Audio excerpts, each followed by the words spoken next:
started. Roger, 0G, and I feel fine. Godspeed, John Glenn.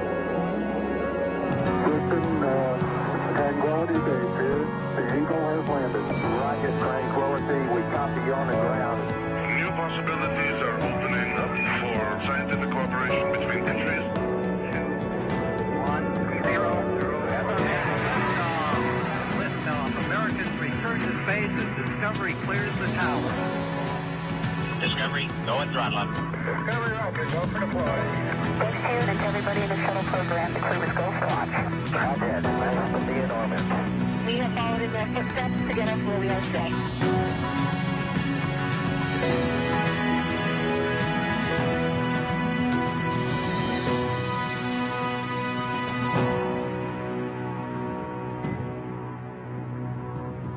And you're looking live at the Crew Dragon spacecraft on top of a Falcon 9 rocket set to launch 4 astronauts to the International Space Station in a little less than 4 hours.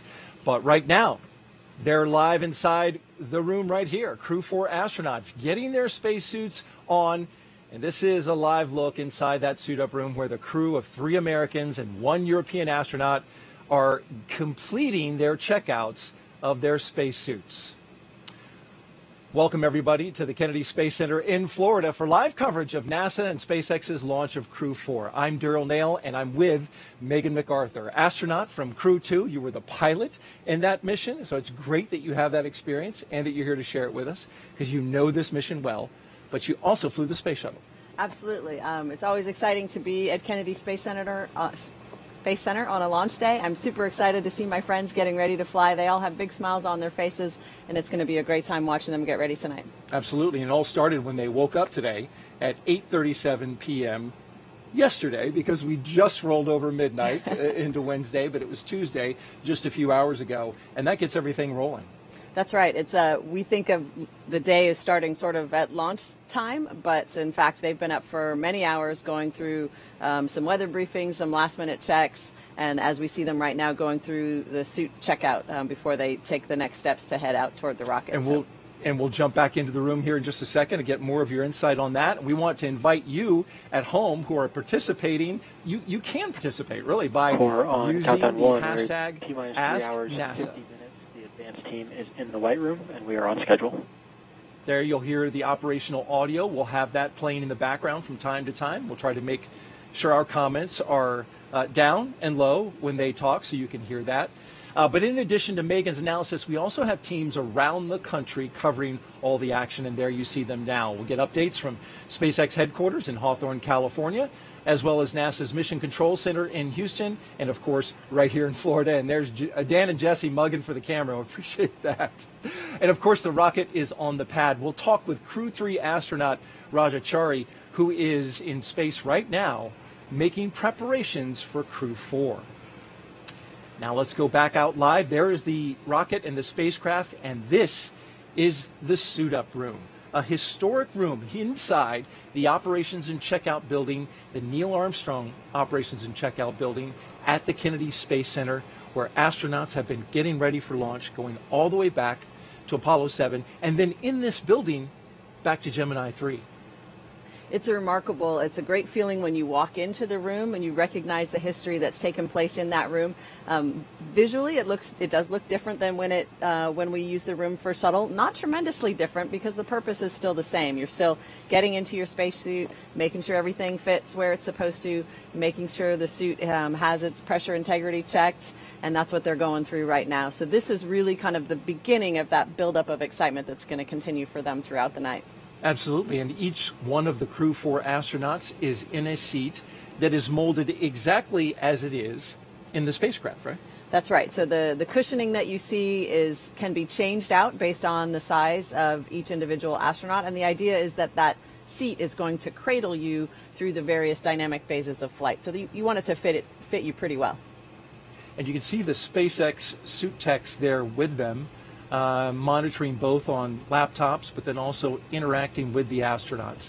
Can you believe it, Megan, that you were in that room? Just about 1 year ago. It's hard to believe. In some sense, it feels like it was yesterday, but in other ways, it feels like it was a lifetime ago. Yeah. But watching them go through this now definitely brings back all of those memories and those feelings from being in that room and having that excitement build.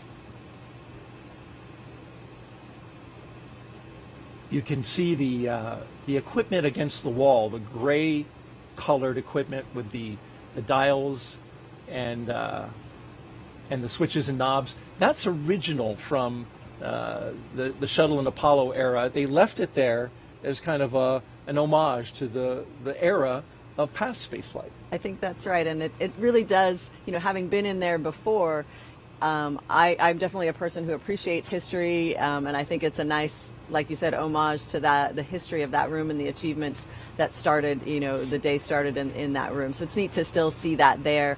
The SpaceX team, of course, runs a very efficient process. They've done this now several times, and they'll continue to improve their process and get better as they learn things from every mission. I was thinking this will be the 7th time that they've launched people on a Crew Dragon. And that may seem like a big number, but in a way, it's actually still quite a small number. So we do expect to continue to learn things every single time we do it. And we are on an increase of that pace, right? Absolutely. As it's really starting to pick up. Just got that commercial crew back, and the private crew that Axiom 1 just came down. Yep.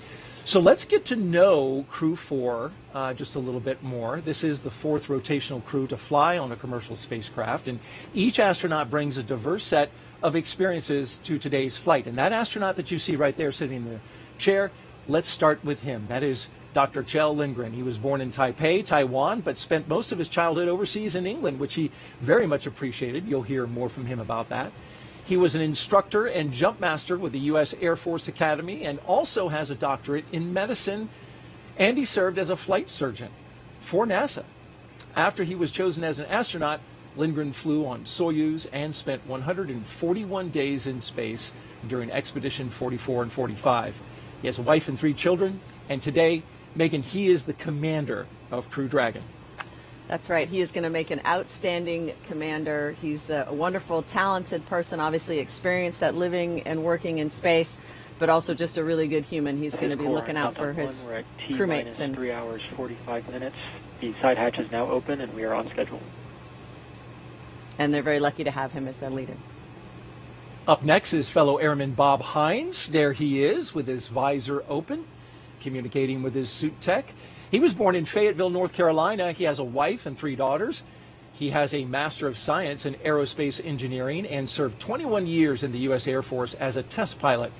He was also a fighter pilot. He flew the F-15E.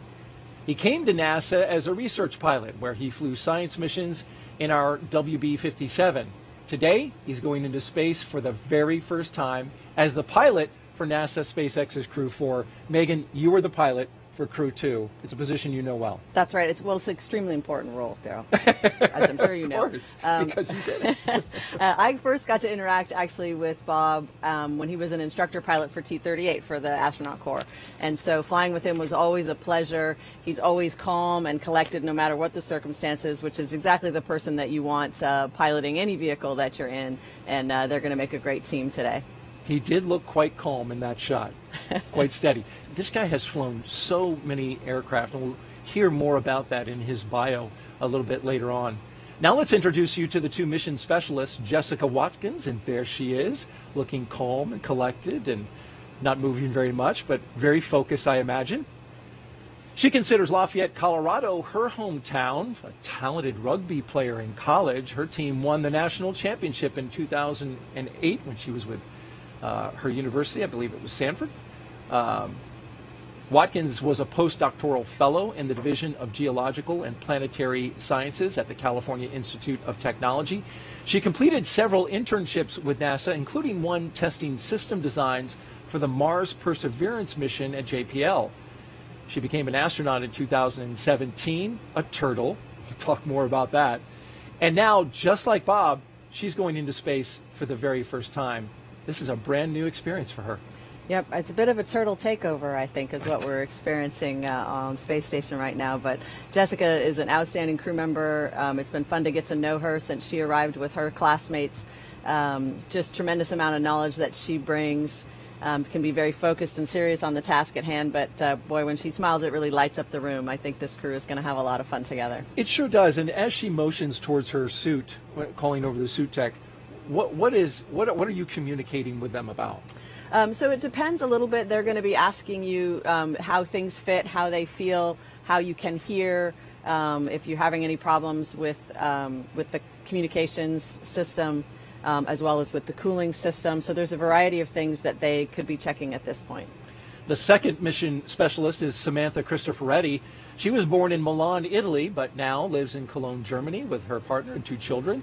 In 2006, she earned her fighter pilot wings and flew the AMX attack fighter at a base in Italy. In 2013, Cristoforetti launched into space aboard a Soyuz for a long-duration space flight to the International Space Station, so she has quite a bit of experience aboard station. Several years later, she was awarded the Knight Grand Cross of the Order of Merit from the President of Italy, and today she returns to space and the space station with Crew-4. Another very impressive resume, but also really just a great person to be around. So they're going to really work well together. They've gotten to spend several months together training and getting to know one another. And I think this mix of experience and skills is going to blend really well and make for a successful crew. We've got a couple astronauts standing up, and you can see they're still attached to a blue box that's sitting there right next to their seat. What is that, Megan, and what purpose does it serve? That blue box is providing cooling air for them as they're moving around. You can get quite warm in that suit, and so they're sort of preemptively making sure that the crew members are not going to get overheated during this wait time. And each of these 4 crew members will be part of Expedition 67 once they arrive at the International Space Station, getting some final fit checks there for Chell, as his suit tech is taking care of it, making sure there's, as you said, Megan, no hot spots. Want to be comfortable when you're getting ready to launch. So now let's check in with our team monitoring preparations for launch at SpaceX headquarters in Hawthorne, California. We're going to NASA's Dan Hewitt and SpaceX's Jesse Anderson. Take it away. Hey, thanks, Daryl, and hi, everybody. Good evening. I'm Dan Hewitt. Thrilled to be back here at Hawthorne for another crew launch. Yeah, and I'm Jesse Anderson, a production engineering manager here at SpaceX, and per usual, super excited about Crew-4 today. Welcome to Mission Control in Hawthorne. This is where the teams are staffed around the clock as we count down to liftoff. Now, on console or headset and Mission Control are 6 key positions. The mission director is in charge of the room and tasked with making real-time decisions to ensure mission success. The person that you'll hear talking to the astronauts is the Crew Operations and Resources Engineer, which you'll hear us refer to as the core throughout the broadcast. The additional positions are focused on vehicle systems, including avionics, navigation and control, software, propulsion, life support, and communication with ground support teams. And NASA has its own team members back in Mission Control Houston. We're going to check in there a little bit later, where they're preparing the space station for Crew Dragon's arrival. And we're going to meet several of those key players when we do check in. Now, today's ride to the space station will take about 22 hours, with Dragon flying autonomously the entire way. And just like autopilot on a commercial aircraft, the crew always has the ability to take manual control of the spacecraft if needed. Now, at T-minus 3 hours and 39 minutes until liftoff, let's go to Andy Tran for an update on the launch countdown. How's it going so far, Andy? Things are going good, Jesse. We are coming up on T-minus 3 hours and 30 minutes, and things are going well for launch. At T-minus 4 hours, there was a briefing by the SpaceX launch director, and good news, there's really nothing significant to report on the rocket. Everything is looking really good for tonight. Earlier in the night, the team began clearing the hazard area and buildings around Pad 39A, known as the Blast Danger Area, or BDA.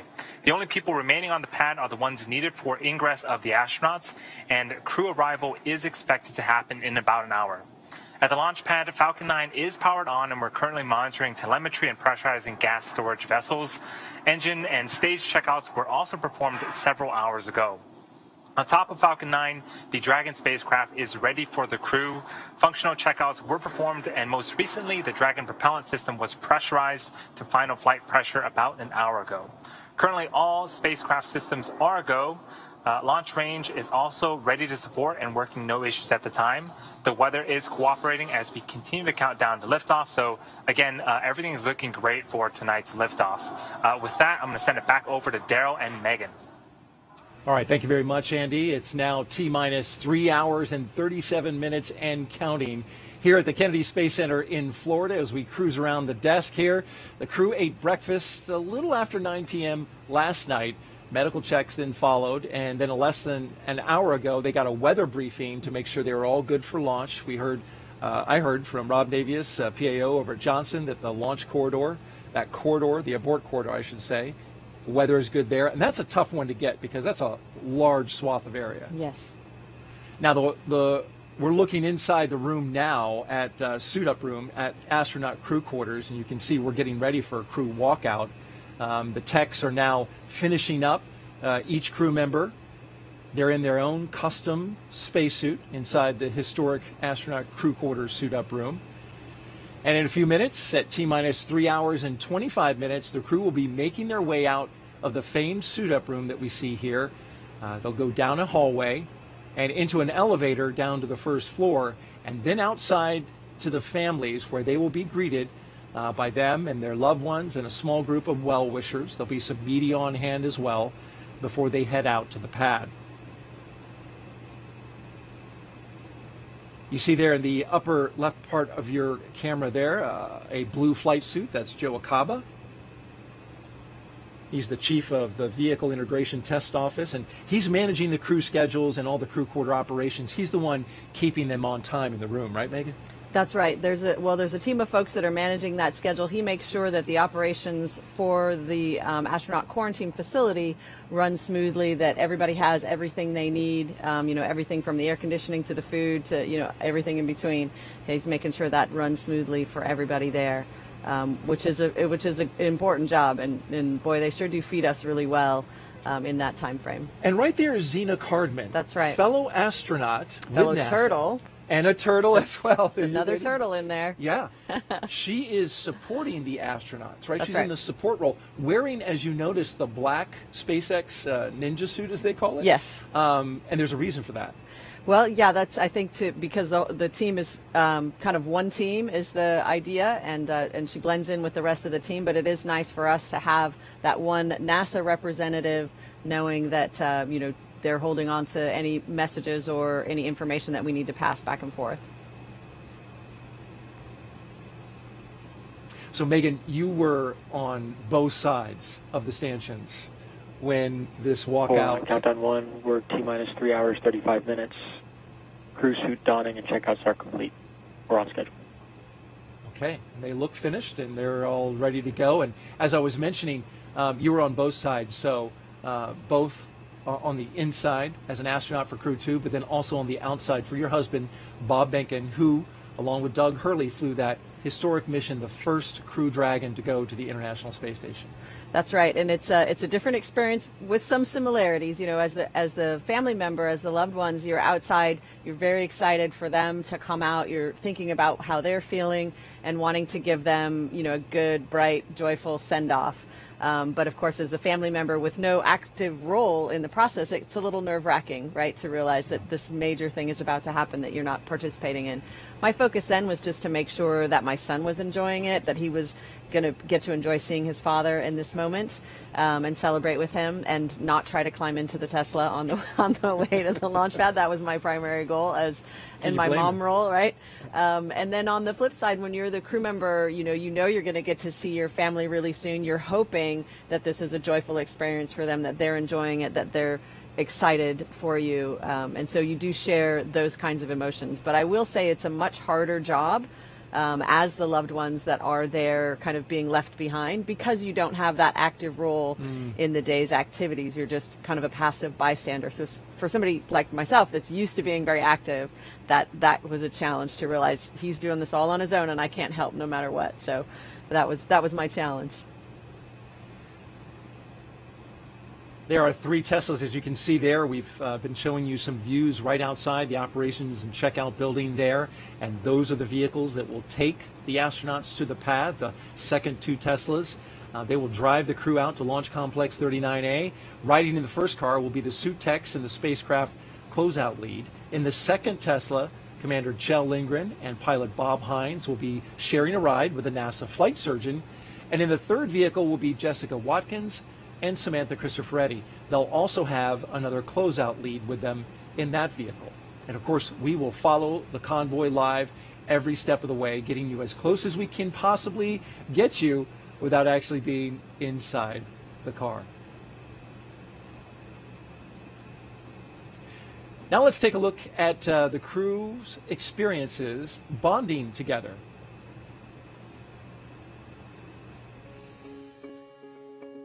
I think one of the most special things about this particular space flight are the people that I get to fly with. Bob Hines, or Farmer, is a test pilot. He is the pilot for our spacecraft. Samantha Cristoforetti is an Italian fighter pilot who flew in 2014, and Jessica Watkins is one of our newer astronauts. She is somebody that absolutely is foundational to our crew and somebody that can be counted on. Kjell is our fearless leader, always in command, ready for the next move, and just somebody that I deeply respect. I knew Kjell Lindgren, our commander, very well. He was on the backup crew of my first flight, so we spent quite some time together. So I felt very grateful because Kjell is just a great guy.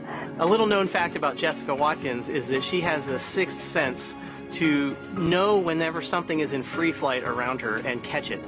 So I am really interested to see how in zero gravity, where everything's in free flight, I really want to see how she manages that. She is phenomenal.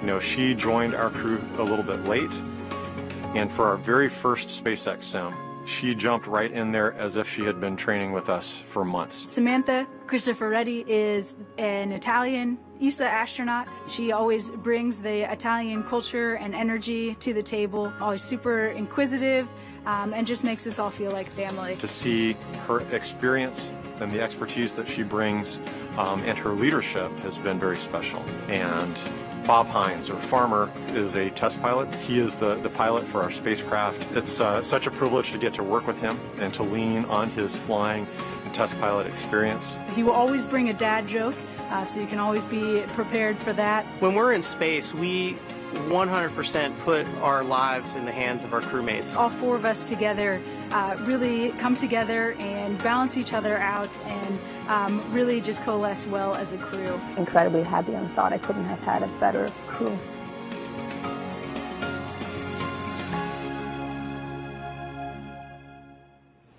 Well, you love to hear how they bond, you know, over the 2 years of training. I'm sure it was the same for your crew as well. It's the best part of the mission, really, is that How bonding. about that? Yeah. Well, this is the operations and checkout building high above from our helicopter here at Kennedy Space Center.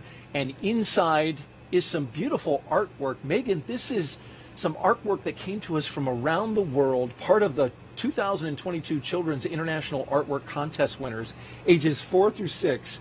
And I love this. They've done such a great job putting these little paintings together. They were in categories, as you can see. Some were spacecraft, some were exploring the solar system.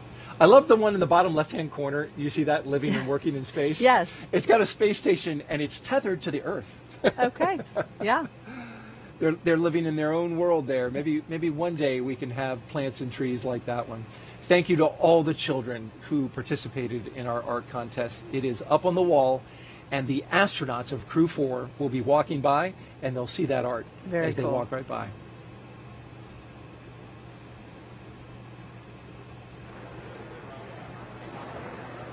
Throughout the mission, we want to invite you for the next 3.5 hours to send us your questions for Megan. We've got the expert on hand. All you have to do is use the hashtag AskNASA handle on Twitter. So tweet it at us, and we'll get some of those questions on the air and asked to her. We got a question right now, in fact. All right. From Go for Space Launch. Megan, how many people can live and work on the space station at one time? That's a great question. So when I arrived aboard the International Space Station, there was already Crew 1 was there, as well as a Soyuz crew. So in total, there were 11 of us on board the International Space Station at that time.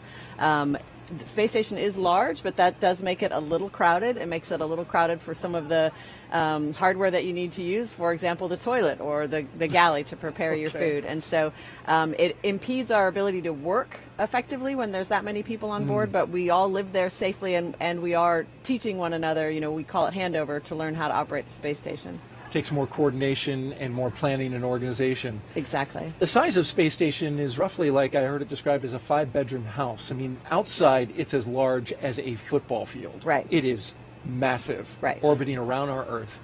On the inside, 5-bedroom house. Yes, so the living space inside is smaller than the overall size of the space station. There's a lot of external structure on the space station that, the truss that holds a lot of our equipment, power generation and distribution equipment, for example. And those are not pressurized living spaces, but they are still part of the structure of space station. So the living space inside 5-bedroom house is a closer number. Okay, very good. And about 6,000 square feet is what I heard as well. We have another social question as we are live outside of the crew quarters waiting for the astronauts from Crew-4 to walk out. What are some of the manual features on the SpaceX Crew Dragon capsule? That comes from William 46617-13744.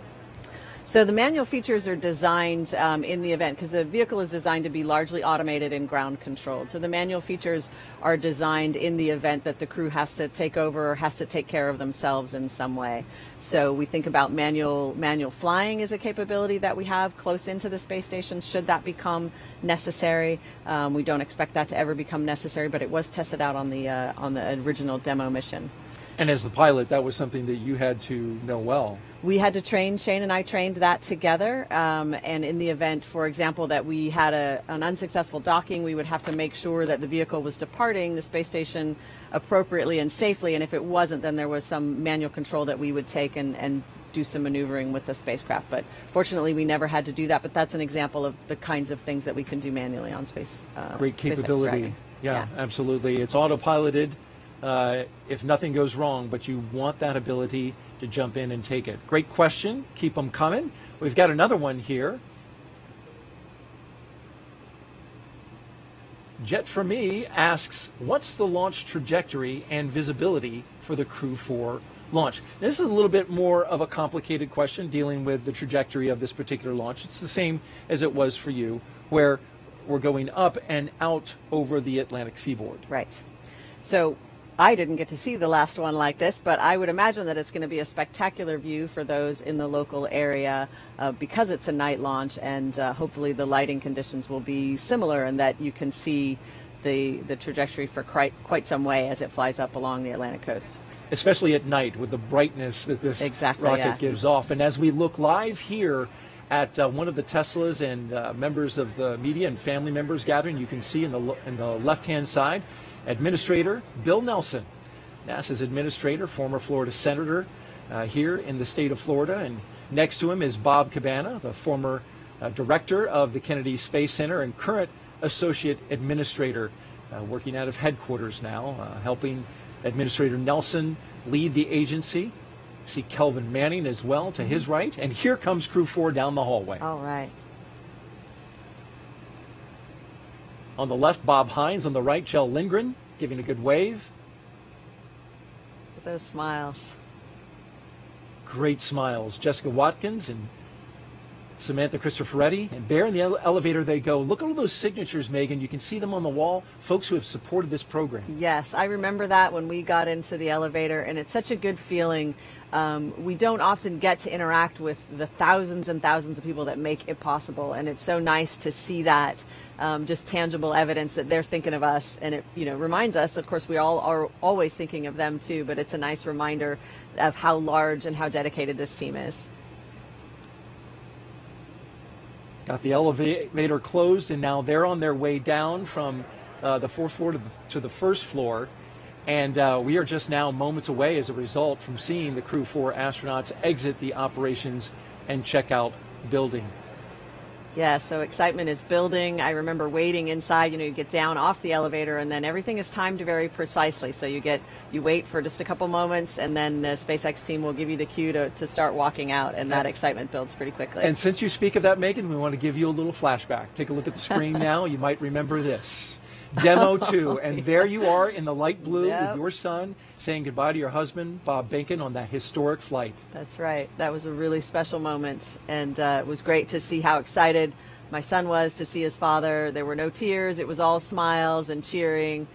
My son, I think, was determined to say, "Launch America," first and loudest, and so that's what he was doing. He did a great job. And then in April, Crew 2, this was your launch. And Yes. now the role was reversed. You were in the astronaut suit getting ready to go out and launch, and your husband was there with your son. That's right, and I was listening out for that Launch America, and sure enough, I could hear it from probably 20 feet away. That was a wonderful moment. And now we look at the doors for Crew 4, awaiting their moment with their families before they go out to launch pad 39A, a historic pad here, where their rocket awaits them, as well as their spacecraft, the Crew Dragon Freedom.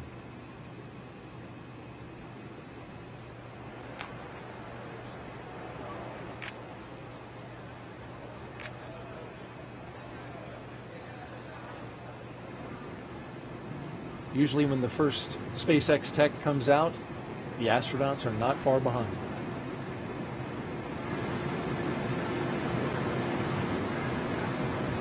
You can see on the top there the NASA meatball, the logo, and the various mission patches around it. Those have been put there by previous crews. That's right. You can actually just barely see the meatball. It's almost completely covered with mission stickers, but that's an important part of the traditions as well.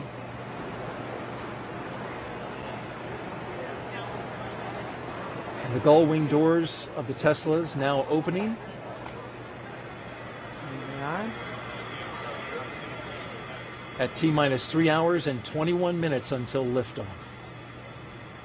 You can see the markings on the ground. The family will not go beyond that rope, and the astronauts will generally stay behind the yellow. But then there will be a moment, as we saw from previous videos, where the family will get to go up to the car. Yes, once the doors are closed and the windows are up, you're allowed to go up and look through the glass a little bit closer, which is nice.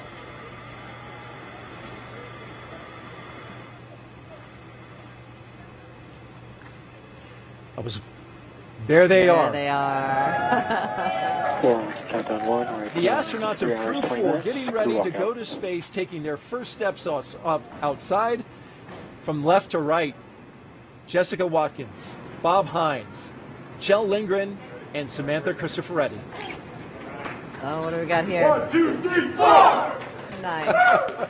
And a cheer before they go off to space. Very good going. I like the huddle. That was a nice little touch. Very nice, yes. You're going to KLI. And here's that moment, Megan. It's a wonderful moment. Just seeing the smiles on the faces of your loved ones, knowing that they're there for you, that they're excited for you. It's really special.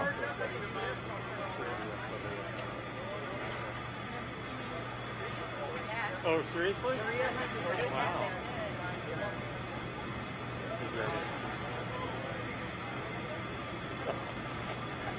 That's hard to do on command. We'll listen in for some of the comments. Maybe we'll get to hear Kjell's big booming laugh one more time. Get home and get Pippin and Gandalf and Space Farming. After this, after I get in the car, I think you guys are going to get to memorial.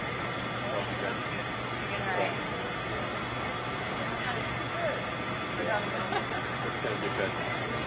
You gotta Big smiles all the way around. Absolutely.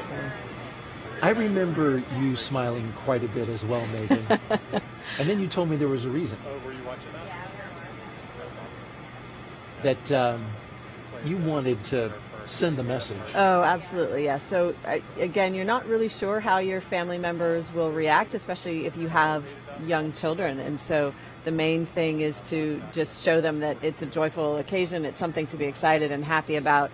My hope was to, head off any tears that might be coming or, any upset feelings. But really, my son ended up just being a trooper. He was so happy. There was so much excitement around him that really helped buoy him up, I think, for both circumstances. And I was so grateful to see that.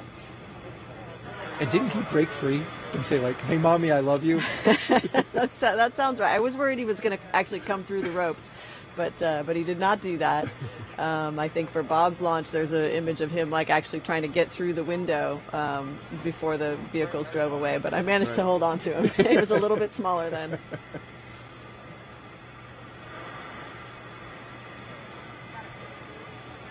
One of our astronauts really soaking it in.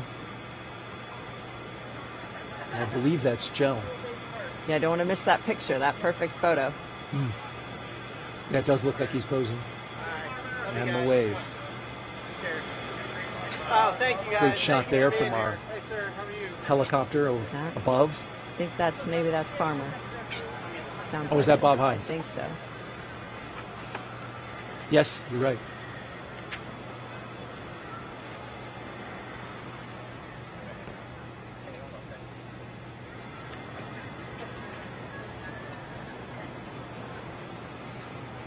That shot from above was actually from one of our photographers, not the helicopter. I want to correct that.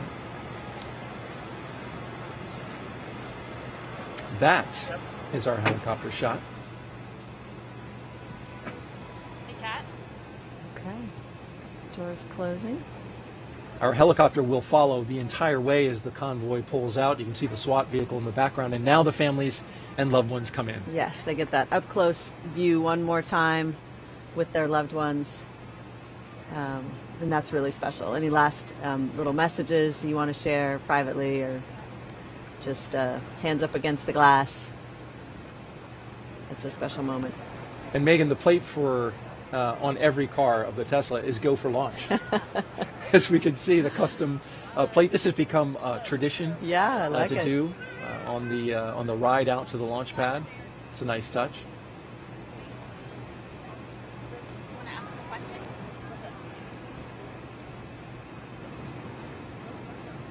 As they get ready to pull out there, I'm wondering, Megan, is there a little bit of a conflict for the astronauts seeing your loved ones, knowing you are getting ready to do something that involves risk? Right. It's something that obviously you're not thinking about it for the first time at that moment, but it's certainly present in your mind. It's something that you ideally have talked about with your family in the months and weeks, even years really, leading up to making a decision like this. And depending on the age of your family members, you do it in an age appropriate way. And so for us, we wanted to make sure our son had a chance to watch a rocket launch with both of us present. So we took him to an uncrewed cargo launch when he was maybe 3 or 4, and then kind of a build-up approach for him, and introduced it to him gradually so that he could get comfortable with the idea. And at first when I told him I was going, he said, absolutely not. You're not going. And then he said, okay, you can go, but 180 days is much too long. So it's not really a negotiation, but it's a sort of a gradual introduction of what it is. And then you try to share, obviously, why you believe it's important to do these things, even though they're risky, and that they benefit mankind, they benefit all of us. And there goes our convoy rolling out to the launch pad. The last 10 miles, a 20-minute drive. They won't see much in the dark, but this is the way to space. Yes. This is a nice relaxation moment. You've just gone through a happy scene, hopefully, but an emotional scene nonetheless. And this is a little bit of a time to kind of lean back in your chair a little bit. For me, it was blaring some favorite songs. And at nighttime, that was fun just because of the darkness and then the different lights that you see. It was kind of a neat visual experience. But it's just a time for a little bit of relaxation before the next phase of the journey. And now we begin the 20-minute drive with a full security escort across NASA's Kennedy Space Center and out to Launch Pad 39A. And as we follow the convoy, we'd like to take a closer look at the Crew-4 spacecraft commander and the rest of the astronauts in this convoy, help you get to know them a little bit. And we'll start off with NASA astronaut Kjell Lindgren. Why do we explore? I think venturing out into low Earth orbit and beyond helps us to better understand who we are and our place in the solar system and the universe. My name is Kjell Lindgren, and I'm the commander for NASA's SpaceX Crew-4 mission to the International Space Station. I grew up in an Air Force family, and so I was born in Taiwan and spent the first 2 years of my life there. We lived in Kansas and Illinois, And then we were transferred to England. It was a phenomenal upbringing. The opportunity to experience different cultures, it really opened my eyes to what it means to be an American. I've wanted to be an astronaut for as long as I can remember. I think I was inspired by the very first space shuttle launch in April of 1981.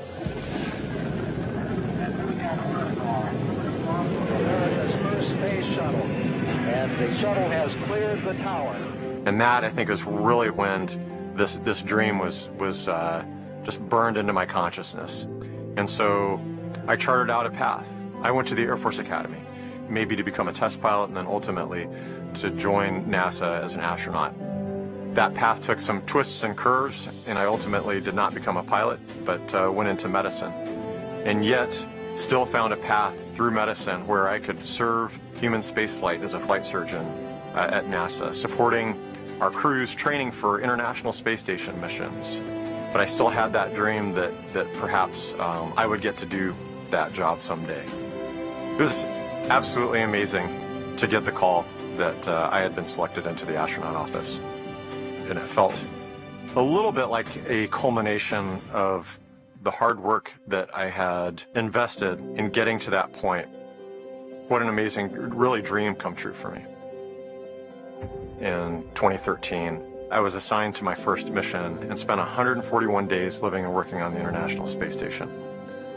That truly was the realization of that lifelong dream, of all of those things in that moment and in that mission were really, really special. It was an absolute honor to get selected for the Crew-4 mission. And on top of that, to have the opportunity to command.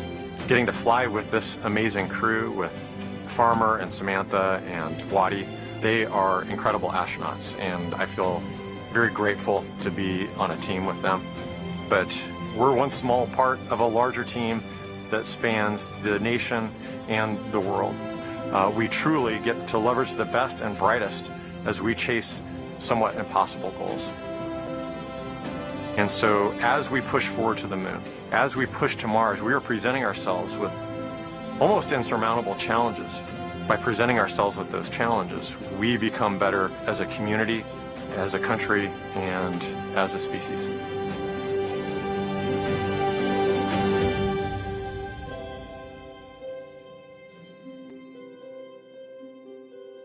A great story from Kjell Lindgren on his path to becoming an astronaut, and this is what he's seeing right now. Megan, you remember this view? This is a live camera looking forward from the first Tesla in the rollout. You can see the security car ahead of it. It's dark, but that's NASA Causeway as they roll towards the pad. That's right.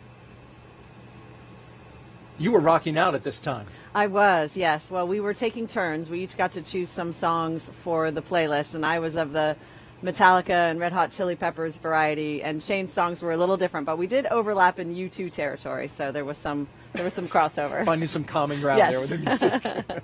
Well, riding with Kjell Lindgren is Crew Dragon pilot and NASA astronaut by Bob Hines. Let's listen in to his story. I truly believe that we all have in us an innate desire to go explore and see new things. And we have this phenomenal creation that we've been placed in to learn about how it works. We have a very unique position in our solar system and our galaxy to be able to look out there and to step out and continue to explore. My name is Bob Hines. I'm the pilot for NASA's SpaceX Crew-4 mission to the International Space Station.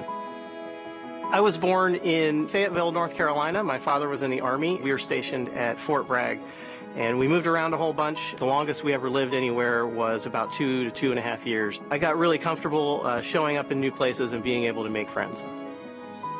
When I was a kid, I 100% wanted to be a pilot for as long as I can remember. I was just always fascinated, not only that something that big could fly and do some amazing things, but also just the opportunity to go and see things that not many people have had a chance to do. Being able to fly and see the Earth from a new perspective has really been just a real driver for me, and getting hired as an astronaut has been the ultimate call. Contrary to popular belief, being a test pilot is not about flying by the seat of your pants and going out there and just pushing the edge of the envelope all the time. It is a much more scientific and methodical process where we plan out every mission and all the tasks on every mission, and we're constantly mitigating the risks that are associated with that mission. That seems to really dovetail very well with spaceflight, because that's a lot of what we do. My experience as a test pilot and as a pilot and an instructor, I think, have all kind of led me to this point. When I got the phone call offering me the position of the pilot on the Crew-4 mission, it was absolutely amazing. It was actually the day after my birthday when I got the phone call, and I just couldn't believe it. When I told my wife, she couldn't believe it either. I've flown over 3,500 hours in more than 50 different kinds of airplanes, and that ranges from gliders all the way to different kinds of fighter airplanes or large transport category airplanes. I can't wait to pilot this vehicle. It is an incredible honor. It's something that I never in my wildest dreams thought would be a possibility. And so to get a chance to pilot one of the newest vehicles on or off the planet is a true honor. With Chell as our commander and Samantha and Jessica as our mission specialists, it's just going to continue to be an amazing crew and an amazing experience. I am really looking forward to the camaraderie and the time that we'll get to spend together as a crew, the friendships that we'll develop, and so I think continuing that process is one of the things that I'm looking most forward to. On launch day, I am 100% most looking forward to the kick in the pants when those rocket motors light and we are heading off the launch pad. It is going to be the culmination of a lifehood dream, something that just spend your entire life looking for and not ever sure that you're actually going to achieve it. Our newest astronaut, Bob Hines. Being an astronaut is an incredible responsibility as well as an incredible honor. Every astronaut recognizes the honor that comes with that, but also the responsibility that comes with representing not only our respective countries, but also the world. And one of the things that we hope to show is that regardless of our nationalities or our backgrounds, when we put our mind to a single mission and we get along, we can accomplish anything.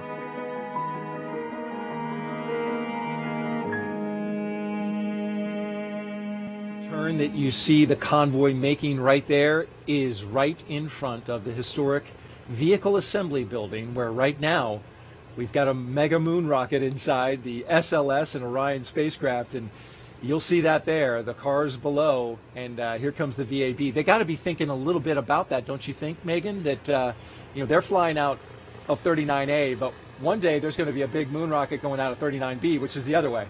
Absolutely. I know they're thinking about it, even if it's just something down in the future for them. That's could be their, very well be their next ride. Beautiful shot there of the VAB as the crew goes right by us, in fact, here at the host desk. There's our camera on the ground catching the shot, and you can hear the helicopter overhead.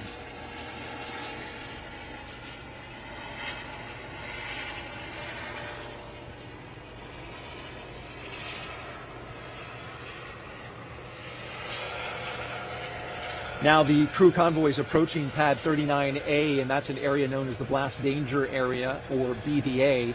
And before any pad technicians, engineers, or astronauts enter this area around the launch pad, the SpaceX and NASA teams, they conduct an internal go, no-go poll to make sure that that area is safe for them to enter, and there they go.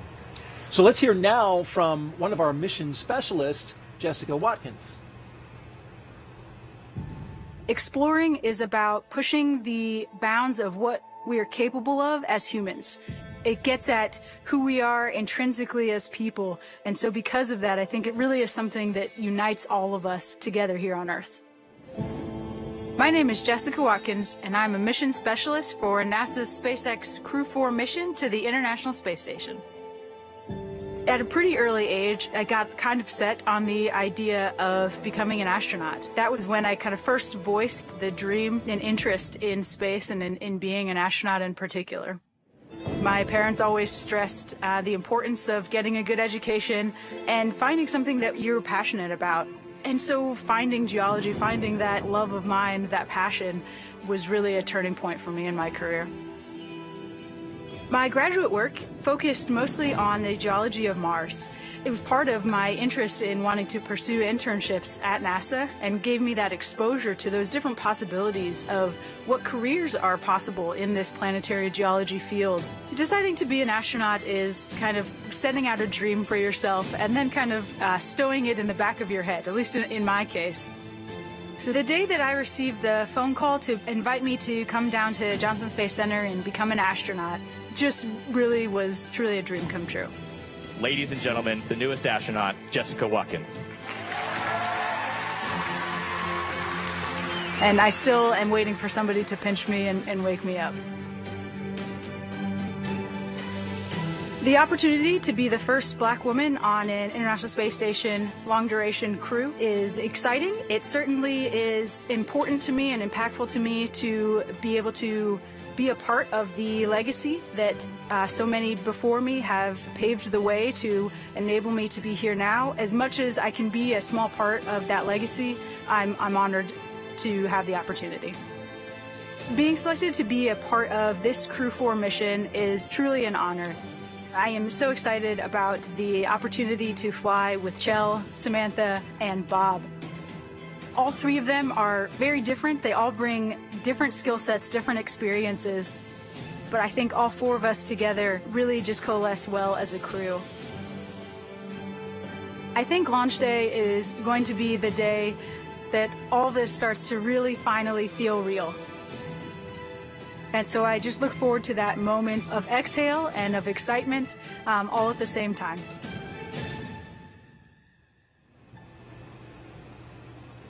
NASA astronaut Jessica Watkins there as we follow the convoy live making their way out to the pad, and we are expecting a formal announcement that the crew is on pad right around T-minus 2 hours and 55 minutes. That's the schedule. Sometimes we run a little early or a little behind, but it looks like we're right on time at the moment. Looking ahead a little bit, at about T-minus 2 hours and 35 minutes, the astronauts will ingress or climb into the Dragon with the assistance of the suit techs, and then they'll get buckled in. Making the turn there. Direct your attention to some space facts in the lower left-hand corner. We'll be putting those up throughout the broadcast. Some interesting factoids about the crew and the mission. There they are going around SpaceX's horizontal integration facility, Megan, and at this point, when you're pulling up to the rocket, probably hard to see because it's so tall, but you know it's there, and you're inside the launch pad area. You really are, and I think actually Wadi expressed it really well in that it's an exhale and it's a building of excitement all at the same time, because you realized this is the day I've been working for, I've reached this point, and in a sense you relax because you got there, you exhale, but also, wow, this next thing that you're about to do is even more amazing and exciting. And so the excitement is building, and of course the focus and attention that they're going to bring to all of the tasks ahead of them, and they're realizing that moment is getting closer and closer as they approach the rocket. The inside shot driving right by the rocket that you saw there through the front windshield as they make their turn into the pad area, and a beautiful view from our helicopter orbiting the launch pad 39A. You see the three vehicles down there in the lower left-hand corner. They have arrived.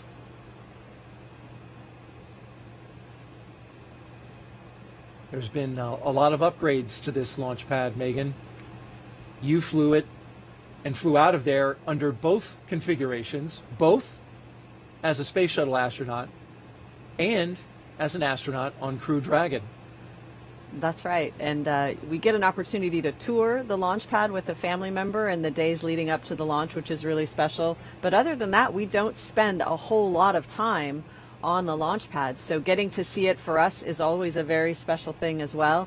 It does look very different now under the new owners, but you can still see the bones of it, of the historical structure that was there supporting all those shuttle launches. Speaking of bones, that black metal to the left, we're panning around it, but that is the old rotating service structure that used to have that gigantic structure that would contain the cargo bay of the space shuttle, so you could get in and out of it, service it.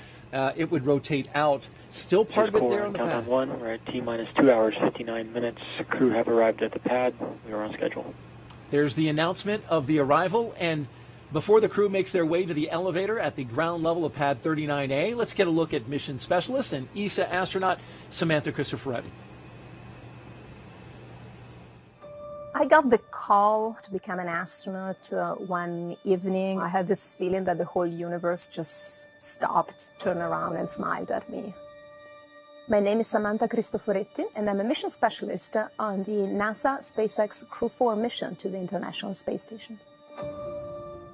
I was born in Milan, in Italy, but I grew up in a tiny little village in the northeastern Alps, still in Italy. So a very rural place, small place. In the mountains, I grew up skiing and enjoying the outdoors. My parents owned a hotel, so that's what they did all their working life. We actually lived in the hotel. It was our home. I started dreaming about becoming an astronaut pretty early on. I was still in elementary school. I think it was a number of impressions that made me dream about that. The things that I was learning in school, also books that I read. I was an avid reader of adventure books. The fact that I was growing up in a place where I had an opportunity to go out and play and explore with other kids unsupervised and get that passion for adventure. So a number of those things, and I guess they were enough to kindle that sparkle of passion for space exploration. I completed my high school in Italy, and then I enrolled at the Technical University of Munich in their engineering degree, and I chose the aerospace track. And then something unexpected happened. The opportunity opened up of actually joining the Italian Air Force as a pilot.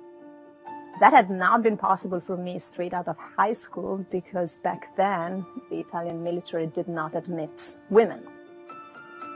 The very broad educational and training background that I had when I became an astronaut really helped me a lot. And the astronaut job is really very much about this broad spectrum of things that you have to master rather than being a specialist that has mastered very, very well for a long time this one thing. And so I was very grateful in hindsight.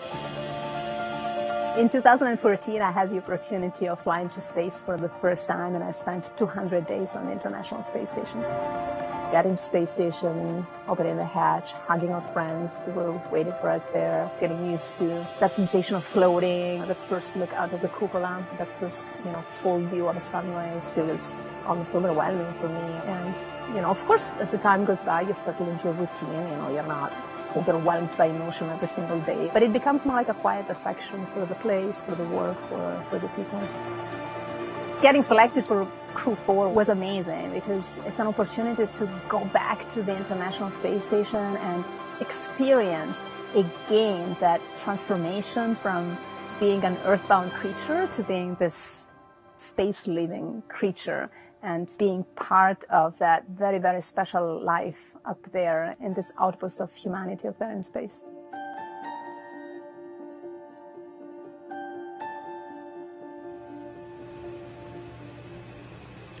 Samantha Cristoforetti, the third consecutive ESA astronaut to ride aboard the Crew Dragon.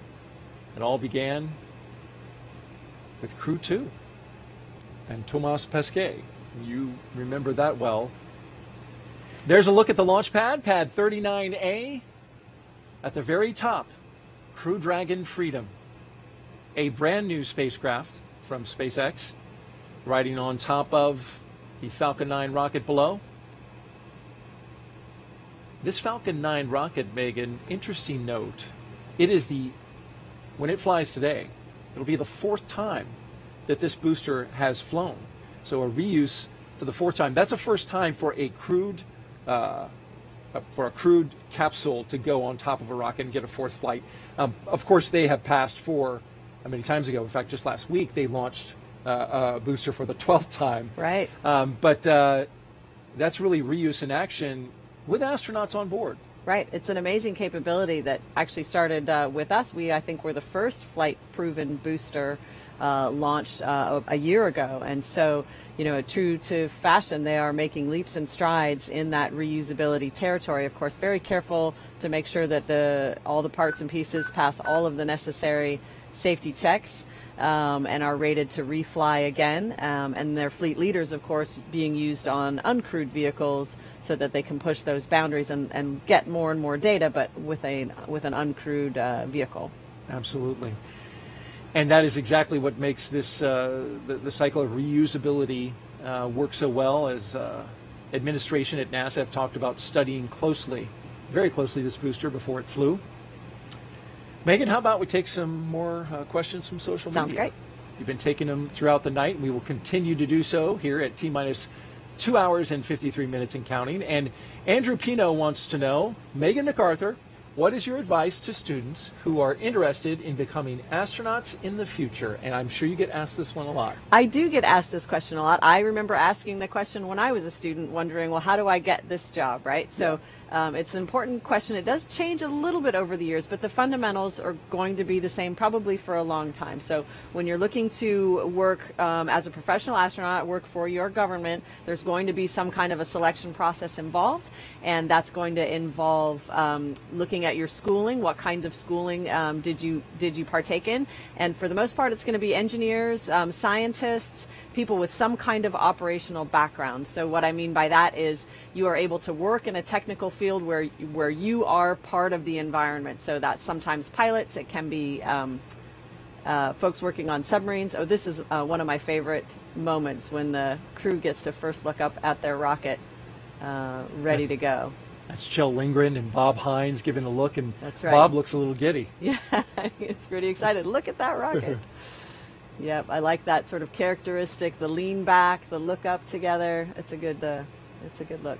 And the wave as they get ready to get into the elevators to ride up to the top where the crew access arm is, which will take them to the spacecraft. It is the original elevators. They've been, of course, renovated, but those are the same elevators you got in, Megan, as both a shuttle astronaut and a Dragon crew member. Another piece of history. Hopefully at this time of night they won't be taking up too many mosquitoes with them.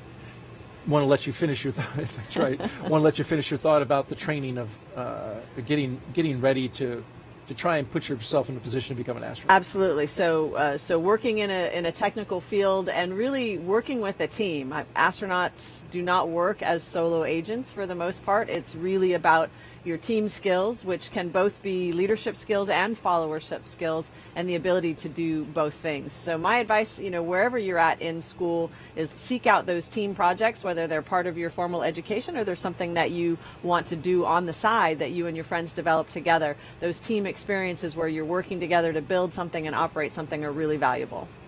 Absolutely. Great advice.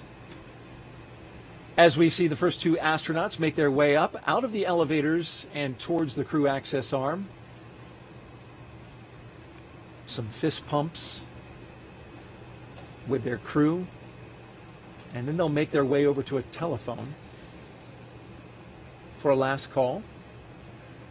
Well, a last call before they leave Earth. That's right. Yeah. To their family members.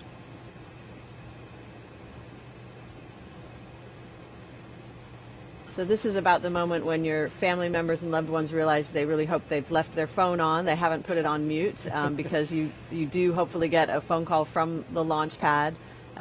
There's that bend back look again. There should be a name for that move. There should be. We'll see if we can come up with one. But we should name it. Yeah. Samantha and Jessica there. How about just lean back look? You got a feather rocket in there somehow. Yeah, that's right. Yeah. I'm going to work on that, Megan. I'll get with you later. Okay, I appreciate that. Yeah. So on the right-hand side, we have Samantha and Jessica getting ready to get into the elevator. On the left-hand side, Bob and Kjell making that phone call. There's a phone there. It has very large buttons for dialing the numbers because you've got those big gloves on. Got those big gloves on, that's right. And, of course, you can't put the phone up against your ear with that helmet on. So you're essentially kind of shouting into the receiver and doing your best to hear what is maybe shouted back. But it's just that one last chance to send the I love yous back and forth over the phone wires before you leave the planet. So do you have to memorize the numbers since it's Actually, typically there's someone there that dials for you. Oh, very good. Yeah, but you're right. Nowadays, you often don't memorize phone numbers, right? We all get them out of our mobile phones. That's right. They've thought of everything, though. Someone's got it written down. And we should expect nothing less. You can see the chevrons on the ground and the direction that they point. Those have a purpose as well. That's right. The chevrons are directing in the event of a contingency where there are people on the launch pad. The chevrons are one signal, a visual signal that's easy to see if there's darkness or smoke, to direct you away from the rocket and toward the baskets that you would ride in to get far away from the launch pad. And now our mission specialists have caught up.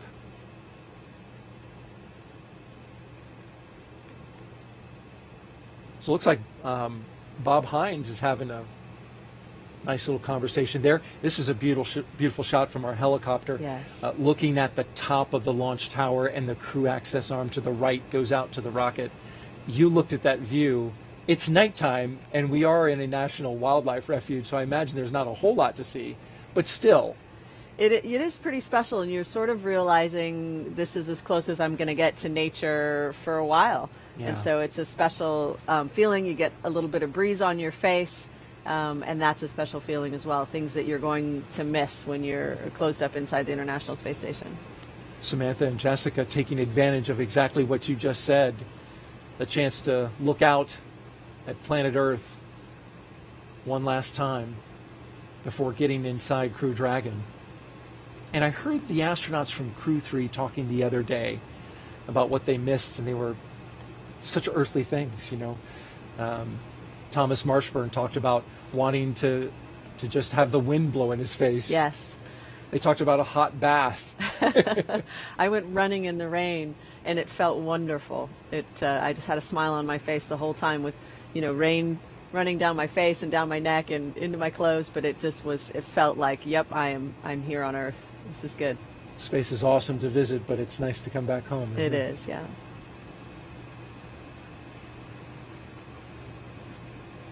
If you're just joining us, you are watching live coverage of NASA's SpaceX mission known as Crew-4.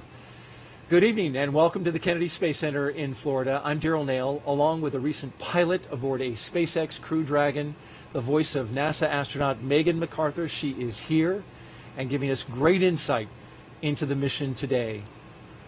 Thanks, Daryl. I just really enjoy watching them go through this and remembering what it was like for us, but as well knowing that they're going to have their own individual take on it, their individual experience, and just seeing already the camaraderie, the relationships between the crew members, and knowing that they're going to have such a fun and successful time up there. Walking down the crew access arm comes Bob Hines and Kjell Lindgren. We see them inside, and the shot to the left from the outside. Love that shot.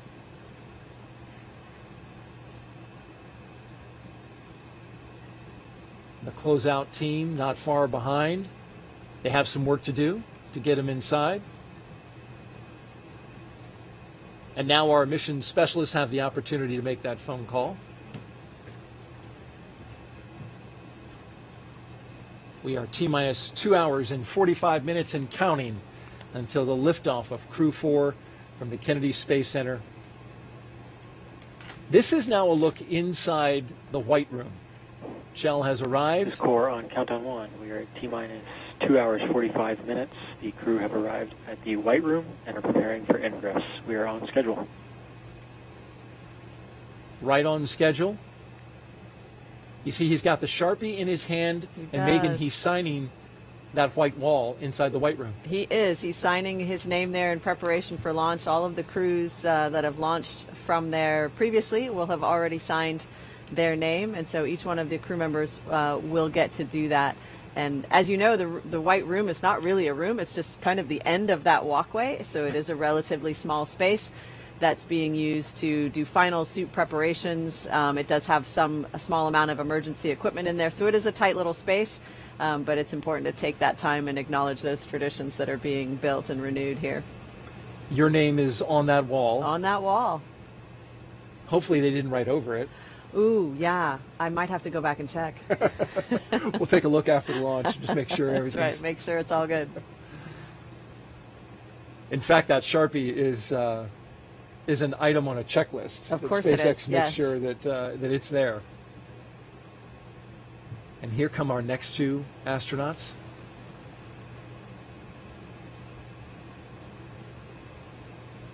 I'm finishing up one last phone call, it looks like, and then they'll probably walk together.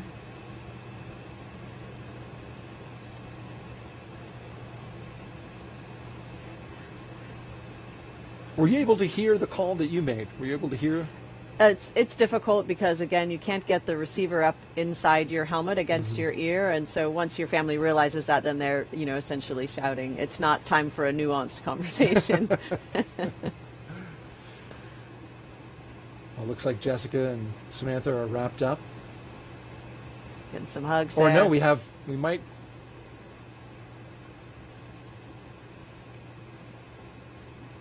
I'm kind of getting juked out here. No, there they go. And here come Jessica and Samantha. They'll Big walk down the smiles. crew access arm with broad smiles. Well, Samantha is saying something, not sure what she's saying, but she is smiling. I think they could about smile their way into space. Just on the energy alone. That's right.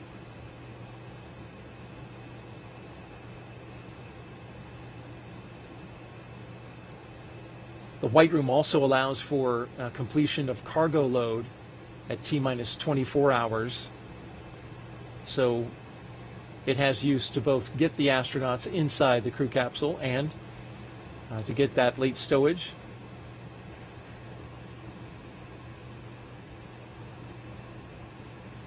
This is part of the countdown that we call ingress, a milestone that we have reached at inside the 2-hour and 42-minute mark. Simply means that the astronauts are getting inside Crew Dragon. The closeout team surrounds them and is preparing them to go inside. They have covers on their boots that make sure everything is kept clean upon entering the capsule. Samantha flashing us the Crew-4.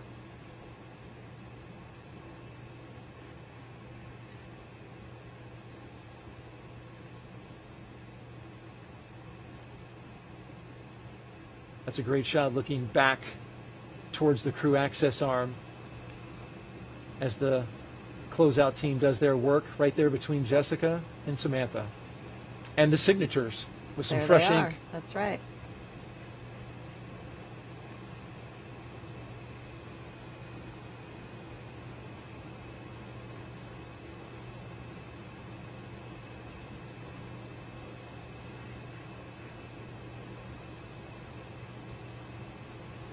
Those helmets are 3D printed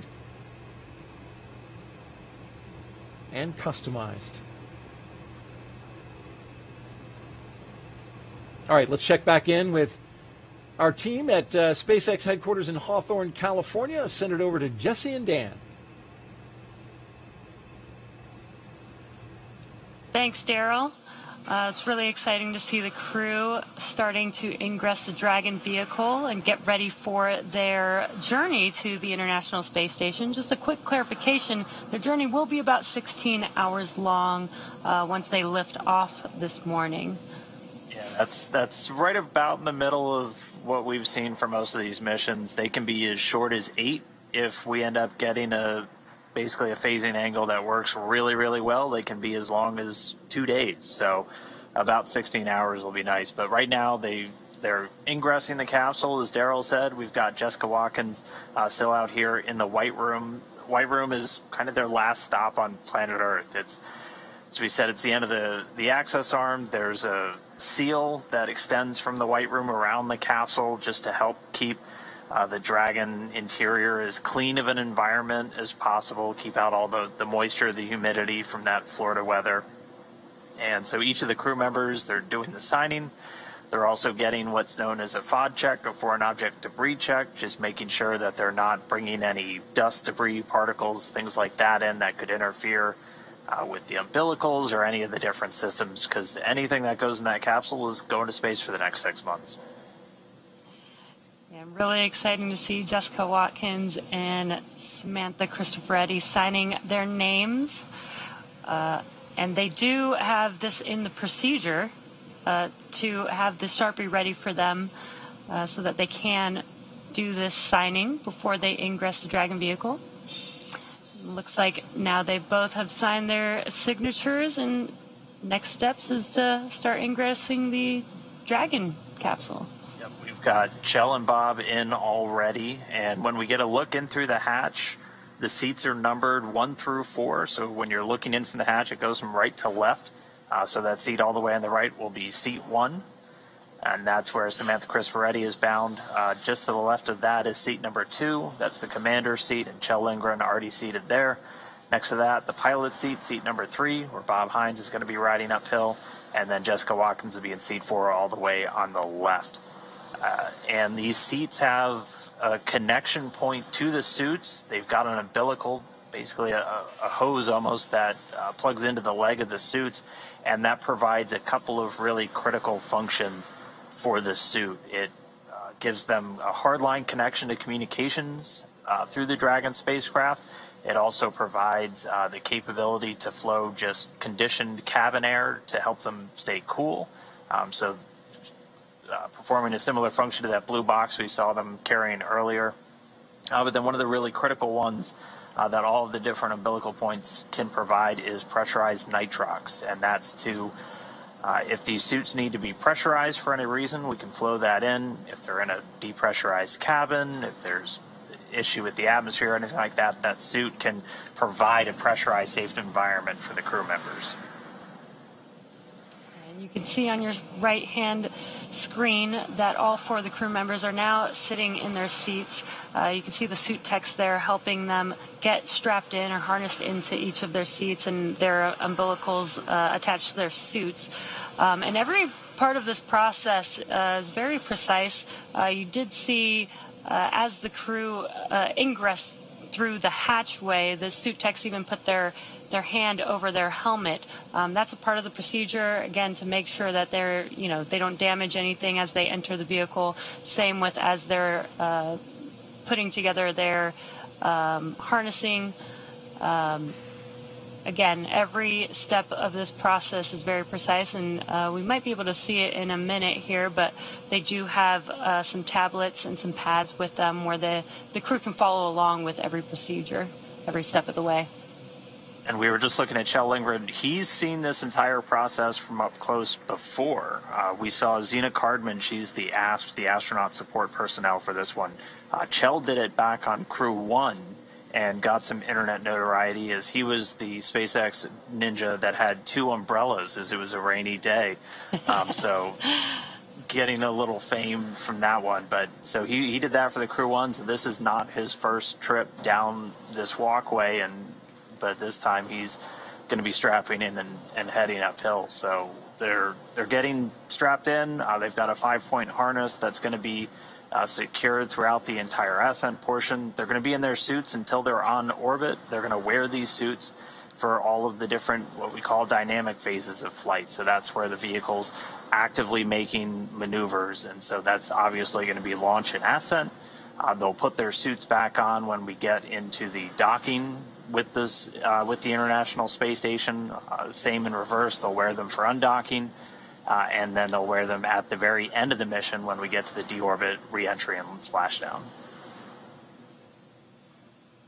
Yeah, once the suit techs finish getting the crew all settled in, they will do some comm checks, then rotate their seats into launch position.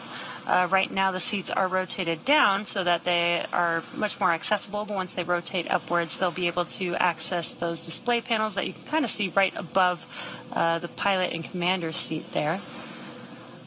And these Dragon seats are actually custom made for each crew member.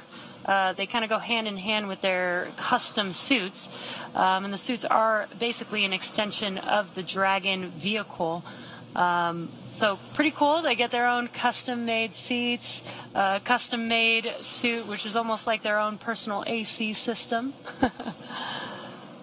Yeah, we'll see them get strapped in, and then there's, as Jesse said, there's a couple of events that we're gonna listen to and we're gonna see take place. Those communication checks will come up. We'll hear the core. That's essentially the voice of Mission Control Hawthorne, which for today is Arthur Barrio. So we'll hear his voice when we get ready for the communications checks. They'll call up to the crew. They'll get a quick comm check from each of the crew members. So they'll call down. You'll hear them call down as commander, pilot, or PLT, MS1, MS2 for the 2 mission specialists. And they're going to be talking to the core throughout the entire mission. And they're also going to do a communication check with a couple of other of the key team members. One, the SpaceX mission director, who here in Hawthorne has the overall authority for the mission. And also the SpaceX launch director, or LD, who's overseeing all of the pre-launch and launch preparations down there at Kennedy. And then we'll do those communications checks over a couple of different paths, both through ground sites and also through what's known as TDRS, the tracking and data relay satellites. That's what same satellites we use for command telemetry data with the space station, and same satellites that are used to get all of that to and from Dragon. So they'll do all of those checks. They're also going to do another round of suit leak checks. So we saw them do that in the suit up room a little while ago. Now that they're actually on board Dragon, able to integrate into the systems, use the umbilicals, they'll do another leak check, and then the crew will be one step closer to launch. And really exciting to see, if you're just now joining us, the Crew-4 astronauts are now in their seats. They've ingressed Dragon, and we do still have the suit techs there still assisting with getting them settled in and prepared for their mission today. The suit techs help with getting their harnessing strapped for each of the crew members, getting their umbilicals attached. And again, as Dan mentioned, they will be doing some comm checks here shortly once they are all settled in into their seats. And once we get to those checks, you'll see them using their armrests. That's where they have a couple of different buttons. One is to actually enable that communication. They can change their Vox settings, their audio communication settings, just for volume levels, things like that inside the helmet.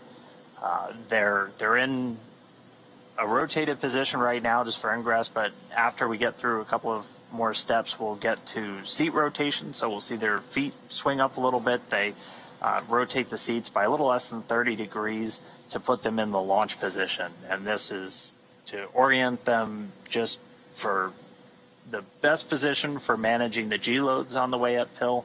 It also gives them direct access to those displays. Yeah, Dan, and there's some pretty cool features about these suits as well. The helmets, you mentioned the audio attachment on their armrest. The helmets themselves have the audio basically designed into them. And the helmets are 3D printed, which is pretty cool.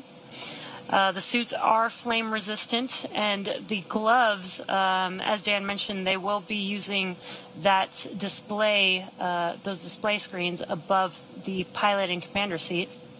Those gloves are actually designed to be able to use on that touchscreen.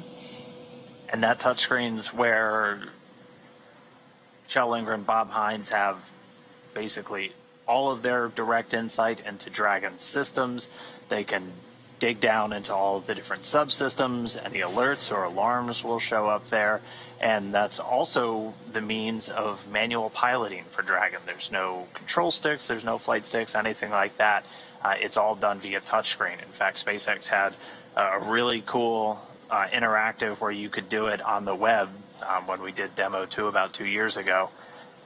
And it's very similar. They use that touchscreen to take control and command Dragon if required. Again, the flight designed to be autonomous the whole way, but those touchscreens can be used should the crew need to step in. Both Kjell Lindgren and Bob Hines, both trained, both capable to jump in and pilot Dragon. And there's also a row of buttons. You can just see them at the top of your screen that sit below those touchscreens. Those are hardline buttons to a couple of just really critical items. If you need to basically hit them immediately, things like initiating a deorbit, suppressing fire. There's several buttons for some of the different pyrotechnics on the vehicle, deploying parachutes, and that display, that's just a cluster that's just beneath those touch screens. Looking like we're getting close to getting the suit techs out of there. Yeah, looks like we had some fist bumps, and the suit techs are now egressing or exiting the Dragon capsule. All right, well, with the suit tech starting to get out of there, we should be coming up now on those communications checks and suit leak checks. So we should be getting some call outs from the core, the crew operations and resource engineer, coming up in just a couple of minutes. So again, we've got a couple of those milestones coming up. We're going to do those communications checks. They're going to do leak checks. And then after we get through all of those, we'll be a little bit closer to closing out some of the final pad ops. That closeout team will be responsible for closing that side hatch on the Dragon spacecraft, which will get its own leak check. And once that side hatch is closed, and once we pass the leak check, it doesn't open again until Dragon is splashed down at the very end of the mission. Yeah, we've got some really cool views of the pad on your left-hand screen with the Crew-4 crew inside of the Dragon capsule there. So far, we've had a pretty on-time schedule today. The crew, we did watch live as the crew they were all in the suit-up room doing their suit leak checks. We followed them as they got into their Teslas and rode to the launch pad as they climbed the fixed service structure. And now the crew is all settled into their seats. The suit techs are out of the Dragon vehicle. And now are prepping for the next steps, as Dan mentioned, getting ready for the hatch closure, as well as the comms checks that we should hear coming up. SpaceX, Freedom, we are ready for comm checks.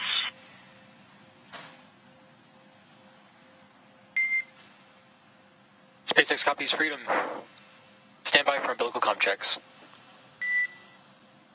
Standing by. Great timing. Sounds like comm checks are starting now.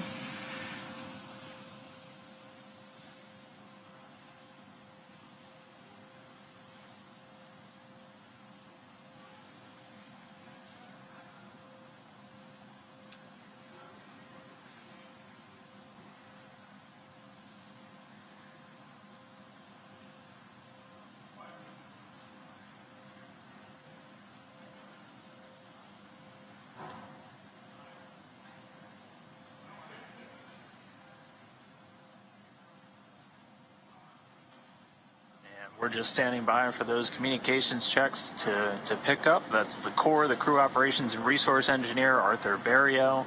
On the left side of your screen, he's sitting just behind us in MCCX here on Hawthorne. Again, we're going to hear him give a call up to the crew. He'll get comm checks from the commander and the pilot first. CDR, PLT, MS1, MS2, comm check. Freedom, CDR, loud and clear. Freedom, PLT, loud and clear. Freedom, MS1, loud and clear. Freedom, MS2, loud and clear. Core copies loud and clear. Umbilical comm check is complete. Stand by for ground station comm check. Freedom, standing by.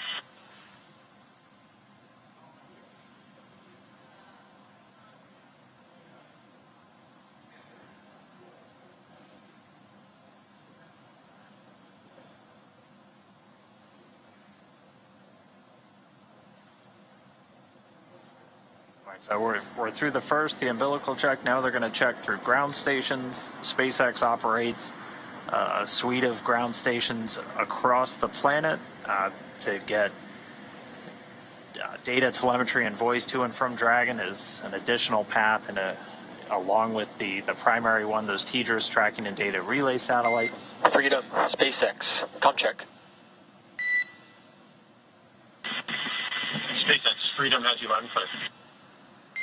Core, loud and clear. Ground station com check is complete. Stand by for TDRS com check. Freedom, standing by.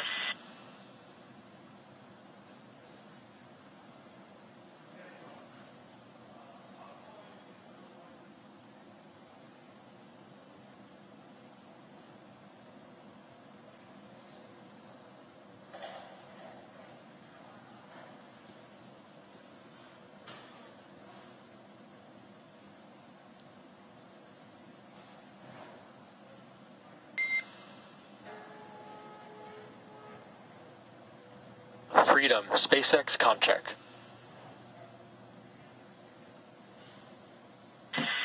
SpaceX, Freedom has you loud and clear. Core, loud and clear. TDRS com check is complete. Stand by for com checks with MD and LD in the launch configuration. Dragon MD on Freedom, countdown 1, com check. MD, Freedom has you loud and clear on countdown 1. MD, loud and clear. Stand by for com check over Dragon to ground.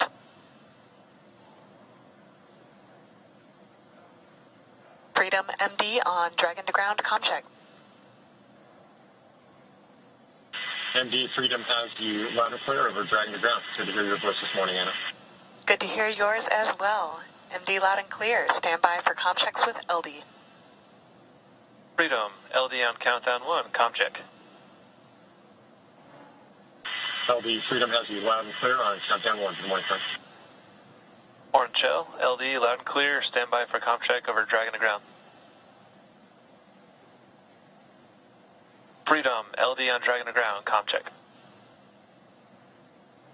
LD, Freedom has you loud and clear over Dragon to ground. LD, loud and clear.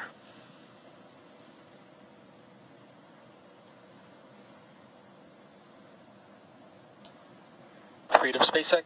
With that shell, launch configuration com checks are now complete.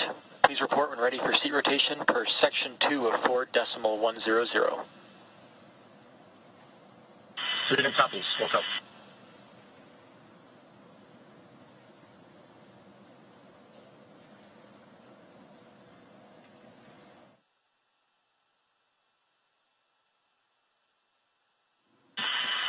SpaceX, Freedom, we are ready for seat rotation for 2.2. Copy that, shell. We'll report when initiating.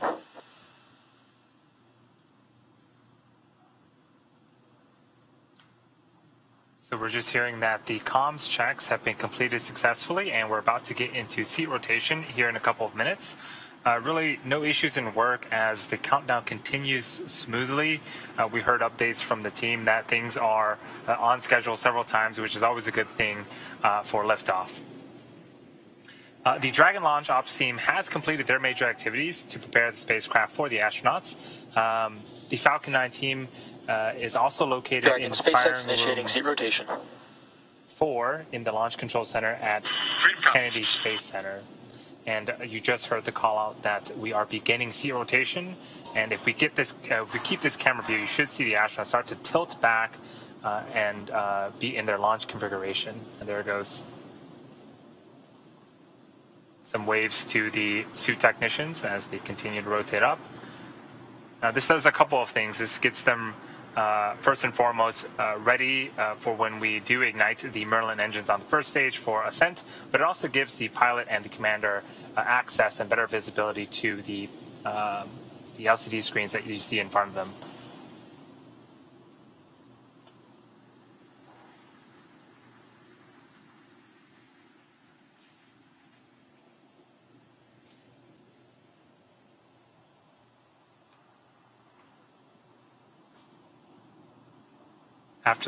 After the seat rotations, we should be going into another round of suit leak checks. And really that is one of the last operations before we close the side hatch.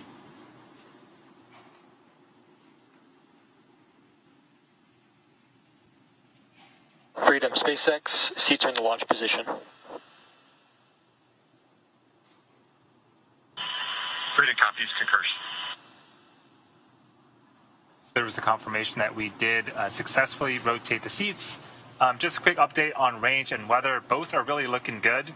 We look at weather not only at the launch site, but around the world. We need to make sure conditions are acceptable if Dragon has to splash down in the Atlantic in case of an escape. We're also monitoring contingency splashdown locations if the crew had to come back to Earth before docking with the space station. Go for Section 3, suit leak check preparation. Okay, we copy. We are go and 4.103.1 for suit leak preparation.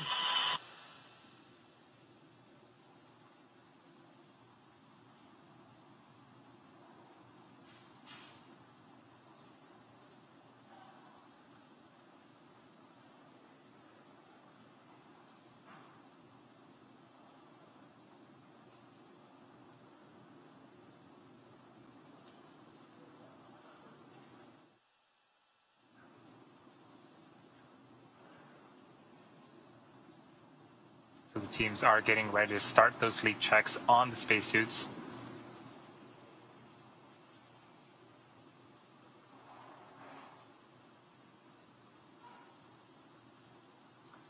So the clock continues to count down. We are at T-minus 2 hours and 18 minutes until liftoff.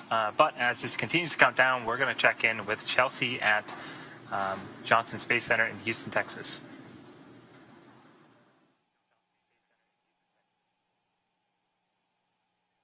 Hey, thanks and welcome to the International Space Station's Flight Control Room here in Mission Control Houston. A team of flight controllers behind me is actively monitoring the space station as we speak. The crew in orbit has completed a number of tasks to prepare the station for Crew-4, like setting up tools to monitor Dragon's arrival and prepping the leap stations for Crew-4. Many of their clothes and other belongings launched on previous cargo resupply launches and are at the station now. But back here in Houston, Flight Director Anthony Varia and his team are in constant communication with the SpaceX mission director for Crew-4's launch to the International Space Station.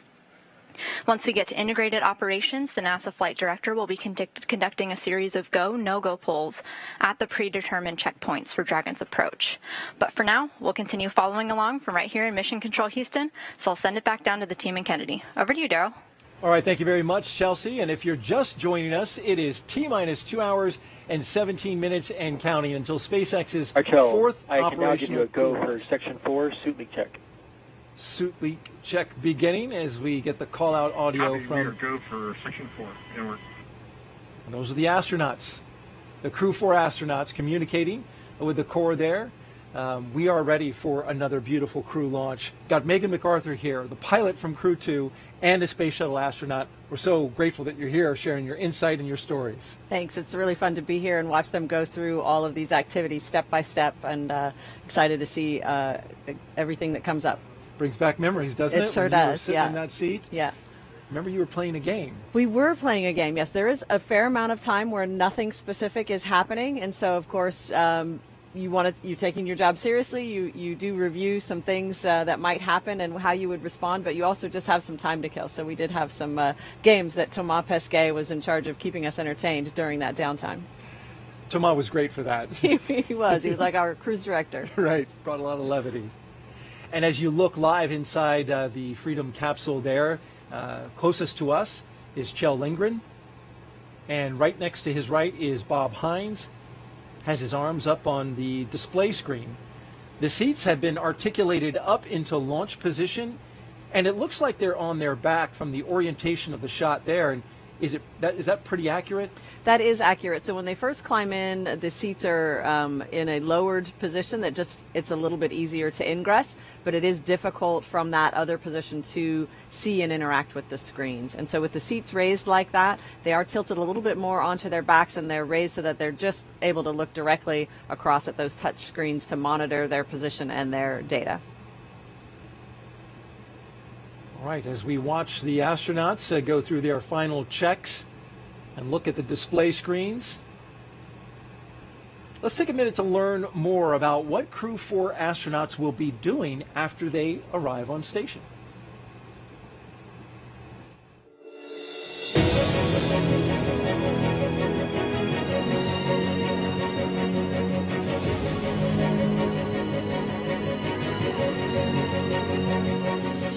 Crew-4 is the 4th crew rotation flight for the SpaceX Dragon vehicle. Crew-4's goals are to safely and successfully get to the International Space Station, and then to spend the allotted time living and working in space, meeting all of the planned research and science and maintenance goals of the space station program. We are all super excited about the opportunity to fly on a Crew Dragon spacecraft. That vehicle is a super complex, modern vehicle that enables us to get to space efficiently and safely. My role as pilot on the Dragon vehicle is primarily to monitor and maintain the systems of the vehicle itself. To get a chance to pilot one of the newest vehicles on or off the planet is a true honor. Yeah, getting selected for Crew-4 was amazing because it's an opportunity to go back to the International Space Station and experience again that transformation from being an earthbound creature to being this space-living creature. When you get to space station, the first thing that really strikes you is this feeling of weightlessness. I'm so excited to revisit the space station. It was home for 5 months back in 2015. You know, we arrived on orbit, and really within a couple of days, my brain adjusted to the idea of floating. Not that I was good at it, but the novelty of it. I think that the fact that our brains can adapt to something that is so novel, so different, something that we're completely unaccustomed to for all of our lives, and that it can just adapt like that is absolutely amazing. The International Space Station is a national laboratory built to do science. The connecting element between all the experiments that we do up there is the space environment, and specifically weightlessness, microgravity, as the scientists like to say. When you're dealing with complex systems, one way to learn how they work is to start removing variables. We're able to do a lot of that down here on Earth, but one of the things that we have a challenge doing and we can't do is remove the effects of gravity.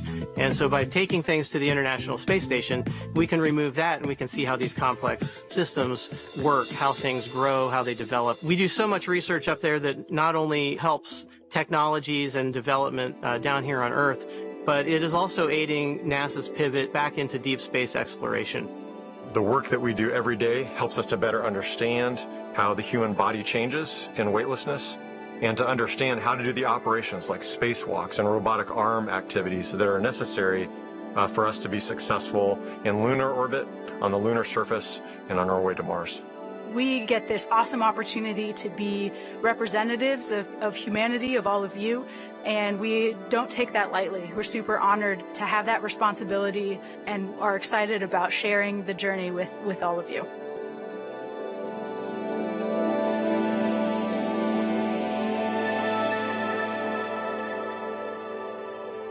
There's so much work that the crew does once they get up to the International Space Station, but at the moment, as you're looking live, outside the Dragon capsule, they're on the ground.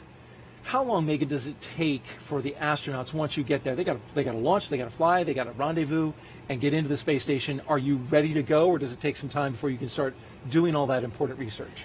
It takes some time for your body to adjust, but I think it helps that you're working during that time while your body is adjusting. The space station is a super unique environment with the micro-G conditions that we can't duplicate here on Earth for any long duration of time. And so not only are you excited to get to work and start doing these science projects, but it really, I think, helps you adapt to the environment the sooner you start learning to work in it. Mm-hmm. And then once you get rolling, there's a lot of exciting science that is happening for this mission. We're going to talk about that, and we're going to talk more in depth with Megan about some of the experiments that she worked on, as well as some that are in the future. And that's coming up a little bit later in the show. But we are currently T-minus 2 hours, 10 minutes and counting. So let's head back out to SpaceX headquarters in California, where Dan and Jesse will be picking up our commentary. Great, thanks, Daryl. Now, it took years of hard work to get to where we are with Flying Crew. The development of Crew Dragon really started with Cargo Dragon, and Dragon was designed from the beginning for flying humans to space. Even the first Cargo Dragon had a window despite not having humans on board. Before we could fly humans, our teams implemented a number of design upgrades to make sure that both Dragon and Falcon 9 were suitable for flying people. We then put both vehicles through thousands of tests to prove their safety. Now, since Demo 2 in May of 2020, SpaceX has been regularly flying crewed missions for NASA at the cadence of about one flight every 6 months. Crew-4 will be SpaceX's 5th crewed spaceflight for NASA, following the crewed test flight Demo 2 and 3 previous operational crewed missions to the space station. Now, it will also be SpaceX's 7th crewed spaceflight overall, including Inspiration 4, the first all-civilian mission to space. Now, Inspiration 4 was really a historic first, and what's really exciting is it certainly will not be the last of its kind. Now, in fact, Jared Isaacman, commander of the Inspiration 4 mission, will return to orbit with SpaceX under the Polaris program, which is a series of missions to advance deep space exploration while raising global awareness for St. Jude Children's Research Hospital. Polaris will consist of up to 3 human spaceflight missions that will culminate in the first flight of SpaceX's Starship with humans on board. Now, the first mission, Polaris Dawn, is targeted for no earlier than the 4th quarter of this year, and in addition to Mission Commander Jared Isaacman, will include pilot Scott Kidd Poteet, who served as the mission director of Inspiration 4, mission specialist Sarah Gillis, and mission specialist medical officer Anna Menon. During the Polaris Dawn mission, Jared will perform the first ever commercial spacewalk. The mission is also flying higher than any Dragon mission to date and endeavoring to reach the highest Earth orbit ever flown. And NASA's efforts, particularly with the Commercial Crew Program and the certification of SpaceX's Dragon, are building a foundation for a robust U.S.-led commercial economy in low Earth orbit. Commercial transportation, it's a big one. That transportation to space, but that's just one element of our larger plan for commercialization. We're enabling the development of commercial space stations, private astronaut missions, and then demand for in-space manufacturing and more. We just wrapped up the mission with Axiom Space. That was a big part of this effort, and that was the first all-private astronaut mission to the International Space Station. They lifted off back on April 9th on a SpaceX Falcon 9 rocket and spent almost 2 weeks. Ended up just some bad weather prevented them from coming home. But in that Dragon endeavor for the AX-1 mission, there was the commander and the former NASA astronaut Michael Lopez Alegria, pilot Larry Connor, and then mission specialists Etan Stibbe and Mark Pathy. And again, they spent more than 10 days in orbit, including an extended stay on board the International Space Station. They just returned just this week. But during that mission, they performed hundreds of hours of research, more than 25 different experiments, and this is just helping to lay the groundwork for a lot of the really exciting stuff coming up, including the Axiom Station, which is going to be a commercial space station attached to the International Space Station and is currently under construction. I mean, low Earth orbit, we know it's an incredible space for scientific research, technology development, astronaut training. As we go to the moon, we're going to still need a place to train our astronauts. Low Earth orbit's the place to do it.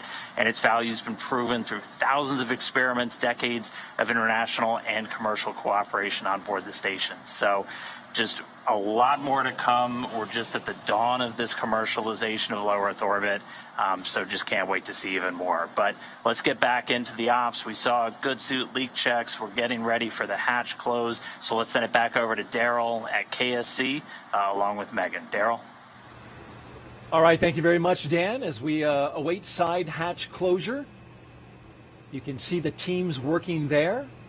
Hatch still open, but they will be inspecting it very closely. You see the light in the hand of one of the closeout team members. They'll be closely examining that seal around the hatch, which is important. This is going to be protecting them from the dangerous environment of space. So you want a good seal.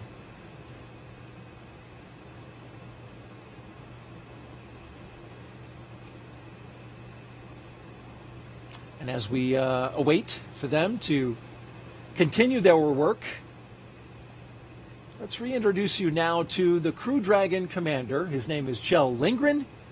Here he is.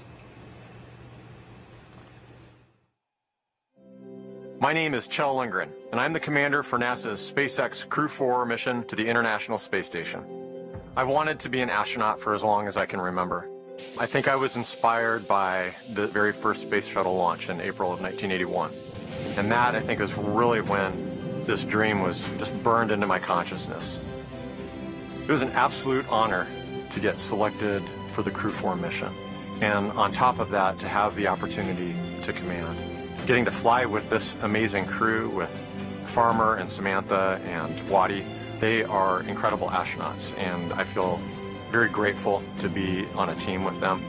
But we're one small part of a larger team that spans the nation and the world. We truly get to leverage the best and brightest as we chase somewhat impossible goals.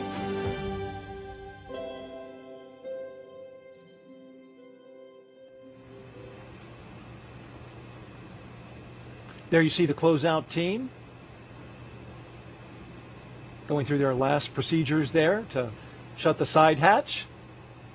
Seated next to Kjell Lindgren is Crew Dragon pilot and NASA astronaut Bob Hines.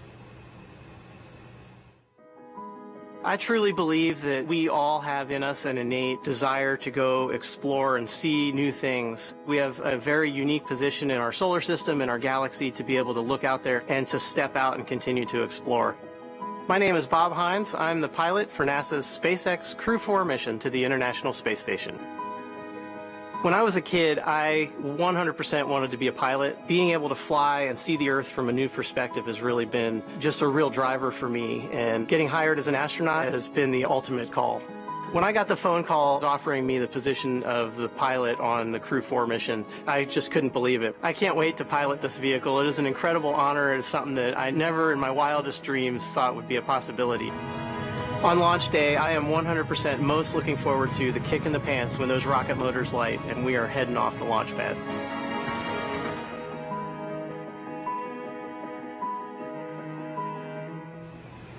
And he's going to get that kick in the pants, right, Megan? That's right. In seat number 1 today is mission specialist and NASA astronaut Jessica Watkins, who will be making her first trip to space today. My name is Jessica Watkins, and I'm a mission specialist for NASA's SpaceX Crew-4 mission to the International Space Station.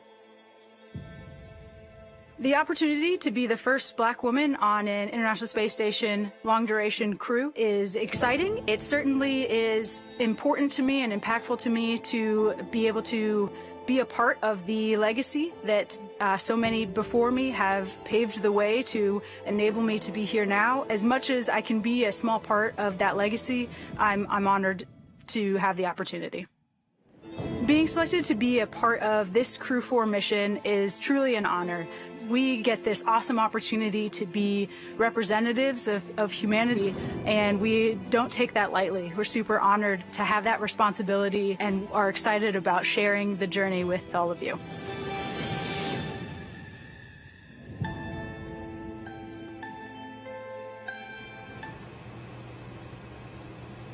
And last but not least, in seat number 4 is Crew-4 mission specialist and European Space Agency astronaut Samantha Cristoforetti.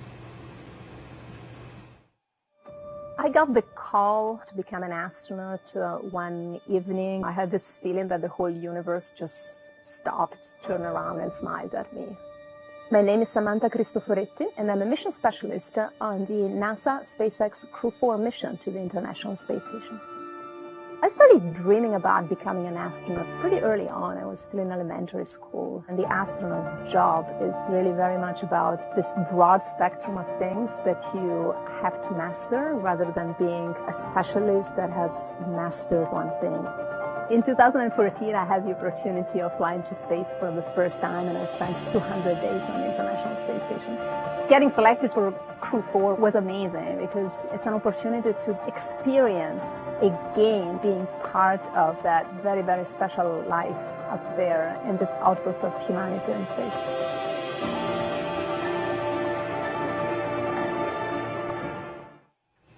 And those are your astronauts from Crew-4. A lot of 4s in this mission, Megan. It is, of course, Crew-4, the 4th operational flight. It's the 4th flight of a reflown booster. Okay. We're taking off in the 4th month of 2022. Lots of 4s. Lots of 4s. 4 very special people getting ready to launch tonight. Indeed. And this is a great crew. They you can tell that they've bonded over the time that they've been together. Absolutely. The time that you spend in training, even though it's shortened in some cases, is really special. You know that you're doing something unique and difficult, and you know you're going to really be in a lot of situations where you rely on one another. And so forming those friendships and those bonds are really going to serve them well over the next 6 months. Providing us the insight and the explanations throughout this launch broadcast, Megan MacArthur on hand here, shuttle astronaut, Crew 2 pilot on the Dragon. We want to remind you, you can ask her a question right there at the bottom of your screen. You can see how. Just put the hashtag AskNASA into Twitter and send us a tweet. And once we see it, we'll go through them and pass them along to her. She's been answering them all evening, and keep those questions coming. In the meantime, let's get over to Andy at SpaceX headquarters for a launch operations update. Andy. Thanks, Daryl. We are just under T-minus 2 hours until liftoff, and the countdown is proceeding nominally at this point. On board the brand new Dragon spacecraft Freedom, we heard the communication checks between the Dragon team and the crew, and those went well. The astronaut seats were also rotated in flight position, and right now the closeout leads will verify the cabin environment and then begin procedures to close the side hatch of the Dragon spacecraft. Afterwards, the SpaceX support team will perform the final leak check on the hatch, and once that is finished, the team will begin steps to ready the access arm to retract.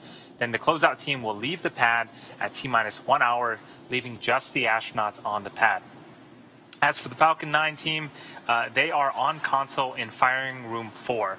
They are preparing the communication checks with the astronauts that is due in just a few minutes here. SpaceX engineers have pressurized the launch vehicle gas storage bottles. These are composite overwrap pressure vessels. They contain gases used to fill the tanks with hot helium, as propellant is drained out of the first and second stages during ascent. Once we top them off, we'll top them off in the last half hour or so before liftoff. We also use pressurized gases to spin the Merlin engine turbopumps when we start an engine in space. The second stage embark engine starts up after the first stage separates, and the first stage engines need to be restarted for its landing sequences. The gases are also used for attitude control systems, which helps with vehicle orientation, and for deploying the grid fins and landing legs. We continue to monitor weather at launch sites and around the world at contingency abort and landing zones. But right now, everything is green. So with that, we are at T-minus 1 hour, 57 minutes and counting. Everything's looking good here, so I'll send it back to you, Daryl and Megan. All right, Andy, and thank you. Back here at the Kennedy Space Center, the weather is fantastic. We've got a cool evening and calm conditions, which is perfect for launch. As we look at the closeout team finishing their job on their pads, they've got a list of milestones and checks to complete. And as we wait for them to close that side hatch with the 4 crew astronauts inside, let's take a little moment to take some more questions from social media. There you see a question up on your screen. The question is, Megan, how would you describe the first moments after arriving to the space station? Well, it's such a magical moment, in fact, once the hatches are opened and you finally get to come through. For me, having worked, around the space station program for so many years, but never actually seen it, it was really, really special to come through and finally see the environment. Plus, you have all of these smiling faces, people that are excited to see you, the folks that are going to be coming home. It's really pretty overwhelming. Lots of hugs, lots of smiles.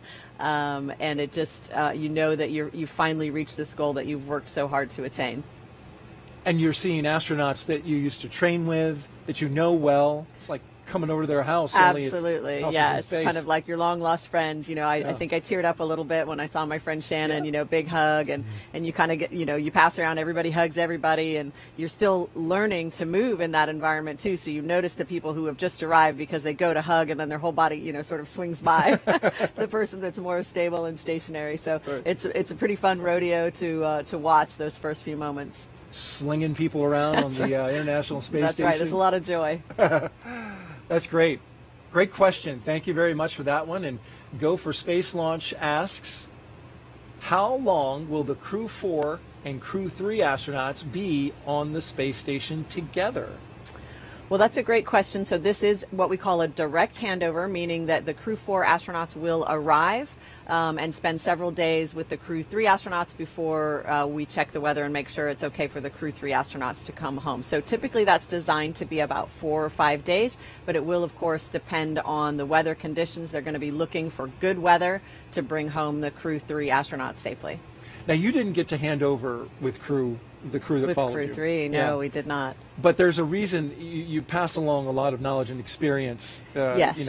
on to them. Handover is really, really important between crews. There's so much that you can learn, from the books, if you will, or from the simulation, but there's so much more that you're going to learn in the real environment. And we have the luxury of, Mark Vande Hei, of course, was up there. He did an entire year in space. He's a superhero. And so we were able to leave to take advantage of the good landing weather, knowing that he was going to be there to show everybody the ropes that was arriving on Crew-3. Of course, we would have loved to be there to enjoy their company for a few days, but it does get pretty crowded. Especially at the line to the bathroom. Yes, that's a long line. Even in space. How about we take another question? That was a great one. Florida Hurricane asks, does the crew participate in any pre-launch traditions? That's a great question. So individual crews might have their own specific pre-launch traditions. And so spending time at the beach house here at Kennedy Space Center with your loved ones is a big part of that tradition. For my family, we were able to go boogie boarding. We had some nice weather, spend some time at the beach. That was a really great tradition. Other traditions that are more common have to do with things we touched on earlier, putting your zap or putting your crew sticker in certain places, signing those things. And they'll do that on board the International Space Station as well. Whenever there's a new vehicle coming or going, we like to put our stickers on everything. And so those are some other traditions that are ongoing. And special for this crew, they actually got to go out and see the SLS rocket, which was on the pad. It just recently went back into the VAB, so we haven't seen it tonight. But that was a special opportunity for them, which not a lot of crews get to see. Yes, not many crews will get to see. Well, eventually we'll get to see more of That's that, right. But that must have been a special moment going to visit the Mega Moon together and thinking, hey, this could be a next ride for some of us. So that had to be pretty special. Absolutely, and they got inside the gate as well, so a great opportunity for them. Well, thank you for those social media questions. Keep them coming. Shuttle Gravity asks, why have many of the SpaceX crewed missions launched at night? That's funny. You and I were just talking about that. I'm not sure that we came up with the answer. It certainly is the case that launch. Well, orbital mechanics are complicated. That was my answer. Yeah. I think we definitely came to the agreement that it's a beautiful. It's certainly orbital mechanics. Where the space station is important, and I think also probably weather might be, in general, the winds might be calmer at night by the ocean, but that's really just a guess. It's not something that I've tracked closely. I don't know if you guys have talked about it internally. It is, and the conditions are better at night, but it's exactly as you say. It does come down to where the space station is going to be and how they need to catch up with it. And so when we land at night, the launch ends up happening at night.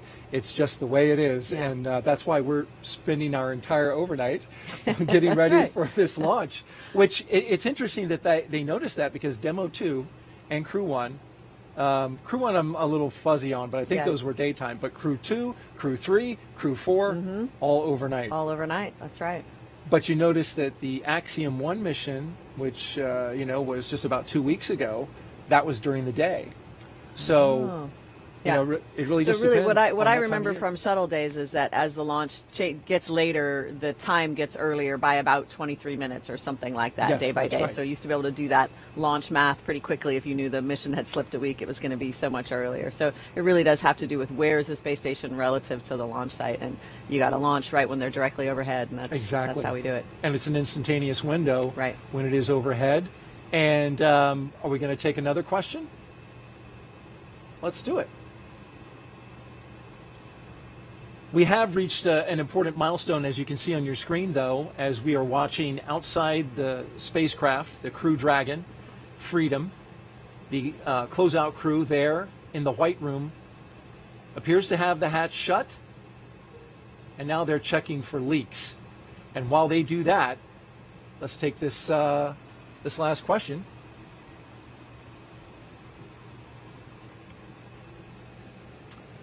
What kind of food will the astronauts have on the International Space Station? So food is so important, as you can imagine. And Freedom SpaceX, with the side hatch now closed, we're going to be commencing health checks for the launch escape system. Expect momentary flight computer state change, followed by transition back to pad hatch closed. And there's your confirmation. So yes, food is so important for any long duration mission, of course, but on the International Space Station, there are some challenges to providing a varied menu. You've got a lot of different people with a lot of different tastes, and then you have limited ability to keep fresh food fresh. So our food has to mainly be what we call shelf stable. So it's kind of like canned food, although our food comes in packets, and it's also dehydrated food that we have to add water to. So the food lab at JSC works really, really hard to provide us that varied menu with lots of different flavors to try to help, you know, people with lots of different palates. And so my personal favorites, I like the mango fruit salad and chicken pineapple salad for a nice little bistro lunch with some tomato basil soup on the side. Those were some of my favorites, but a nice broad menu for lots of different taste buds. You are making me hungry. But is that the rehydrated meal? So some of it's rehydrated and some of it's packaged, irradiated basically to become shelf stable. All right. Well, thank you very much, Megan, for taking those questions, and thank you to the audience for sending them in. We'll keep taking them as long as we're counting down here, and we've got about an hour and 48 minutes left in the launch, and then only an hour until the pad team wraps up its final checks and clears the white room. That's when the action will really pick up with the crew access arm retracting. Then we'll have the arming of the launch escape system, and then, of course, propellant loading. So we'll keep you live into the action, as you can see on the screen there, with the crew as they're sitting tight for the next hour or so. And then, of course, we'll provide you with some more context about this mission. But in the meantime, let's head over now to Houston for a closer look at what the crew will be doing when they reach their destination. Chelsea. Hey, thanks, Daryl. When Crew-4 arrives at the space station tonight, they'll officially become Expedition 67 flight engineers. Once on board, they'll do something known as a direct handover, just like what astronaut Megan MacArthur was talking about, basically saying that Crew-3 and Crew-4 will be aboard the space station all together until Crew-3 comes home sometime next week. Crew-3 will be able to give Crew-4 an orientation, show them the ropes, which might be particularly helpful for first-time space flyers Jessica Watkins and Bob Hines. A direct handover also helps ensure a continuous U.S. presence on the space station, a record that we've held for almost 22 years. But the space station is an orbiting laboratory, and they'll jump right in on research investigations. So I'll toss it over to Megan Cruz, who can tell us a little bit more about those exciting experiments the Crew-4 will work on. Chelsea, thank you so much. Yeah, I want to introduce everyone to David Parker here. He's the European Space Agency's Director of Exploration. How are you? I'm great. Good morning to you. You are very excited. Well, I do know why you're excited. This is your first launch from here at Kennedy. It is. It's incredible. I've been working in the industry for 30 years, and here I am, the first launch at Kennedy. That's so exciting. And you're going to watch Samantha Cristoforetti's second trip to the International Space Station once she launches from here. When she gets there, she'll be working on a lot of science experiments, right? Yeah, that's true. She'll be working in our European lab aboard the space station. That's called Columbus. Mm-hmm. And she'll be continuing many experiments that have been started, but some really interesting ones for her mission. For example, she's working on DNA research and related to aging. And that's related to one of our own interests, which is osteoporosis, the effects of aging back here on Earth. So it's linking what we're doing aboard the space station to the research that's really relevant to us back here on Earth. Yeah, and that's important because we do know that there is bone loss that happens while we have astronauts in space. Now, you know, something that's really interesting is that NASA and ESA aren't just partners when it comes to our commercial crew program. You guys are playing a critical role in our return to the moon, NASA's Artemis program. Yeah, that's super exciting to us. I had the lovely opportunity yesterday to go into the VAB behind us here and see the SLS rocket. We're super excited to be part of the Artemis program, because right at the top of the rocket is our first of our European service modules, the power and propulsion for the astronauts to take them back to the moon. And so the first one obviously was on top of that rocket. The second one is already delivered to the States, and we're building more, maybe up to number 7, 8, and 9.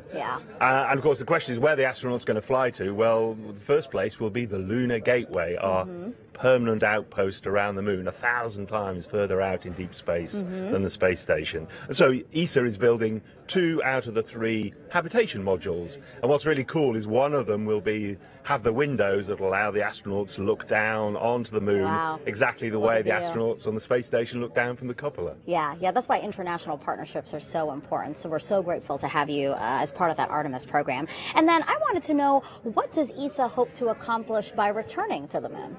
Well, there's a lot to do. I always say that the moon is the 8th continent of planet Earth, and it's undiscovered country, really. In the days of Apollo, which I'm so old I remember, I say the moon is a museum of 4 billion years of solar system history, and we just kind of went to the museum gift shop, grabbed the souvenirs and came home again. Now we're going to go there, really explore it, do the job properly this time, and unravel its secrets, what it can tell us about the whole history of our solar system. And with so much that we have ahead of us, you guys are really focused on STEM as much as we are here in the U.S. Oh, absolutely. And Samantha will do a lot of outreach projects and education projects. For example, there's some really cool examples. We have a couple of tiny computers aboard our Columbus laboratory, and school students will be challenged to produce software that they can upload, so they're doing their own software and research in orbit.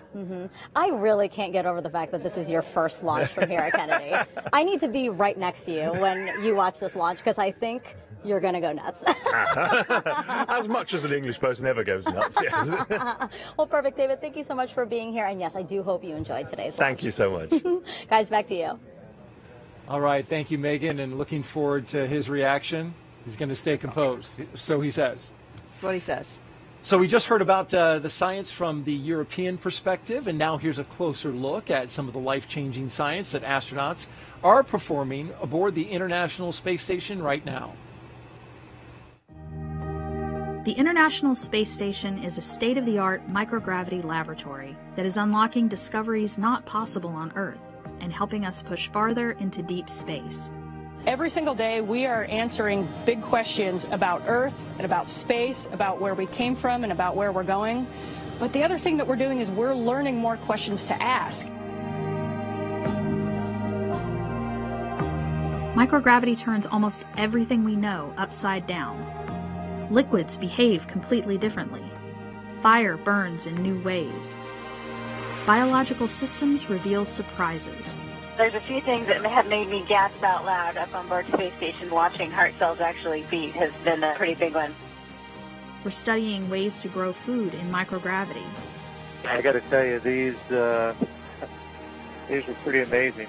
We're learning how human bodies react to life in space and how to keep crew members safe and strong on long-duration exploration missions. Deadlifts are awesome on Earth. They're also awesome in zero gravity. We're testing technologies that will be critical to our return to the moon and great leap to Mars. Our research has contributed to medical and social benefits on our home planet, allowing us to find new ways to combat disease back on Earth and develop technologies to deliver clean water to remote communities in need.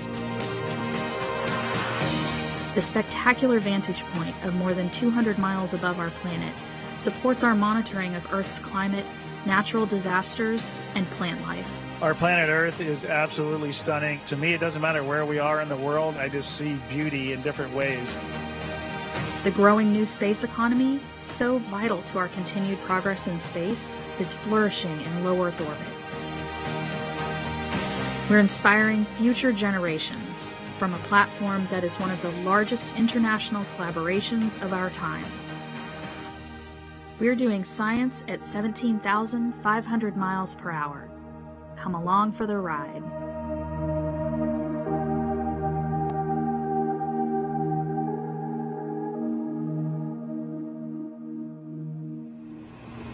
Some of the great science taking place on board the International Space Station. Got an operational update for you right now. The crew inside Dragon there, Crew-4, received their post-ingress brief. The teams are tracking no issues at this moment. They also just completed communications checks with the key members of the Falcon 9 launch team. And now we are standing by for side hatch leak check completion. As you can see there on your screen, that is happening right now. Now, NASA astronauts on board the space station have been busy preparing for the arrival of Crew-4. I recently spoke to astronaut Rajachari, who is in space right now, about how they're getting ready and the special connection he has with 2 Crew-4 astronauts. Raja, I covered your launch from Cape Canaveral, and I remember what you looked like then, and I see you now, and I'm just curious, did you get a haircut? And if so, how did you cut your hair in space?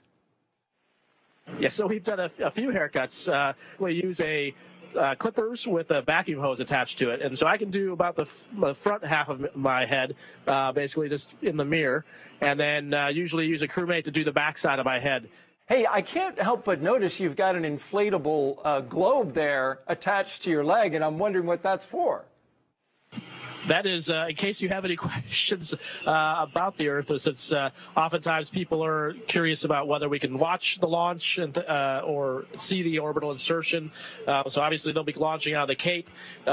Based on where we're at, hopefully we'll have a decent view. And as long as we're on at least the half of the Earth that can view the Cape, we might get a chance to see the rocket plume and maybe the insertion into orbit. But it's always kind of dependent on atmospheric conditions and where exactly we are in the orbit in relation to their launch.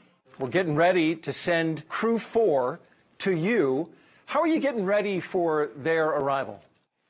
Well, it's funny you ask, because actually just yesterday we caught the visiting vehicle Cygnus, the SS Pierce Sellers, and brought it on board the space station. And on board that space vehicle is a whole bunch of supplies for Crew-4. So yesterday evening and today we've actually been unpacking it, and part of the supplies that it's brought up are food, clothes, and other items for Crew-4. So we've been starting to distribute those around the station, pre-position them for them, and then when it gets closer in time to them showing up, we'll actually start to unpack those bags and set up their crew quarters for them.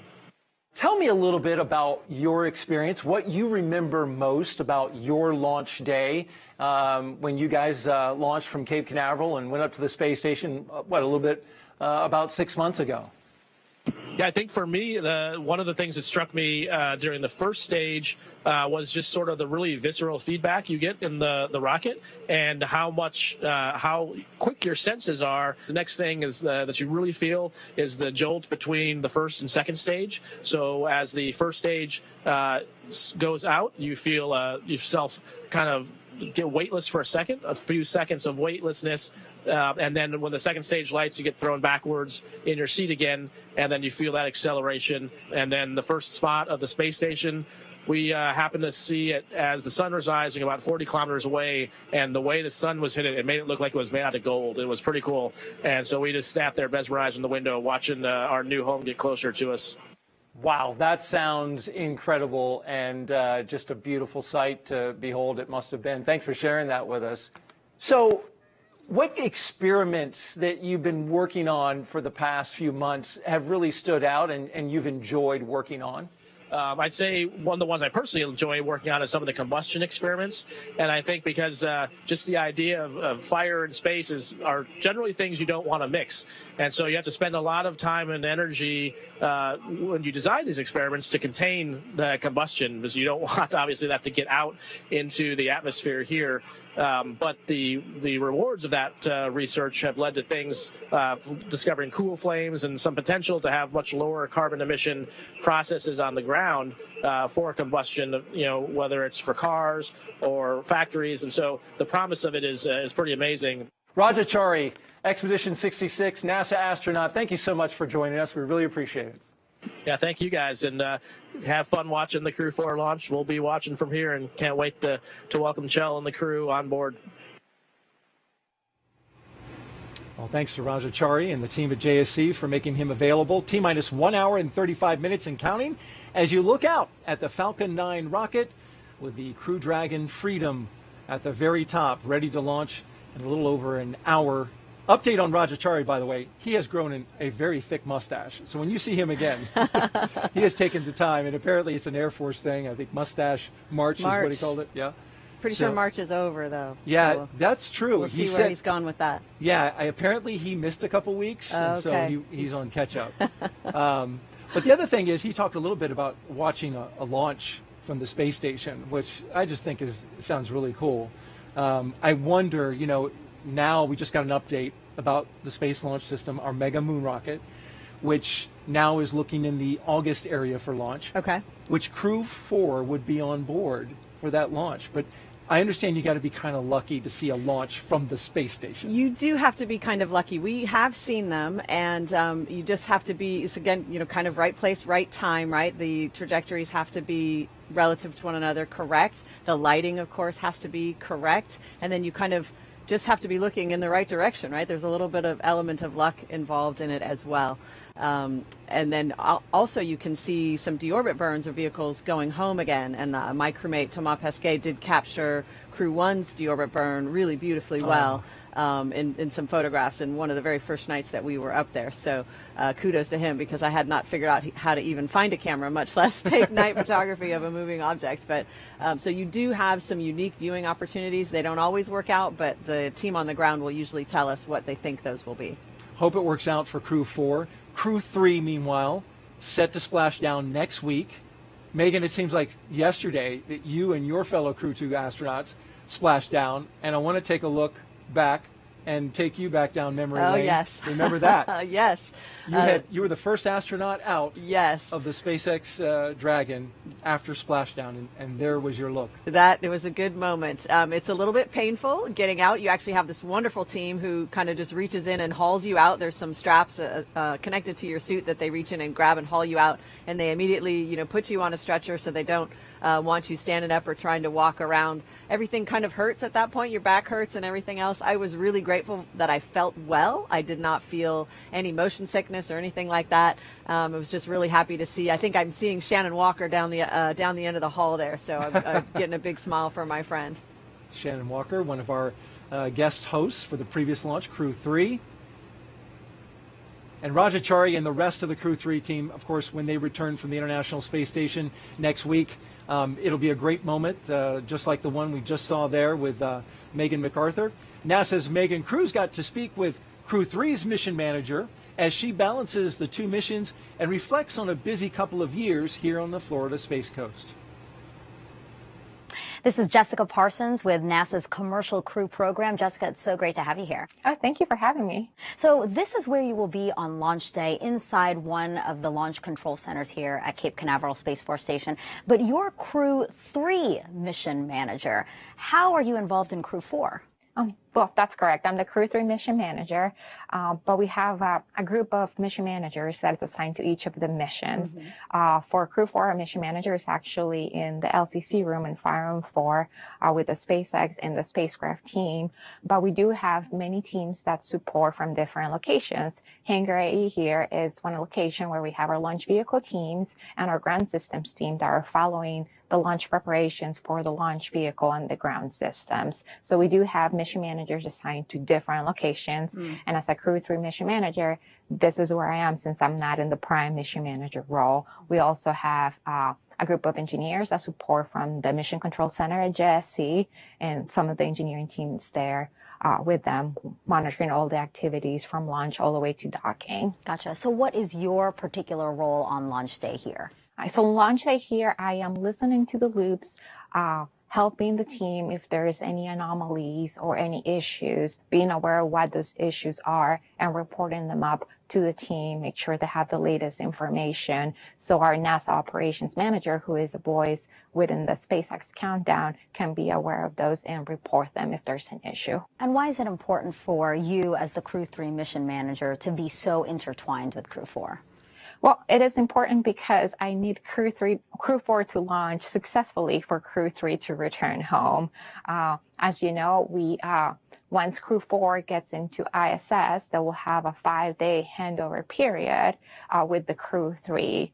And once that handover is complete, depending on the weather, we'll assess readiness for Crew 3 return, and then we'll be coming home. How long have you been with the Commercial Crew program? So I would say I'm fairly new to Commercial Crew. I've been with them for 2 years since we became operational. Actually, my first day at work was the week when we launched Demo 2. We were launching Bob and Doug. So it was craziness to me to experience that on my first week at the job. But since then, this is the 5th mission that we launched in that period of 2 years. So it's an incredibly fast cadence. It seems like we launch a mission and then we have the next mission coming up, getting ready for it. So it's very exciting, at the same time very rewarding. Why do you say that this job is rewarding? Well, I think it's extremely rewarding because, you know, we are contributing to our space program. We are launching, again, astronauts from American soil, something that we hadn't done since the space shuttle program. And having this cadence, we're doing it every 6 months. So it just keeps us excited and motivated to continue doing it. Yeah, very busy, exciting times here on the Space Coast. Jessica, thank you so much for being here with me today. I appreciate it. Thank you. Back to you. Thank you, Jessica and Megan. And she's looking forward to a launch of Crew-4 so she can bring Crew-3 home, and we are 1 hour and 29 minutes away from that happening. You see the crew now. That's a live shot inside the White Room looking at the Dragon capsule, and we just got an update. We have a good side hatch leak check, and so the team there just wrapping up the work as they continue progressing towards liftoff. Time now to check in on how the rest of the countdown is progressing, so let's send it back out to California and SpaceX's Andy Tran. Thanks, Daryl. Yeah, as you had just mentioned, under 90 minutes now until liftoff, and we saw that the hatch was closed, and we heard that the leak check was successfully performed. Launch engineers are located in Firing Room 4 in the NASA Launch Control Center at Kennedy Space Center. They do have a view through the large windows that you see on screen of Pad 39A, just about 5 kilometers east of them. The Falcon 9 team is loading helium and nitrogen gas into storage bottles on the launch vehicle. RF checkouts are also complete, and the final review of vehicle testing performed earlier today is underway. The SpaceX chief engineer will check with the team at about the T-minus 80-minute mark to verify that we are still good to continue the countdown. The next major activity is flowing a small amount of fuel into the first stage to prime the Merlin 1D engines for ignition. The team is also monitoring fuel and liquid oxygen loading preparations, ensuring the propellants in the ground tanks are correctly chilled prior to loading them onto the Falcon at T-minus 35 minutes. Weather and range continue to be green. They have been green all night. So things, again, are looking great, as we've had really just a great and smooth countdown so far. With that, I do want to check in with Dan and Jesse, who have a very special update for us. Hey, thanks, Andy. Now, before anybody climbs on board Dragon for a flight into space, they're going to spend a lot of time here at SpaceX headquarters in Hawthorne, where we've got a number of simulators, mock-ups, and things like that for them to familiarize themselves with the spacecraft. Now, before we dive into this one, Jesse's going to walk us a little bit more through the Dragon spacecraft. Yeah, just to get an idea of the size of Dragon, the capsule with the trunk attached to it is about 8.1 meters tall. Now, Dan, that's about 3.5 times the height of Shaquille O'Neal. It's a lot of shacks. The diameter of the vehicle is about 4 meters, and the payload mass that it can carry up to space is about 6,000 kilograms. So, Dan, just in case you wanted to bring a large African elephant with you to outer space, you totally could. And the return mass is about half of that. It's about 3,000 kilograms when returning back to Earth. All right, and so SpaceX has a number of simulators, mock-ups for the different aspects of Dragon, and this one right here is a mock-up of the forward hatch. So this is on the very top part of the Dragon spacecraft, and this is what they'll be opening once they dock to move into the space station. I'll walk you through it a little bit. So there's a crank right here, and there's an identical one on the other side. And there's a decal on here that tell you which direction and how to open this. So when you tune into docking tomorrow, you'll hear the crew get the call to open the hatch per the decal. So after we move the handle out, we can just start to open it up. There's a small indicator in the window that'll tell us just how close we're getting. And after we get it all the way down, we're going to hear a telltale pop, and then it's time to open up the hatch. And so it opens up pretty slowly. Yeah, so now it may look like Dan is really struggling to open the door, but in fact, the hinges are designed with dampers so that the door does open pretty slowly. It's about 7 seconds to fully open, no matter how much you push or pull on the hatch door. And that's a safety precaution. The door opens up to the interior of the Dragon vehicle, so we want to make sure that the door doesn't swing and hit anything inside of the vehicle or harm anybody that's inside of the vehicle as well.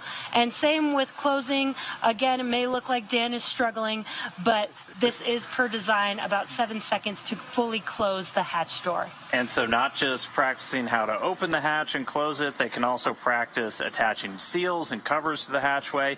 There's also a window here that you can look through to the forward part of Dragon, and there's a pressure equalization valve that can be used to manually equalize pressure between Dragon and the space station. Yeah, and this is just one of the many components that our teams here get to do and be able to train the crew on. So if you're interested in any of the work here at SpaceX, please take a look at spacex.com/jobs and check it out. Now we'll send it back to Kennedy. How's it going over there, Daryl? All right, it's going great, Jesse. Thank you both for that little show and tell there of the hatch. Megan, you were familiar with that. Absolutely. That was one of the training items that we would use when we would go out to Hawthorne to make sure we understood how that mechanism worked. Weren't you saying that you did it faster? Is that what a little bit, maybe a little bit faster, yeah. All right, we're currently T-minus 1 hour and 24 minutes and counting until Crew Dragon flies its next 4-person crew to the International Space Station with the astronauts that you see. They're inside that spacecraft right there. Commander Chell Lindgren, pilot Bob Hines, and mission specialist Jessica Watkins and Samantha Cristoforetti. We are getting ready to do the launch escape system checks. We've had the common leak checks. Those were successful. We closed the hatch. We got a secure seal on that, got that confirmed. And then we also have started to begin those launch escape system and communication checks. That's all conducted by the Falcon launch team. These checkouts are a standard part of the launch countdown, and they're critical to make sure everything is in working order before arming that launch escape system. The launch escape system, of course, critical to the astronauts inside, because this, once the crew leaves, is the only way to get off the pad if something were to go awry. That's right. It's one of the, in my opinion, one of the best features about this transportation system is that you have a way to get the crew safely away from a rocket that might be experiencing an off-nominal condition. And that capability exists from, before you start the propellant load, all the way into orbit. And so it's one of the great capabilities that this vehicle brings. And that launch escape system is powered by Super Draco engines that are capable of moving Dragon a half a mile in only 7.5 seconds. It's pretty remarkable. That is booking it. I guess equivalent to a peak velocity of 436 miles per hour. I can imagine what that feels like. Well, fortunately, we have not had to experience that at this point. But if it were necessary to get away, like I said, from a rocket that is having an off-nominal event, that would sure be how fast you'd want to be moving. Exactly. Whether it's on the ground or traveling uphill. That's right. You can manually trigger that system as well, right? You can manually trigger that system, and it can be triggered in response to a condition. The ground would typically let you know if they had time, but of course things can happen very quickly, and so it needs to be able to happen automatically as well. Crew 3 is scheduled to splash down next week. We talked a little bit about that, and Megan will be there. I will? Megan MacArthur? No, but the ship that Megan was named after, yes. Oh, look at that. Actually, the ship was named after you. The SpaceX's seafaring vessel that will be used to recover Crew 3 and the Dragon capsule was renamed after our own Megan MacArthur, who flew aboard Dragon, of course, on Crew 2, and this is the ship, beautiful inside. Previously, it was named Go Navigator. SpaceX renamed the ship Megan as well. They have another ship. They renamed it Shannon in honor of Shannon Walker, the first woman to fly on Crew Dragon. And look, Megan, your name is even on the life preserver. On the life preserver. That's fantastic. What an honor. I have not seen it in person yet. Of course, I have heard about it, and I feel like that's a real honor. It's funny to me as an oceanographer that I flew in space, and that's what got a ship named after me for doing. But it's a tremendous honor, and I'm really happy to be just a little part of that history. And hey, listen, the good ship Megan already picked up a crew. They took the ship out there and picked up the Axiom 1 crew, which landed just off the coast of Jacksonville. So already hard at work. Already an experienced ship. That's awesome. Yep. Well, hopefully you get to see it and get a selfie with it. Definitely. That's on my list. Speaking of history-making astronauts, we now have a special message, Megan, from one of the astronauts who flew Crew Dragon's first test flight. And the message is for our guest host, Megan MacArthur, and for the 4 astronauts of Crew-4. Take a listen. All right. Howdy, Megan. It's your husband, Bob. I didn't want you to miss the melodious sound of my voice while you were down in Florida giving commentary for Crew-4. I did want to wish you all the best and let you know that Theo and I are thinking of you and really looking forward to reliving both the Crew-4 launch and watching the Crew-3 splashdown together as a family when you return. For Crew-4, Chell, Bob, Jessica, and Samantha, I wish you all the best. I know that you've trained really hard in preparation for this mission, and I'm expecting great things from y'all while you're on board. I would give you one piece of advice, and that's to really enjoy that final meal in crew quarters that you get prior to heading out to the vehicle to strap on and launch into space. Doug and I really enjoyed ours, and I'm looking forward to hearing a little bit about what you selected to eat prior to strapping on a rocket ship. You know, for me, it's hard to believe that it's been nearly 2 years since I launched on the Demo 2 mission to the International Space Station and had the opportunity to stay on board for just a few short months.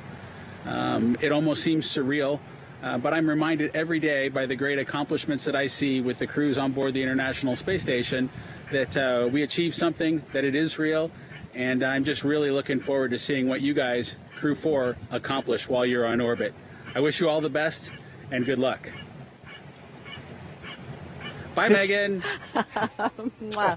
That's a great message. Thank you so much for surprising me with that. That's awesome. That's right. We were looking forward to this moment. Of course, that was Bob Benken, Megan's husband and history-making astronaut from Demo 2 there with a nice message for you and for Crew-4. Yes. The funniest part was when he said, I know you missed the melodious sound of my voice. The melodious sound of my voice, yes. People often ask me, you know, since I flew on the same vehicle in the same seat after Bob in that Crew Dragon Endeavor, you know, did he leave something for you on the spaceship? Did he leave something for you on the space station? And what I like to tell people is he left me a fully functioning, safe spacecraft to get me to space and home again. And there's really no finer gift than that when you're in the spaceflight business. I would greatly agree with that. Let's now join Megan Cruz, who is with Phil McAllister. He is the director of the Commercial Spaceflight Division at NASA headquarters. Y'all take it away. That's right, Phil McAllister. Thank you so much for being here today. Thank you. So talk to me about this being the 4th crew rotational flight to the International Space Station. What kind of milestone does this represent?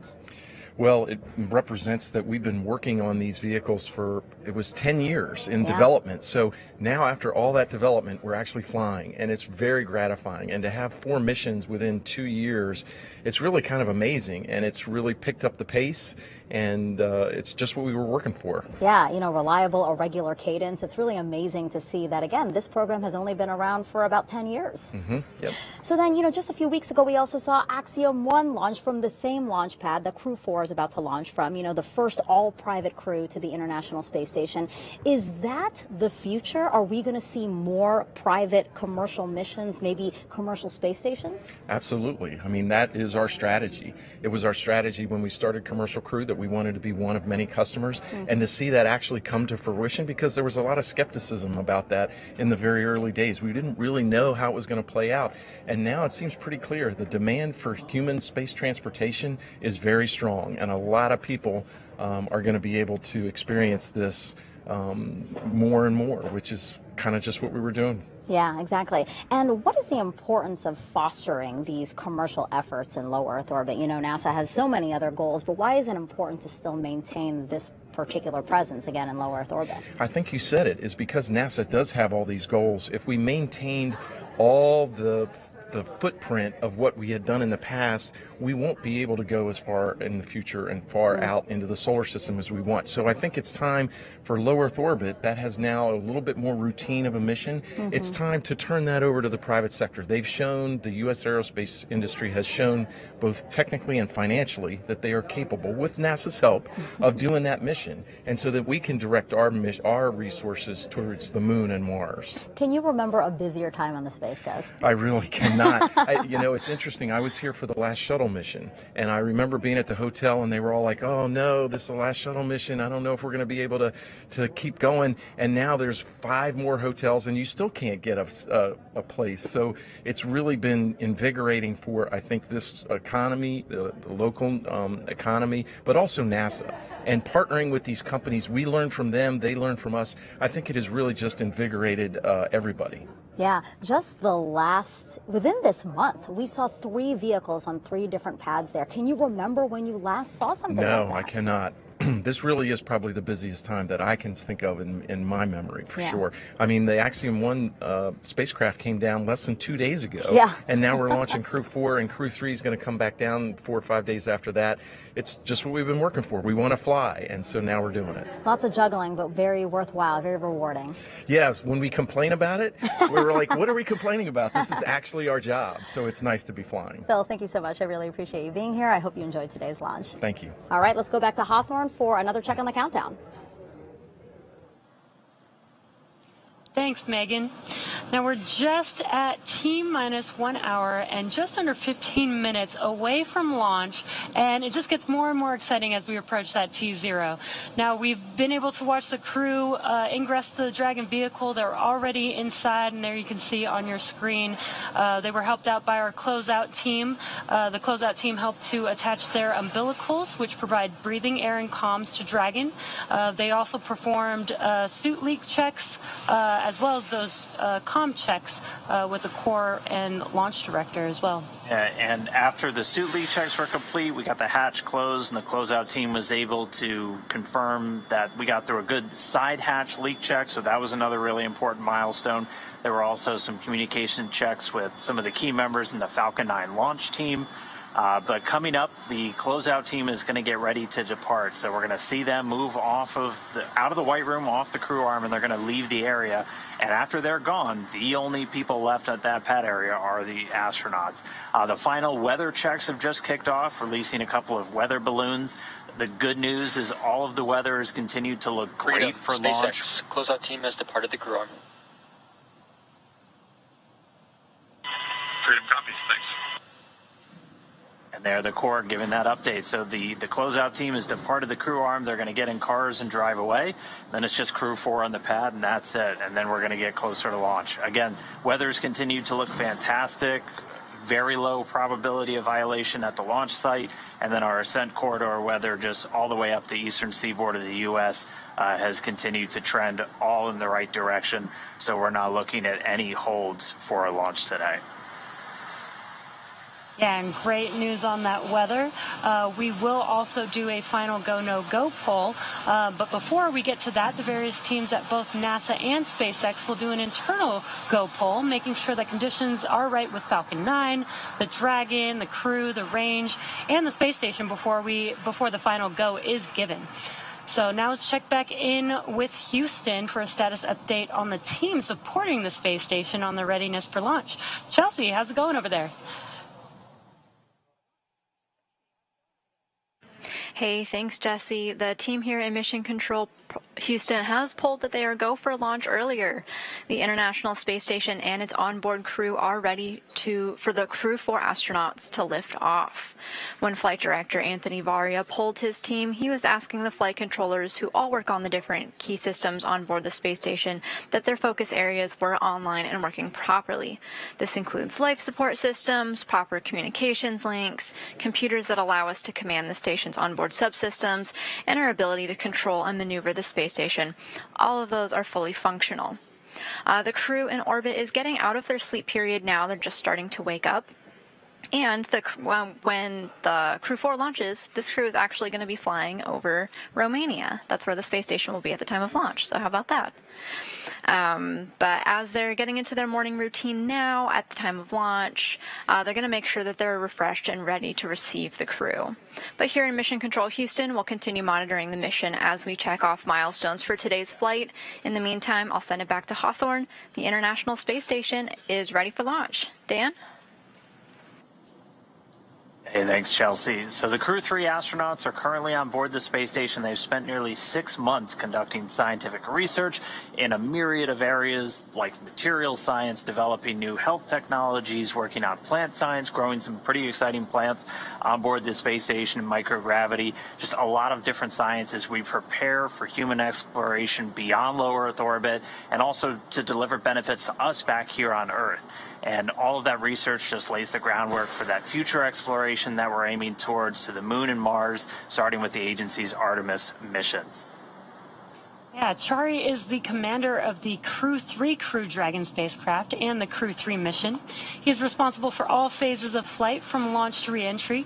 He's currently serving as an Expedition 67 flight engineer aboard the station. The Crew-3 launch was the first space flight for Starry, who was selected as a NASA astronaut candidate in 2017. Now, he was born in Milwaukee, but considers Cedar Falls, Iowa, his hometown. And also on board was NASA astronaut Tom Marshburn. He's the pilot of the Crew Dragon spacecraft, essentially the second in command for the mission while they're in free flight. He's responsible for the spacecraft systems and its performance. Right now, though, on board the station, he's the commander of Expedition 67. And Marshburn, a native of Statesville, North Carolina, became an astronaut back in 2004. Crew-3 was his third visit to the space station and his second long-duration stay on the laboratory. Barron was selected as an astronaut candidate in 2017 and is a mission specialist for Crew-3. She works closely with the commander and pilot to monitor a spacecraft during the dynamic launch and re-entry phases of flight. She's currently serving as a flight engineer for Expedition 67 aboard the station. Barron was born in Pocatello, Idaho, but considers Richland, Washington, her hometown. And rounding out Crew-3 was Matthias Maurer, who was also a mission specialist for the Crew-3 mission. And again, working with the commander and pilot to monitor the Dragon spacecraft during all of those different dynamic phases, launch and re-entry, docking and undocking. He's also a flight engineer on Expedition 67. And like Raja Chari and Caleb Barron, this was his first trip to space. And he was from St. Wendel in the German state of Saarland. So that 4-person crew is currently on board. They're preparing for Crew-4's arrival, but their return back to Earth is just days away, assuming we get an on-time launch today. So looking forward to seeing all of them on board the space station together. Let's get back to the countdown now. We'll head over to Daryl at the Kennedy Space Center. Daryl? All right, thank you very much, Dan and Jesse. And if you're just now joining us, welcome to coverage for the mission known as Crew-4, NASA and SpaceX's 4th flight of astronauts to the International Space Station. We are currently at T-minus 1 hour and 8 minutes until liftoff. Liftoff time still holding, Megan, for 3:52 Eastern time, 3:52 and 55 seconds. That's where the 5's come from. And we're tracking no issues with Falcon 9 or Dragon. The range is green, weather is cooperating, and over the last 3 hours, our crew of Jell Lindgren, Bob Hines, Jessica Watkins, and Samantha Cristoforetti have donned their SpaceX space suits in the historic crew quarters suit-up room. Then they walked out of their crew quarters building, as every NASA astronaut has done since Apollo 7. Then they were transported to the pad, where they climbed inside the SpaceX Crew Dragon Freedom, and now we are seeing them live on that rocket that you see on your screen right there, awaiting liftoff. And so, Megan, as they wait for this, what is the crew doing in these moments? Right, the closeout crew is leaving, and so it's just the astronauts inside the spacecraft. Yes, you certainly realize as that hatch closes and you get the call that everyone's left the pad, that you're getting very, very close to launch. Throughout the time, and it is a significant amount of time that they're in there and waiting. In the beginning, you first arrive, you want to make sure that if you had to do an emergency egress, you know what all of the functions are that you need to do, what are all of the equipment is, and so you take some time to be serious about thinking through all of that. And as we go further and we approach the propellant loading, they're going to again be very much focused focused on the tasks at hand. But in between, there's quite a lot of downtime, and so they'll be entertaining each other, telling stories. Maybe they'll be playing some games. The few glimpses that we've had of them, I've seen some smiles on faces, so I think they're in there having fun, getting ready. Plenty of smiles from Crew-4, indeed. We've seen that, and it's been good to see. Over the next hour, we will conduct a series of polls to get ready for launch. The crew will also arm the launch escape system, and the fueling of the Falcon 9 will begin, and that's a big moment. Let's talk about today's flight. Launch, of course, is set for 3:52 and 55 seconds a.m. Eastern Daylight Time. This will include a 12-minute flight to orbit and then a roughly 16-hour flight to dock with the International Space Station at 8:15 p.m. tonight, Eastern Daylight Time, all in one day. Yes, it is a long day. You know, when I think about them getting ready to fly, I think about the story that I've heard you tell about that flight uphill. You'd gotten, past the tough part, right? You've lifted off, Crew 2 is in space, and you felt like everything was okay. And then there was this sudden alarm. Yes. Can you recount that story? Sure. Well, actually, it was kind of, again, a very long day. You're exhausted for a lot of reasons, and it was at that time our bedtime. And so we'd been given the go to dress into our pajamas, pull out our sleeping bags, and basically hunker down and try to get as much sleep as you can before the rendezvous begins the next day. And we got the call from Sarah, our core, to say, hey, we're tracking an object that's potentially going to get too close to you. We need you immediately back in your suits and put everything away. You have, I think it was 15 or 20 minutes. And so that was an immediate scramble to do exactly what she had said. There was no time to really think about it. We had to just go right into the drill of practicing those motions that we had done, of course, at home. And our awesome mission specialists, Aki and Tama, got Shane and I into our suits and strapped into our seats, and then got themselves suited, and then had to put absolutely everything away. Every t-shirt, every sleeping bag, every sock, everything. And that was a tremendous amount of work under time pressure. And just as they got the last, zipper zipped and buckled, we got the call that said it was a false alarm, and there was not actually an object out there on a trajectory with us. So it did feel a lot like the simulator that the SimSoup had just maybe seen, that we were done with the task and was ready to move on to the next thing. Wow. But it was a good practice. It got our hearts racing. What an experience, thinking you might hit something in space, but actually it was a false alarm. It was something that was improperly entered into the system. There was nothing there. That's right. But you trained for that, right? And you were ready for it. We were. Thank you for sharing for that. Sure. All right, let's check in now with Hawthorne and go out to California for a status on both vehicles. Andy, what do you have for us? Thanks, Daryl. We've had a smooth countdown so far, and the SpaceX team is working no issues as the pace begins to pick up. We heard that the crew had left the pad, and so right now it's just the crew inside Dragon. For Falcon 9, our two-stage reusable rocket, final propulsion checkouts of the first and second stages and the engine began just a few minutes ago in preparation for propellant loading. Now, this involves testing and cycling valves as well as engine pneumatics pressurization. At the T-minus 45-minute mark, the team will report their readiness for propellant load with a final electronic go-no-go poll. Now, before we can begin starting to load propellants on Falcon 9, we do have a few more tasks to perform. First, we need to retract the crew access arm away from the Dragon capsule to its launch position. That's going to happen between the T-minus 44 and the T-minus 42-minute mark. With the arm out of the way, the launch escape system will be armed, and once these two events are complete, Dragon will be ready for Falcon propellant loading. We'll also verify with the launch weather officer that weather meets all the constraints. These include items such as wind speed, lightning, and precipitation. We do expect acceptable weather conditions for launch at both the surface level and upper altitudes, though. Range is currently clear for launch from historic launch pad 39A. Worldwide network of ground stations and the tracking and data relay satellites are ready to support Dragon as it heads into orbit. Today, we do have an instantaneous launch window at 3:52 a.m. Eastern Time. Once we begin loading propellant, there is no opportunity to change to T0. The timing for Dragon to rendezvous with the International Space Station is very precise, down to the second. So we do only get one chance at it today. The good news is we are at T-minus 1 hour and 1 minute and counting. Everything is looking green, so I'm going to send it back over to Jesse. That's great news, Andy. Thanks for the update.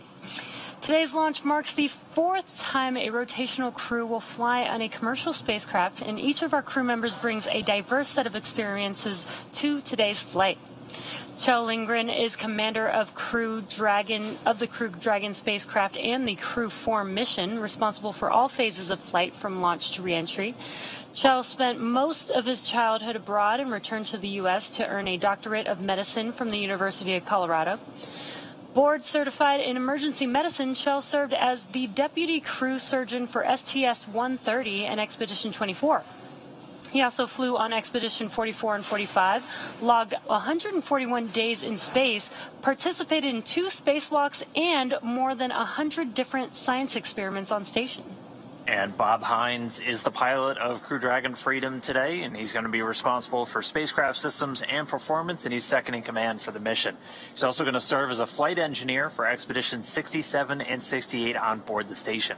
He was born in Fayetteville, North Carolina, earned a Bachelor of Science degree in Aerospace Engineering from Boston University. After he graduated from there, went to the U.S. Air Force Test Pilot School, where he was awarded a Master of Science in Flight Test Engineering, and then went on to complete a Master of Science degree in Aerospace Engineering from the University of Alabama. A lot of school. In 2012, he was selected as a research pilot at NASA's Johnson Space Center, and then in 2017, got the call to become an astronaut candidate. Jessica Watkins is a mission specialist for Crew-4. This will be Jessica's first trip to space following her selection as an astronaut in 2017. As a mission specialist, she will work closely with the commander and pilot to monitor the spacecraft during the dynamic launch and reentry phases of flight. Jessica earned a bachelor's degree in geological and environmental sciences from Stanford University and a doctorate in geology from the University of California, Los Angeles. At the time of her astronaut selection, she was a postdoctoral fellow in the Division of Geological and Planetary Sciences at the California Institute of Technology, where she collaborated as a member of the science team for the Mars Science Laboratory rover Curiosity. And our 4th crew member, Samantha Cristoforetti, also a mission specialist for Crew-4 from the European Space Agency. In 2001, she graduated from the Technical University of Munich, Germany, with a master's degree in mechanical engineering with specializations in aerospace propulsion and lightweight structures. And she also attended the Euro-NATO Joint Jet Pilot Training Program at Shepherd Air Force Base in the U.S., where she earned her fighter pilot wings in 2006. She was selected as an ESA astronaut in May 2009, and then in November 2014, launched from the Cosmodrome in Baikonur, Kazakhstan, before returning to Earth in June of 2015 after spending 200 days in space. Then in 2019, she went on a different mission, NASA's 23rd Extreme Environment Mission Operations, also known as NEMO, a 10-day stay in the world's only undersea research station, Aquarius. Each of these 4 crew members will join Expeditions 67 and 68 once they arrive at the International Space Station. All right, well, we are under an hour away from launch, so we're getting into really the exciting part of the countdown. We heard that the crew, the closeout crew has left the arm. They're out of the area, and we're getting closer to propellant loading and some of the really exciting moments. SpaceX's Crew-4 mission is the company's 5th crewed spaceflight for NASA. We had the Demo 2 test flight and 3 previous operational crewed missions to station. This is also SpaceX's 7th crewed spaceflight overall, including the Inspiration 4 mission as well as the AX-1 mission, which just recently came home. Today, our crew is flying the newest Dragon in our fleet, and we'll be taking a ride on board the Falcon 9 that supported the CRS-22 mission in June of last year. Now, it's been a great countdown so far. As Andy has been saying, weather has been looking really good for T0, and again, the excitement just continues to pick up as we get closer to the T0 mark. Yeah, it's gone really smoothly so far today. If you joined us at the very beginning, we started with suit up just over 3 hours ago. where the SpaceX team helped the crew put on their suits that they're going to wear for all of the launch operations and did the initial checkouts, suit leak checks before they got to the crew walkout. And that's where Chell, Bob, Jessica, and Samantha gave some final goodbyes and some waves to folks gathered outside the operations and checkout building before they climbed into the Teslas and began that roughly 20-minute ride out to pad 39A. And we did watch as the crew boarded their Teslas and headed down the NASA Causeway, headed towards the launch pad. Once they arrived at the pad, the crew took a moment to enjoy the view of the vehicle they will be taking flight on this morning, and then headed up to fix service structure. SpaceX, we are cycling orbit tank isolation valves to equalize low flow pressure.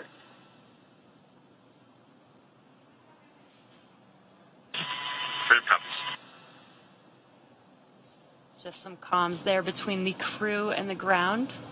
And again, as they headed up the fixed service structure, they began the process known as crew ingress, and that's where the astronauts entered the Dragon spacecraft. The SpaceX team then performed a series of checks to ensure the suits, seats, and vehicle interactions were all functioning properly.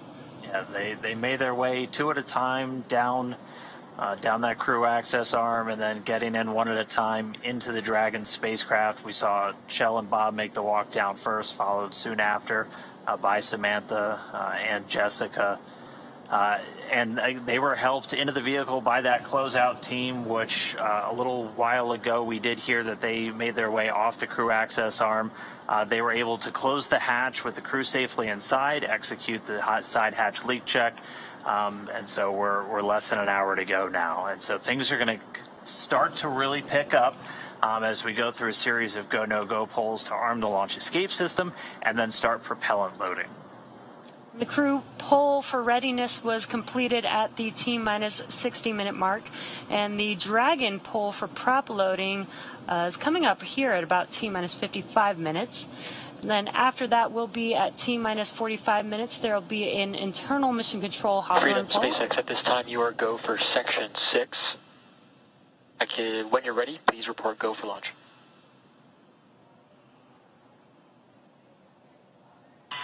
Copy. Freedom is go for Section 6 and put that to work. Again, just pausing for those comms between the core and the Crew-4 astronauts. At T-minus 45 minutes, we will have an internal mission control Hawthorne poll and then the launch director's poll for propellant loading. Now, when we get to about the T-minus 40-minute mark, the crew access arm will retract and the crew will get the call to close their visors and to arm the launch escape system. Now, that's the automated safety system in place that can fire the 8 Super Draco thrusters on Dragon to quickly separate the crew from the rocket, either on the pad or during the flight on the ride uphill. And then once we reach 35 minutes before liftoff, propellant loading for Falcon 9 will begin, loading fuel and oxidizer on both the first and second stages on Falcon 9. So we'll continue to get views of the crew. They're going to get ready to report their readiness for launch. They're in their suits throughout this entire phase. But for right now, we are just standing by for these final polls, and then we'll get into propellant loading. So with things starting to pick up, let's send it back now to the teams in Florida. Over to you, Daryl. All right, thank you, Dan. And since we last saw you, our team has grown. Check this out. So Megan MacArthur and I want to welcome a group of NASA social participants onto our launch broadcast. They are standing behind us and all around us. Guys, welcome. So you might ask, what are NASA social participants? This is them, and they are stoked, and here's what they've been doing. NASA puts out an open invitation to social media influencers who engage in STEM and science communication to come out to Kennedy, and you're looking at the pictures of some of the stops they went to around Kennedy. They tour this multi-user spaceport in the days leading up to launch, and it ends with a rocket launch. They get to see it as close as you can possibly get, the same distance that the media and VIPs get to watch it. So I know you guys are excited about that. NASA social participant Camille Calabeo is otherwise known as the Galactic Gal on Instagram. And so you're here with all of your NASA participants, and I want to ask, first of all, how's it going so far? It has been absolutely amazing. So this is actually my first NASA social. I started my platform during COVID, so you know we haven't had NASA socials since then. And it has been absolutely incredible. I know we had a delay, and so you know some of us went home, some of us stayed. We got to come back. We got to see so many things, and I have gotten to meet so many wonderful people from all different walks of life. And you know, some of them are artists, some of them are foodies, some of them are space influencers. And so it's just been really phenomenal to be here and get to experience this with everyone. Absolutely. And each one of you represent a substantial audience that you're communicating with and sharing the science, which we appreciate so much. So we're so glad that you're here to do that. What's been the favorite part that you've done so far? That is a really hard question. Everything has been absolutely amazing, of course. But I think the best part for me has been, or was, getting to see 3 different rockets on their pads at the same time. And it really just solidified to me what a time to be alive, right? You see SpaceX with Starlink, then you see SpaceX with Crew Dragon, and then you see SLS and Orion taking us back to the moon. And that was just really incredible to see that right here with my own eyes. Totally. And you guys got lucky, really, because there was a launch last week. You've seen 2 launches. We have NASA socials that don't get to do that. So good on you for seeing that. What is one of the more challenging aspects, would you say, to communicating science in this day and age? Yeah, I think communicating science on social media is challenging for a couple different reasons. But I think one of them is that people just don't have long attention spans anymore, right? You get 30 seconds of people's attention a lot of times. So most of my content is actually on TikTok and those types of really short videos, and you get 30 seconds. And that's really hard to communicate effectively, educationally, and engaging, right? You have to engage your audience and keep them engaged for those 30 seconds that you get. And I think for space specifically, it's challenging because space can be criticized a lot. Especially from the general public that might not be otherwise connected to space. And so I think just really communicating why are we doing this and why it's really important to humanity and life on Earth.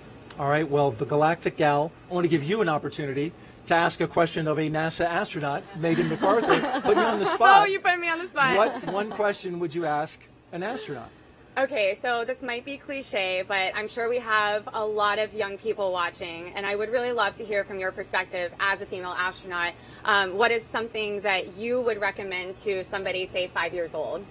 Well, I think what I recommend to kids of any age and any gender is to figure out what it is that you love to do. Be curious and try new things, right? Don't decide just one thing. At 5 years old, I'm going to do this one thing, right? Because there's so many other amazing experiences to have. So be curious, ask lots of questions, find that thing that you love to do, and then pursue it and get really good at it. I love that. Thank you.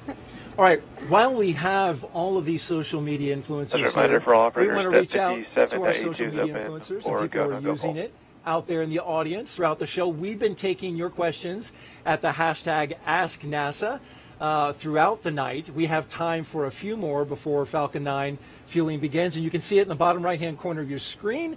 This one from Megan. While on the space station, what was your biggest accomplishment? That's a tough one. I think for me, meeting the challenge of every single day, meeting the schedule every day and whatever that brought was really the challenge, because every single day was different. Some days were easier than others. Some days were really hard. Some days you really had to lean on your crewmates. Some days you really were helping out your crewmates. So it was that maintaining that even keel for the entire 200 days. And I'm calling it 200 days. I think was the biggest challenge. Yeah.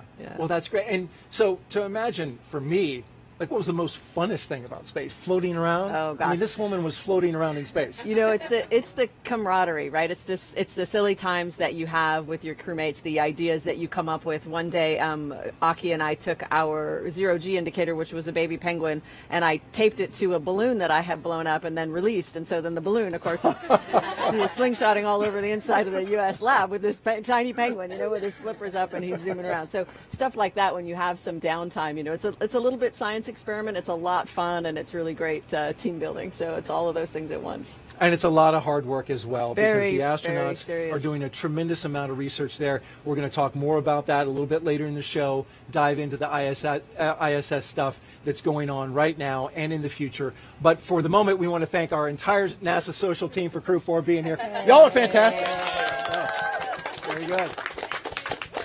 Let's now check back in with Andy at SpaceX in California. Thanks, Daryl. It is T-minus 47 minutes and counting. The SpaceX launch teams are finishing final review of data from checkouts of Falcon 9 over the last hour. The launch director is about to poll the team for readiness, both to load propellant and to launch. And the exciting thing is this is the last poll before we lift off. The 7 SpaceX engineers indicate they are go by electronically voting on the online countdown procedure. The launch director also checks in with Dragon mission director and NASA launch manager to make sure that they are also ready. Earlier you saw the vehicle assembly building called the VAB. The Falcon and Dragon launch team, as well as key NASA launch members, are in the Launch Control Center adjacent to that VAB. They have a view straight towards Pad 39A, and they're able to see Falcon 9 and Dragon. And the team is ready for crew through the large windows of Firing Room 4. And launch. For non-urgent no-go conditions, brief the CE or LD and then approve aborting the countdown. For urgent issues affecting the safety of the operation, operators shall call hold on the countdown net. Launch control abort the launch auto sequence immediately and proceed into the launch abort sequence. At T-minus 10 seconds, launch control will be hands-off, relying on automated abort criteria for the remainder of the count. Operators advise the launch director whether structural breakup or fire is imminent or occurring per Dragon manual escape flight rules. In the event of a fire alarm, key operators noted below will remain at their post while the alarm is evaluated. In the event that personnel safety is threatened, evacuate to the south-facing emergency exit, which leads directly outside. Launch control may proceed with arming the crew for movement. Awesome. So we heard at the very end of that we are proceeding with the crew arm movement. So that access arm that is adjacent to the vehicle, that's going to start to move to its launch position. Operators in Firing 4 and MCCX, the control will be in a lockdown state until launch escape system is disarmed.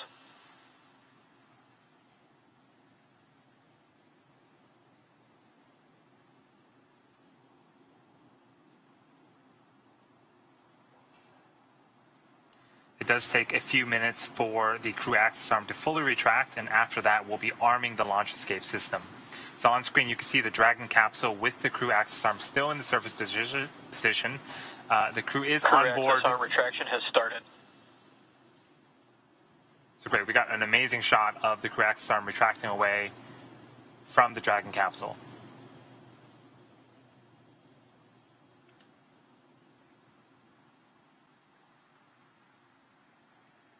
So again, this is going to take a few minutes to fully retract, and then the next major activity is going to be arming that launch escape system of the Dragon vehicle.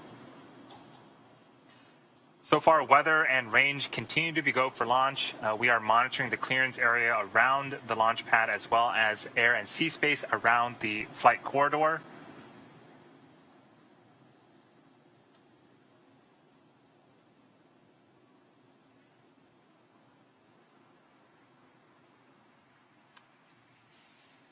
Here at Kennedy Space Center, the conditions are predicted to be acceptable for liftoff just about 43 minutes from now. So with that, again, everything is going smoothly on today's countdown. So I'm going to send it back over to you, Daryl. How are things going? All right, thank you very much, Andy. And the countdown clock continuing at T-minus 43 minutes and counting. Want to recap a few things here for you. The closeout team. They have left the White Room and exited the blast danger area. They are no longer in the picture there that you see. Also, SpaceX teams have pulled go for the LES arm and prop load. That's the launch escape system. And SpaceX Dragon Freedom reports go for launch. And so here we are at T-minus 42 minutes and counting. We're standing by for the next major milestone. We saw the crew access arm retract, and that's one of the last major visual milestones that we'll see in preparation for liftoff. And then shortly thereafter, we'll hear crew access arm retraction is complete. And there is the call out that the crew access arm retraction is complete. And so now we're looking towards propellant load.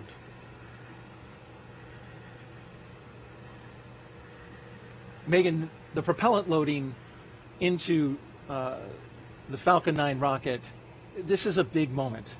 Not a lot of rockets load propellant with astronauts inside the crew capsule. That's right. This was a new capability that was developed for this vehicle to reduce, I think, overall the timeline.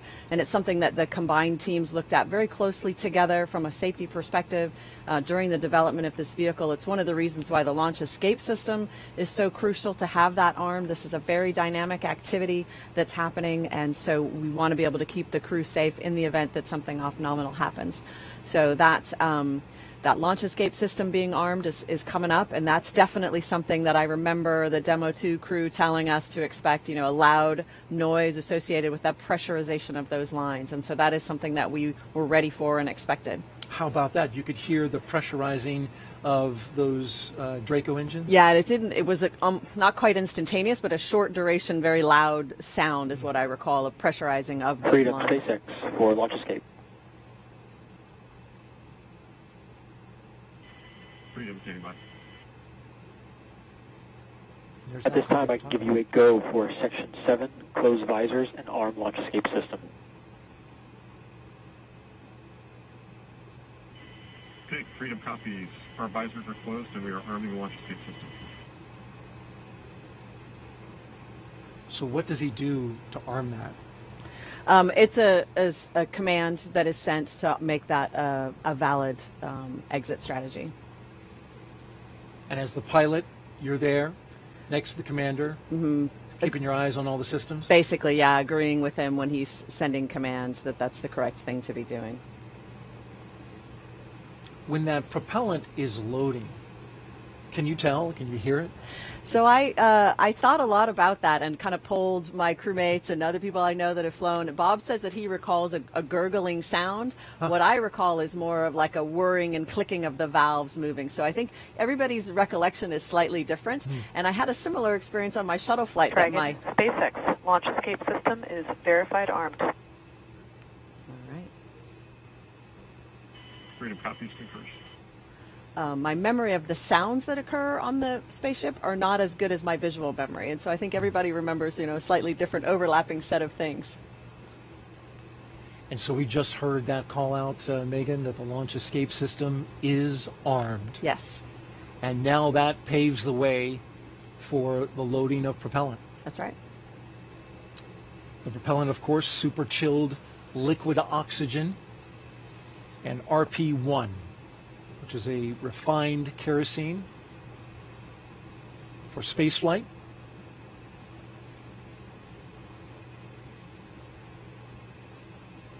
A look from high above, from the launch tower down onto the Crew Dragon spacecraft and rocket below. That booster getting ready to fly for the 4th time.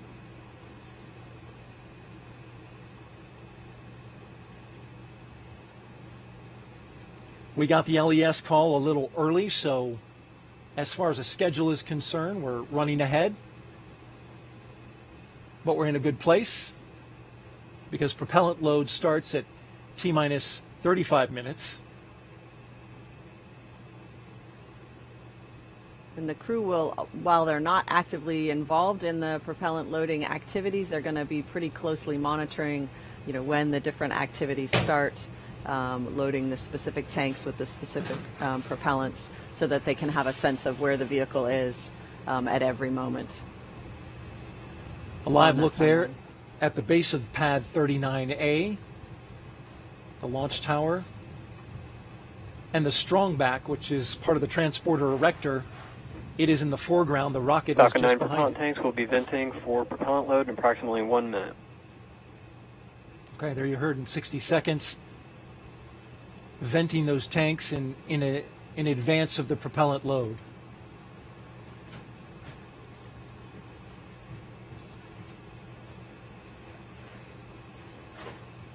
It's 3:15 a.m. Eastern Daylight Time here on the Florida Space Coast. The overnight launch will light up the night sky here in Florida. The spacecraft at the very top, it's a new one. Crew Dragon Freedom, named by the crew. Although parts of it are being reused. The heat shield, the material from the heat shield, it's the first time they've used the composite heat shield structure, reused it on a Dragon, which is just another advancement in SpaceX's reuse capability. They're able to put flight loads on it to test it and qualify it. NASA has approved it, and it's ready to go, which is interesting because it's seen the saltwater environment, right? Right. But they found a way to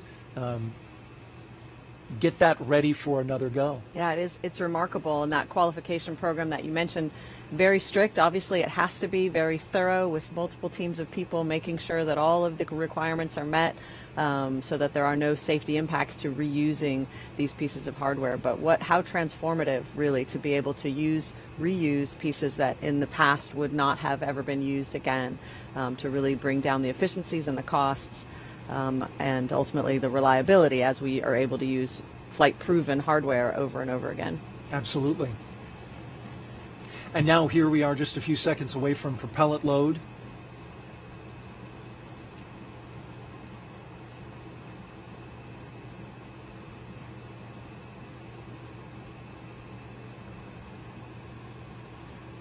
Thinking about the Crew-2 mission as we look forward to Crew-4.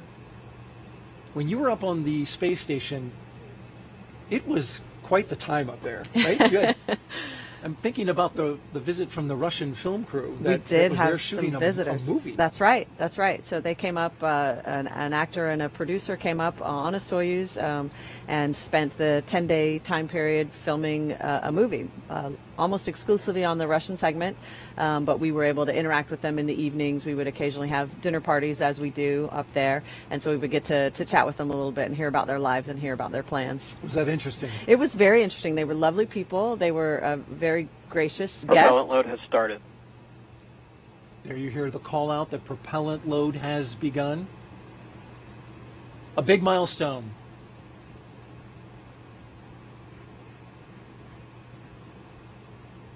As we are sitting at T-minus 34 minutes and counting, but you were saying, Megan.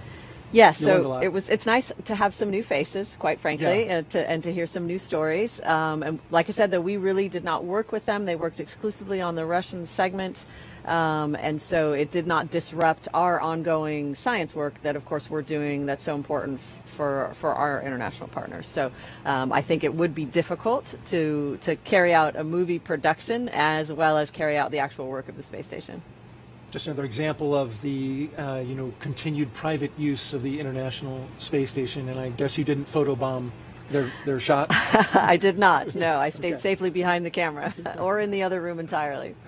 We are now T-minus 33 minutes, 57 seconds and counting away from the second launch of a Crew Dragon with people on board in 2022. Today will begin the next 6-month rotation mission to the International Space Station. The launch escape system is armed. That happened just before we started loading the propellant onto Falcon 9. The Dragon capsule, though, it was loaded with its propellants about a week and a half ago, just a few miles down the road at a facility SpaceX calls Dragonland. In order to fly, Dragon needs a fuel and an oxidizer. So for the fuel, SpaceX uses monomethyl hydrazine, or MMH, and nitrogen tetroxide, or NTO, for its oxidizer, and together those propellants feed the Draco engines that maneuver Dragon on orbit, as well as the 8 Super Draco engines that would power the launch escape system in an abort scenario. And now that fueling for Falcon 9 is started, that means the 8 Super Draco engines inside Crew Dragon are ready, if needed, to pull this capsule away from the Falcon 9 rocket in an instant, should there be any kind of emergency associated with a rocket on the pad, or if there was a problem with the pad. The NASA and SpaceX teams have trained extensively for exactly that type of contingency, and they are ready. Now let's head over to SpaceX headquarters in Hawthorne for an operations update. Andy? Thanks Thanks, Daryl. Yeah, we are continuing to count down those final minutes, and everything is still looking good for Falcon 9 and Dragon for an on-time liftoff just about 32 minutes from now. At the T-minus 35-minute mark, we heard that propellant loading began on Falcon 9. This is going to continue until about the T-minus 2-minute mark. The first and second stages of Falcon 9 are each loaded with 2 liquid propellants. One is fuel loaded into a tank at the bottom of the stage, and the other is an oxidizer loaded into a tank at the top of the stage. The fuel we use to power the Merlin engines is a refined kerosene referred to as RP1. The oxidizer loaded on each stage is a densified liquid oxygen. We also refer to that as LOX. Densified means it is kept much colder than typical for launch vehicles and takes up less volume, and this basically allows us to store more oxidizer into both of the stages. To ignite the fuel and oxidizer in the Merlin rocket engine, we use an ignition fluid called TTAB. When TTAB comes into contact with oxygen, it burns, giving off a green-colored flame. Once we have the flame going, we'll add the kerosene fuel into the Merlin chamber, and the engine ramps up to full power. Now, if you pay close attention, you might see the green flash as the second stage engine ignites following stage separation about 2.5 minutes into flight. Topping off helium into pressure vessels on both stages is also underway. This is used to pressurize the tanks in flight as propellant is pulled out by the Merlin turbopumps. On board the spacecraft, the astronauts are monitoring systems while propellant is loaded onto the Falcon 9. Again, as Megan had mentioned, the crew training in the simulator included playbacks of sounds recorded in the Dragon capsule during recent flights. So this should be, the sounds that the astronauts are hearing should be sort of familiar. Range and weather, again, as they have been all night, are really tracking green. We're really continuing to report no problems, and there really is a very low probability of violation for weather. As a reminder, today is an instantaneous launch window, so at this point, if we hear a hold for any reason, we'll have to stand down, and our target backup launch opportunity tomorrow night, just under 24 hours from tonight's planned launch. For now, let's turn it over to Jesse and Dan for an overview of events after liftoff. Great. Thanks, Andy. Again, always great news with some good weather. Just under 30 minutes to T0 today. So for Crew-4, the astronauts' flight to station will take about 16 hours. And as we await that launch time, just about 29.5 minutes from now, the ground operations teams are doing a series of system checks, ensuring that both Dragon and Falcon 9 are ready for launch. And you're looking now just over the shoulders of our team out at the Cape there as they prepare for liftoff. As we wait for the launch clock to hit 0, though, we wanted to give you a quick overview of what the ascent portion of this mission is going to look like. Once we hit T0 and a successful launch occurs, we will watch Falcon 9 and Dragon lift off from historic Launch Pad 39A and make their ascent. One of the first things that happens about 50 seconds into the flight, those 9 Merlin engines will throttle down as the rocket passes through the period of maximum dynamic pressure. It's max Q. It's really the maximum amount of stress that the vehicle is going to hit on its way uphill. Also worth noting, when we hit max Q, the vehicle will be going supersonic. Once we are through that period of maximum dynamic pressure, we can throttle down our 9 Merlin engines again. And from there, at about 2.5 minutes into flight, we have a series of 3 events that will happen in rapid succession. Yeah, all just right on top of each other. The first one's MECO, or main engine cutoff. That's where all 9 of those Merlin 1D engines shut off in preparation for stage separation, which is the second event. This is where the first stage detaches from the second. The first stage starts to make its way back to Earth for a landing as the second stage ignites its engine and continues its journey with that third event, that engine ignition. It's called SES-1, or second stage engine start number 1. That's where we'll see the MVAC engine light up and propel the second stage along with the Crew-4 astronauts into orbit. And as Stage 2 heads towards its targeted drop-off orbit, Stage 1 will execute 2 burns in order to make its way back down to Earth. The first is the entry burn, and that's where 3 of the 9 M1D engines will reignite and then shut down again. Now that helps to slow the stage down in preparation for re-entry back into the Earth's atmosphere. And while the first stage is heading back towards Earth, again, that second stage, it just continues to carry them into orbit until it cuts off. It's one Merlin engine that was ignited after stage separation.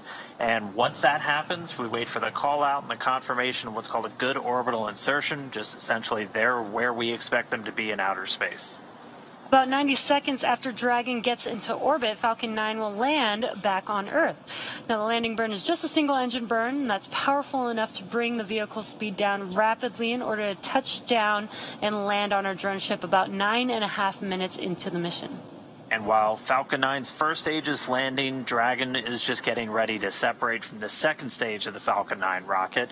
It takes about 3 minutes after we get on orbit, and we just wait for the vehicle to cancel out any rates, essentially make sure everything's nice and stable before the two spacecraft separate. We should get a great view from the second stage of Dragon's trunk as it flies free. Once Dragon is a short distance away, it starts going into a number of checkouts immediately, looking at some of those Draco maneuvering thrusters. There's 12 around the service section of Dragon. Those are the first ones that get checked out. They'll also increase that separation distance from Falcon 9's second stage. These are not the Super Dracos. Those are disabled as soon as we hit this point on orbit. They're only used in an abort scenario. Once we're in outer space, those are disabled for the remainder of the mission. About 40 seconds after separation, Dragon's nose cone deploy sequence will begin.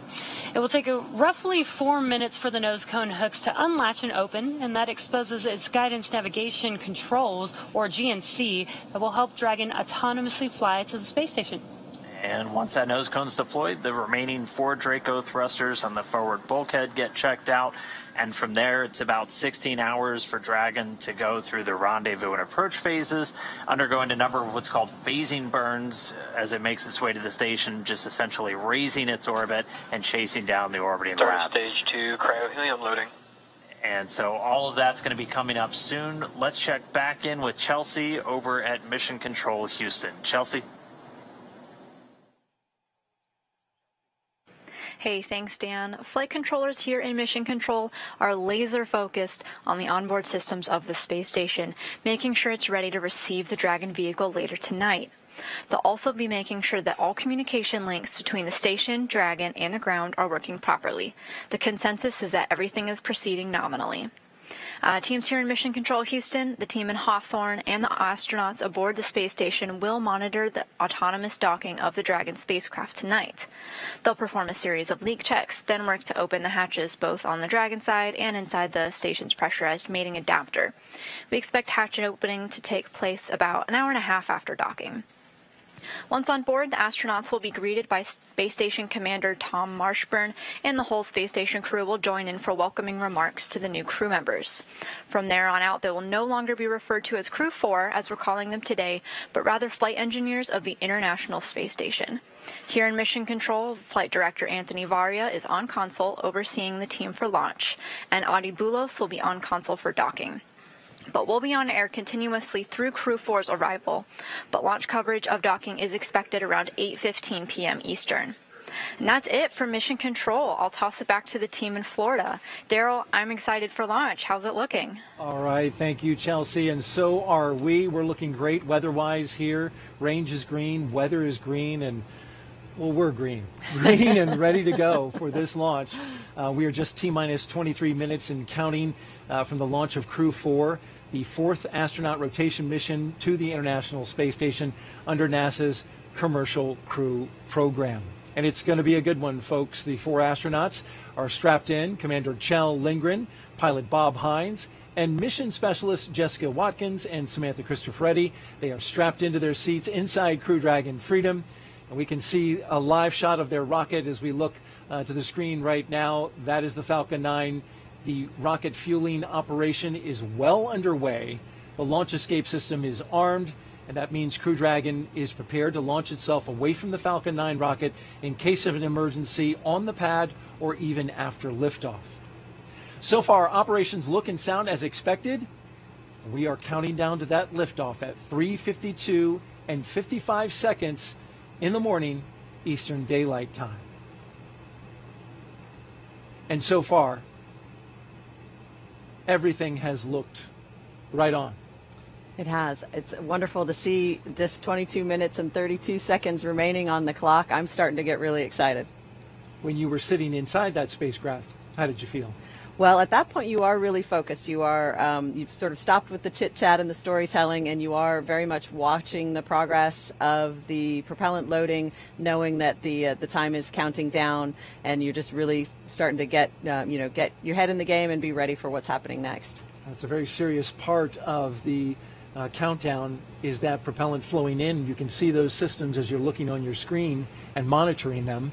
The mission is the continuation of rotational crew flights to the International Space Station from U.S. soil on private rockets and spacecraft, and this would not be possible without the success of NASA SpaceX Demo 2, the test flight 2 years ago, if you can believe it, the safe delivery and return of Crews 1 and 2, and of course Crew 2 back on Earth 6 months ago, and that's why we have with us the pilot from Crew 2, Megan MacArthur. Appreciate you being here. Absolutely. It's hard to believe it. I've been home for 6 months already and launched almost a year ago, but time travels. Flying. Yeah, it keeps moving. It was 6 months that you were up in space. Do you notice that you were in space like now? Have you, the symptoms of having been up in space for that long completely passed? Or? I would say they're 90% back to Earth normal. And, there's some lingering things like back pain and, some joint pain and things like that will pop up that, I go, well, am I just older now or is Earth just harder? But for the most part, back to normal. Very good. Well, you've done a wonderful job for us tonight, and we appreciate it. As we continue to count down, we're looking for the next call out, which should be stage 2 RP1 load complete. It'll be followed by strong back chill has begun, and then we'll start loading stage 2 with liquid oxygen.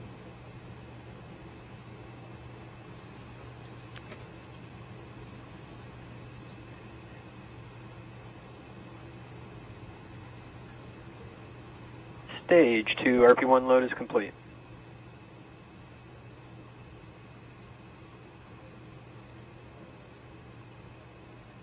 You can see the condensation coming off the rocket, that super chilled LOX, chilling down everything, including the skin of the rocket, so that it condenses the humid Florida air, and you see there the clouds are coming off, but at the very top it's also venting.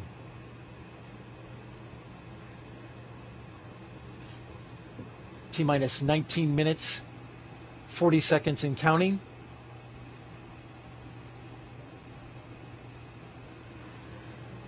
It's an impressive sight. I forget that I can also look over my shoulder and see it in real life. In fact, you just did that. We can't see you on camera, but Megan turned and wanted to see that it was the same thing she's looking at on screen, and indeed it is. We are bringing you live pictures of the launch of Crew-4 from the Kennedy Space Center in Florida. Liftoff time 3:52 a.m. Eastern Daylight Time.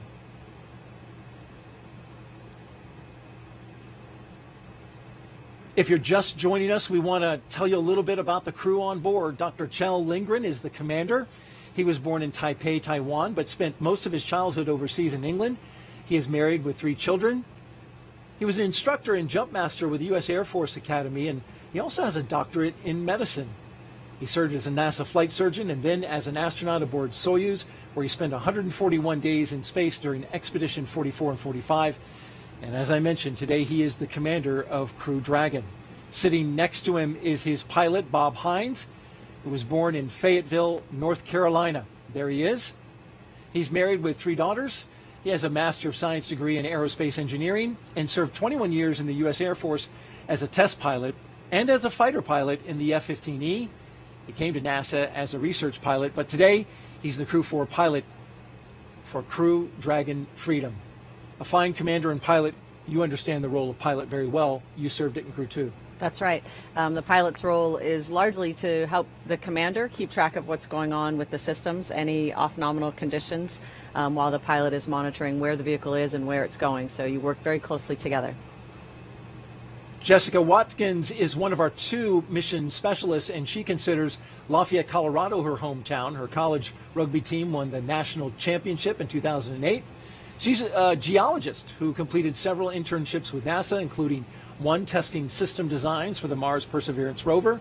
She became an astronaut in 2017, one of the many turtles that are going around here at the NASA astronaut crew team. She's going up into space for the very first time as a mission specialist. The second mission specialist is Samantha Cristoforetti. She was born in Milan, Italy. She has two children. She's a fighter pilot, and in 2013, Cristoforetti launched into space aboard a Soyuz for a long-duration spaceflight to the International Space Station. Several years later, she was awarded the Knight Grand Cross of the Order of Merit from the President of Italy.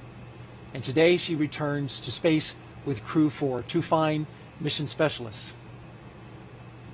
Now, each of these 4 crew members will be a part of Expedition 67 once they arrive at the International Space Station. If you are here locally and watching this broadcast and want to step away from the screen, lock load has begun. Just heard the call out for Stage 2 prop load. As I was mentioning, if you're listening to the radio, you can find the launch coverage on the frequencies you see at the bottom of your screen. VH radio frequency 146.940 on the megahertz scale, and UHF radio at 444.925 in the FM mode on the megahertz scale. All of that can be seen, or heard rather, here on the Space Coast. Megan, let's talk a little bit about your science. Your team spent 199 days in space, a record, you call it 200, a SpaceX record for an entire crew of astronauts. With all that time spent on board Space Station, can you explain how Space Station acts as that orbiting laboratory where Crew-4 is heading right now? Absolutely. So the space station is obviously a very unique environment, right? It's long-term access to micro-G environment that scientists can't replicate or simulate accurately here on Earth. So it's the ability to run these experiments that teach us fundamental things about the physics of fluid mechanics, about combustion, things that we can't, again, replicate on Earth that can lead to discoveries that can benefit us in space, but can also benefit us back on Earth, like understanding diseases well enough to create new treatments for them, or understanding combustion in a new way to allow us to build cleaner burning engines. You mentioned some of the science that you've worked on. What was your the most impressive and stands out to you in your mind? Well, it's hard to choose a favorite, but of course one that is always popular is one you get to eat. So we got to participate in the Plant Habitat 4 experiment, where we grew chili peppers that hailed from Hatch, New Mexico. And so we got to monitor them over a period of many months. It was a fruiting plant that took a long time to germinate and to fruit. And for long duration missions will provide an important vitamin C and other minerals for crews on long duration missions. And they were also just really tasty. So that was a lot of fun. That's a bonus. And, you know, growing plants in space is part of deeper space exploration, especially growing them in mass amounts, right? So that you can feed a crew. Absolutely right. It'll be an important part of those future missions. Crew-4 will fly aboard a brand new Dragon capsule, by the way, that the astronauts named Freedom. But the booster has flown 3 previous times, and there you can see it there with the sooty-covered NASA meatball right above them. That's Crew-4 below, standing next to their booster. This flight will be the 4th for that booster, which is a first for NASA and ESA astronauts. Now, at the time that booster lights and takes that crew into space, the International Space Station will be 260 miles over western Romania. We talked a little bit earlier about chasing down station. Well, when this thing lights, Crew-4 will then spend the next 16 hours chasing down the International Space Station for a rendezvous at 8:15 this evening. And there's a special guest there. That is an Apollo astronaut, Harrison Schmitt. He is a moonwalker, you may recall. One of the 12 men who walked on the moon. He launched on the night of December 7th, 1972, from the same launch pad we're using tonight, Pad 39A. And then 3 days later, Schmitt and Commander Gene Cernan landed on the moon. What an honor to have him watching tonight. He, a geologist, watching another geologist, Jessica Watkins, going up to space today, so they share that. And Harrison Schmitt, one of the 4 surviving astronauts who walked on the moon. Buzz Aldrin, David Scott, Charlie Duke, and Harrison Schmitt. And they are a national treasure. Megan, we are T-minus 12 minutes and counting. Some final thoughts as we get ready to light this candle for, by the way, Samantha Cristoforetti's birthday was yesterday. Yes. What a big birthday candle. That's right. It's a pretty good birthday celebration, I think. She's going to enjoy that. But what will they experience the moment of liftoff? The moment of liftoff is really, it's hard to describe. I've heard it described as lots of different things. A kick in the pants, someone hits your chair with a baseball bat. It's almost indescribable because you start moving so fast and you're accelerating so fast the whole time that it's just a sensory overload. You're really, really moving fast. And on our crew, people enjoyed that very much. There was a lot of hooting and laughing basically in response to that. And as the rocket changes its speed, it accelerates down and then back up again. You feel all of that, and it's a tremendous ride. Astronauts from Crew-4 getting ready to experience that. We're about to watch this launch. So at T-minus 11 minutes and 25 seconds, let's toss it to Andy at SpaceX in California. Daryl, Megan, thank you so much. It's getting more and more exciting here as we are just about 11 minutes until liftoff. Things are still looking great for both Falcon 9 and Dragon. Falcon 9 began loading propellants at the T-minus 35-minute mark. We should finish around the T-minus 2-minute mark. Right now, densified liquid oxygen is loading and continuing on the first stage. And again, this is going to wrap up around the T-minus 2-minute mark. The Dragon mission director and team are reporting no issues. Communication checkouts are complete. The crew access arm is retracted. The launch escape system is armed, and the crew is strapped in and ready to go. Final instructions to the crew come in at the T-minus 10-minute mark. The crew displays will be configured for launch. This setup gives the crew insight into how the launch is proceeding and provides constant update on vehicle health.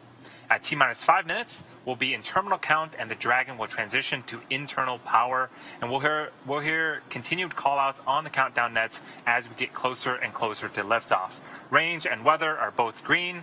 Right now, I am joined by Dan. Dan, after ascent, we're going to hear some call-outs for different types of abort modes, right? Yeah, that's right. On the way uphill, you'll hear. SpaceX, please confirm crew displays are configured for launch. Freedom confirms. Displays are configured for launch.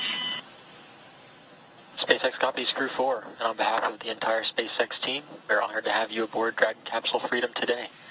It has been a privilege working together to prepare for this launch to the International Space Station. We wish you a great mission, good luck, Godspeed, and time to let freedom fly.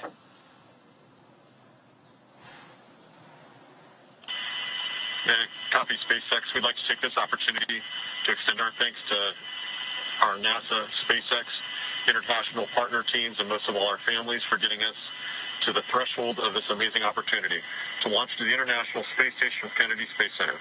A heartfelt thank you to every one of you that made this possible.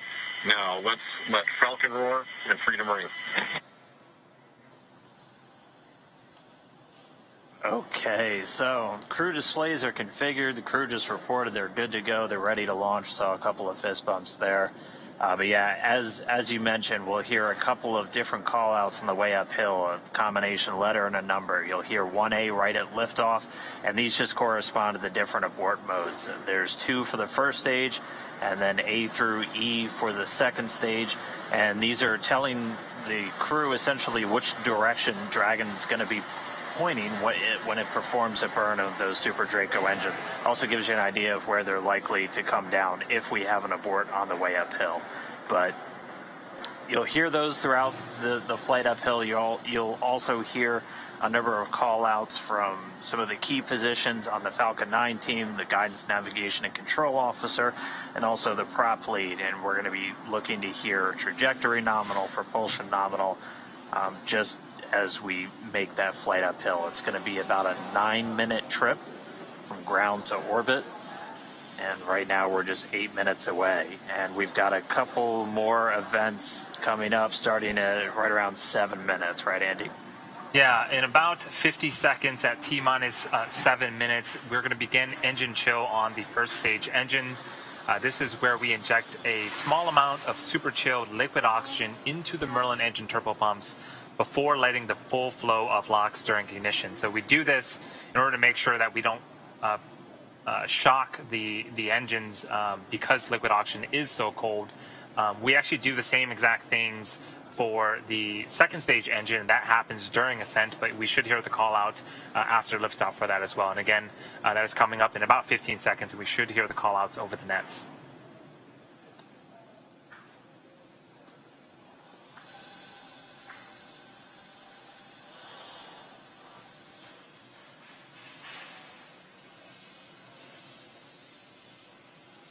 Stage 1 engine chill has started. And that was the call out. So again, a small amount of super chilled liquid oxygen being flowed into the Merlin engine turbopumps. There was 9 Merlin engines on the bottom of the first stage. All right, now we've got a couple more events coming up. Right at about T-minus 6 minutes, so in 40 seconds from now, our next prop load milestone will be complete. We'll have all of the RP1, the fuel for stage 1, fully on board. It's at about 99% right now, so we should hear that any moment. After that, we'll hear a number of call-outs related to the Dragon flight computer. They'll get ready to configure for terminal count and then move on to internal power. RP1 load is complete. And there we hear the RP1 load is complete, so we got that a little early. So all of the RP1, the refined kerosene, is on board the Falcon 9, both the first stage just completing. We already heard that the second stage completed a short time ago. Coming up, we're going to hear the call out for Dragon to transition to configure for terminal count and then transition over to internal power. And then we'll hear the propellant tanks on Falcon 9 getting ready to pressurize, adding some additional rigidity and structural support as we get ready for the strong back to retract. It'll move just a couple of degrees at first, and then we'll see it swing open completely at the moment of liftoff. And that strong back providing access to Falcon 9. It's also providing all of the fueling lines and umbilicals for both prop load and all of the different gases being loaded on board the vehicle. So those are coming up. We're going to continue to check through a couple more fueling milestones as well. The final one we're going to hear is at just 2 minutes before flight when we get the liquid oxygen finished on board that second stage. Dragon is in configure for terminal count. Falcon 9 tanks are pressurizing for strong back retract. So that call out that we just heard, Falcon 9 is beginning to pressurize for the strong back retract. So if you look closely on the left-hand side of your screen, or excuse me, the left-hand side of the vehicle, there is a large truss structure. That is the strong back. We have some clamp arms just at the bottom of Dragon. In about... Retract sequence has started. Stand by for alarm. Well, right now, those clamp arms are beginning to open up. You can see them right behind all of the white clouds around the vehicle. Once that is fully open, then the strong back structure will retract away to its pre-launch position about 2 degrees away from the vehicle. And as we get closer to D0, it will continue to recline back to make room for Falcon 9 and Dragon to lift off and clear the launch pad. So here's a great shot of those clamp arms at the bottom of the screen, opening wide open, and we should see that structure to the right of Falcon 9 and Dragon begin to recline away from the vehicles.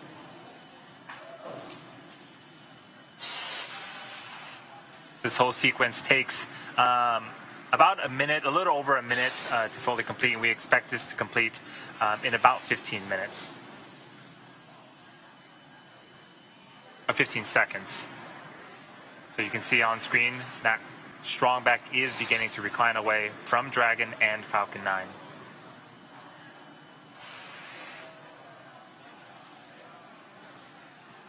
All right, now coming up next is going to be the finish of loading that liquid oxygen on the stage 1. We finish up on the liquid oxygen. Stage 1 LOX load is complete. There we go. All of the oxidizer loaded onto stage 1. Yep, and in about a minute here, we should hear the last call out related to propellant. That's going to be stage 2 LOX load complete. And again, that is the last of propellant loading on Dragon the vehicle. is in terminal count and on internal power. And as we wait for that call out, all of the white clouds that you're seeing on screen, that is normal and expected for us at this stage in the countdown. We'll continue to see them build up as we get closer and closer to T0. We want to make sure that we are keeping the tanks as full as possible, and the warm ambient air of Florida is helping to create those clouds around the vehicle.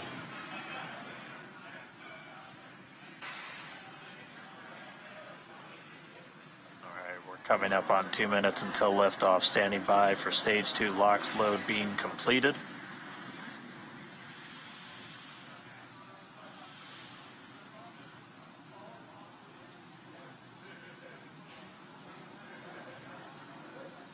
Stage 2 LOX load is complete. Dragon is in auto idle. All right, Dragon's flight computer and auto idle. Next, it'll flip Gas over to countdown. Expect loud venting.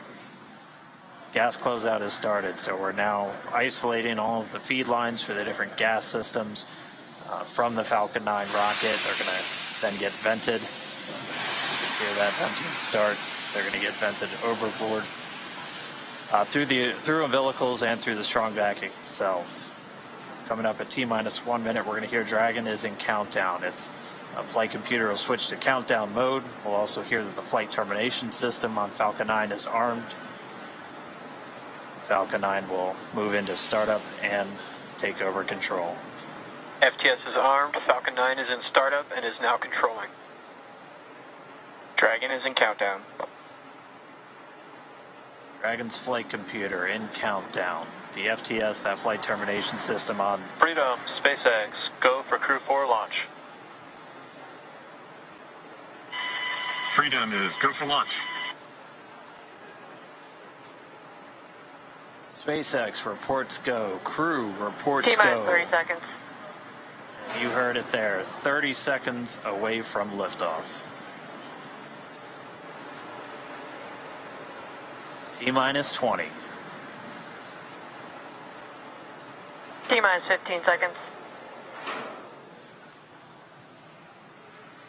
10, 9, 8, 7, 6, 5, 4, 3, 2, 1, 0. Ignition. And liftoff. Go Falcon. Let freedom reign. Godspeed, Crew-4.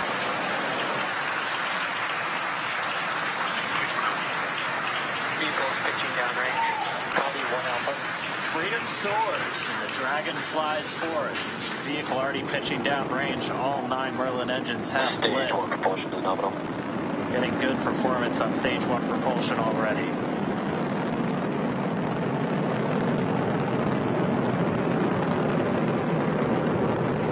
We are T plus 35 seconds into the 4th rotational crew mission on board Dragon and the Falcon 9. The 9 Merlin 1D engines on the first stage are beginning to throttle down. Throttle down.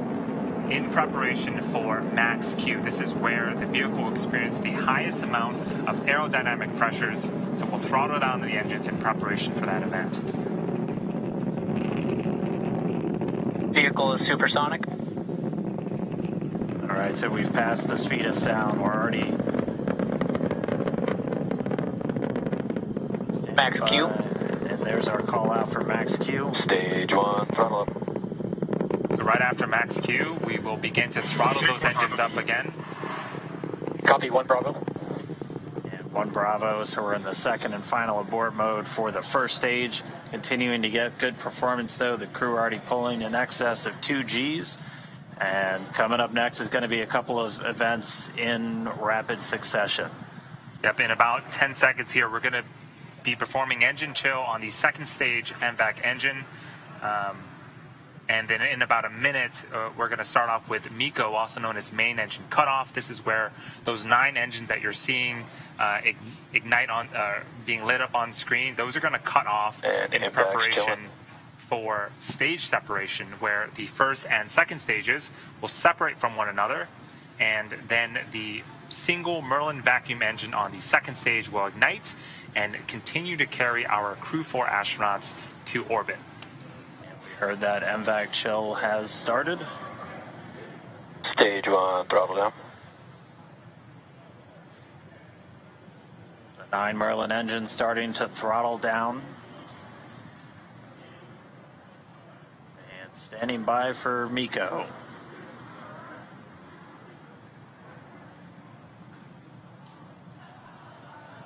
And MECO. Stage separation confirmed. So MECO, stage separations confirmed. Stage 2 alpha. And ignition. We see that second stage engine light. We're in 2 alpha, the second abort mode. The second stage is lit, continuing to carry the Crew-4 astronauts onto orbit. And this is a fantastic view. On the left-hand side, this is the first stage, now separated from the second stage, but it's still being illuminated by that single Merlin vacuum engine on the second stage on the right-hand side of your screen. So right now, the first stage is making its way back to Earth to attempt its 4th landing on our drone ship, a shortfall of gravitas. The crew is on the opposite side of the engine that you see on the right-hand side of the screen. They are continuing with their journey to outer space. Seeing good performance on that lone Merlin vacuum engine on the second stage. The cruise G-load dips right when we hit that separation event, and it's going to continue to build up now. Shared acquisition of signal Bermuda. That means we're Dragon, now... SpaceX, nominal trajectory. Freedom copies, nominal trajectory. That was our guidance, navigation, and control officer. Nominal trajectory. Dragon's pointed in the right direction, continuing its flight to orbit. We heard Bermuda called out. That's one of the ground stations now receiving telemetry from the Dragon as it continues its path uphill. So we'll have the dueling boxes here for a while as the first stage makes its way down. That second stage going to continue firing until about a little over 8 minutes into the flight. Doing the heavy lifting now.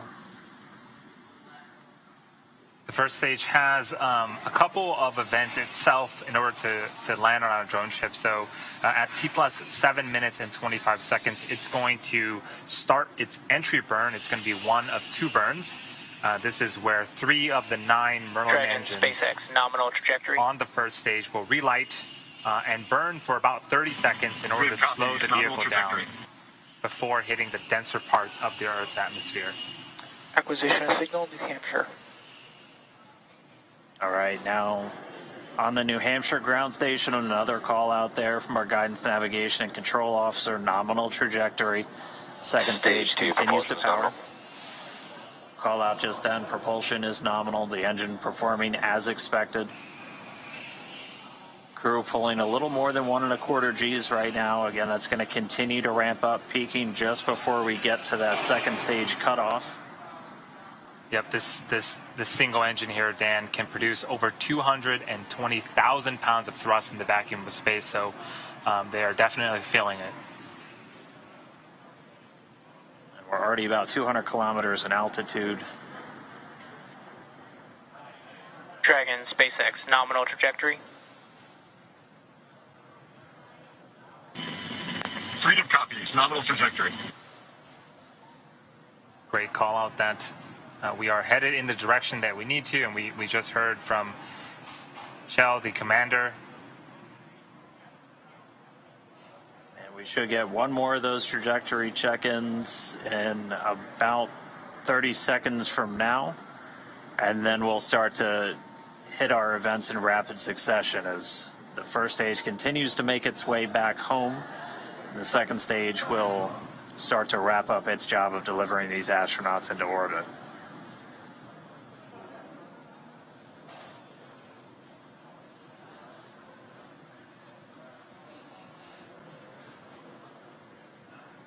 Yeah, we don't see it on screen right now, but the first stage is making its way back to our drone ship in about... Dragon, SpaceX, nominal trajectory.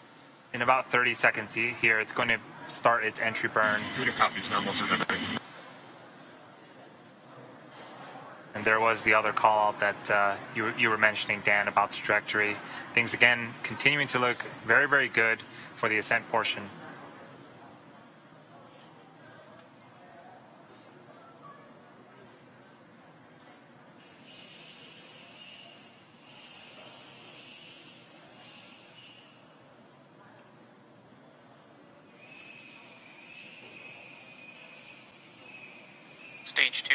destination system. So for those just joining us, we are just under 8 minutes into flight. We have 4 astronauts as part of the Crew-4 operational mission. You can see on the left-hand side, this is our first stage with 3 of 9 Merlin engines reignited and slowing down the first stage before we hit the denser parts of the Earth's atmosphere. So this first stage has one more burn left. Burn shutdown. That's going to happen just before the T+9 minute mark, and then we'll attempt landing for the 4th time on our drone ship that's currently parked in the Atlantic Ocean.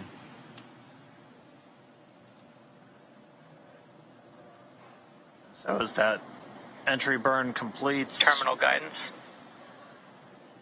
we're in the final stages of the second stage's flight into orbit. We're about to pass through several of the different abort phases, which essentially correspond to areas along the very northeastern seaboard of the U.S. and then across the Atlantic and off the coast of Scotland. But continuing to get call-outs that Stage 2 propulsion is nominal.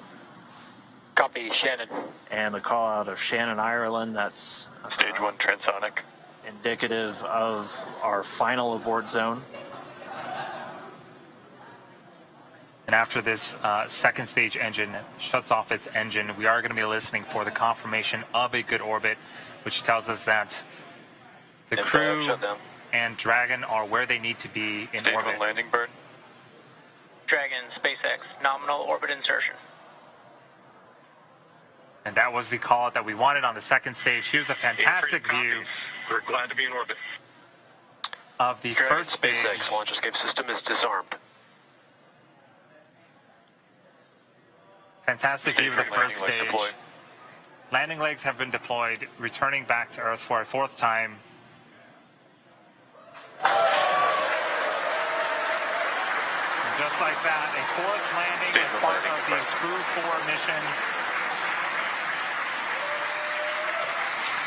You can hear the applause behind us.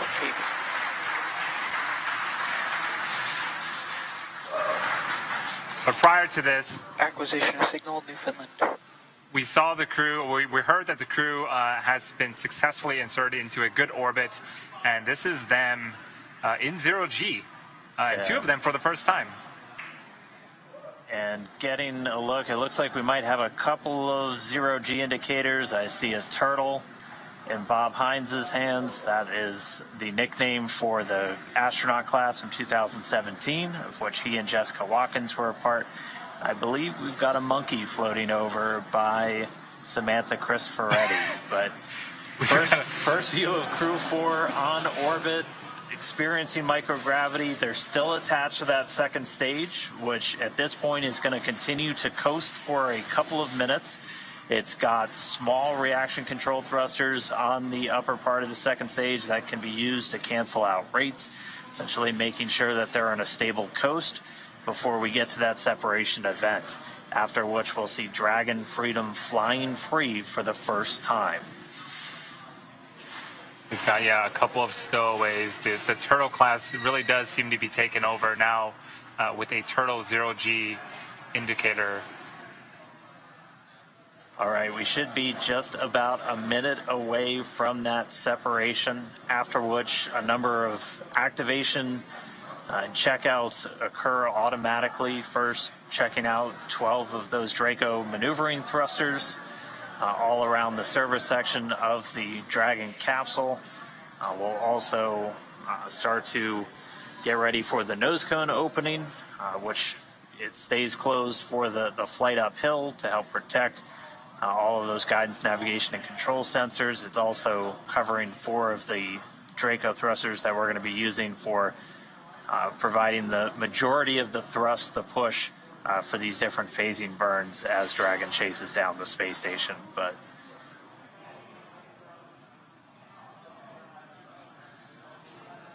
all right, standing by for separation.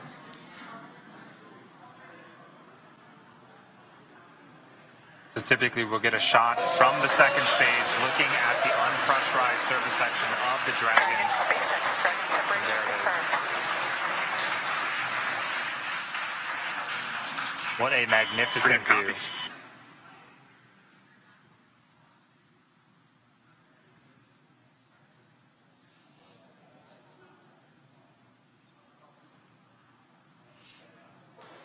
And looking like a good separation, good rates. Wallops and Dragon Freedom flying free for the very first time. So again, now those Draco checkouts are starting. And pretty shortly we'll get to the nose cone deploy. And that's when they'll start to open up hooks that are holding the nose cone in place, and it sounds like that has begun. And expect the loss of signal, New Hampshire.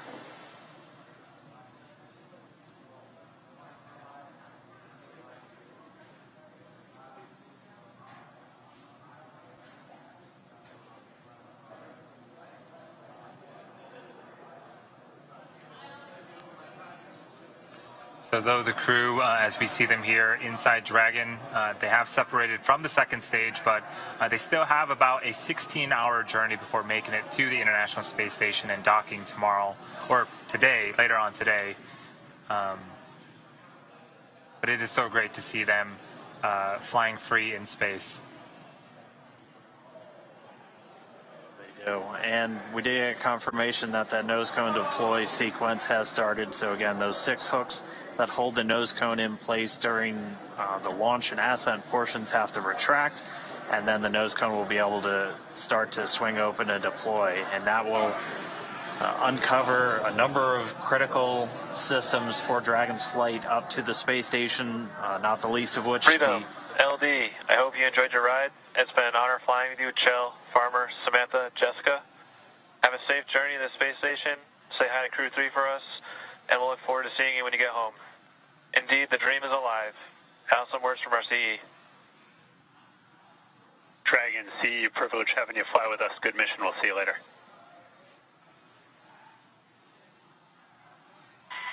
Hey, and from Freedom, we want to thank a big thank you to SpaceX, the Commercial Crew Program, and specifically the Falcon 9 team for a great ride. It is a privilege to get to fly this new vehicle, the Crew Dragon Freedom, to orbit.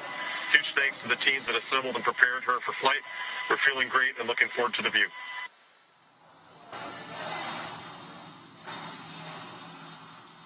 All right, so some congratulatory words from the launch director and the chief. Chief engineer up to the crew on board Freedom. Chell radioing down their thanks for the smooth ride to orbit. So, as Andy said, we've got about 16 hours. And Freedom, SpaceX can confirm nominal dehumidifier activation and service section Draco checkouts.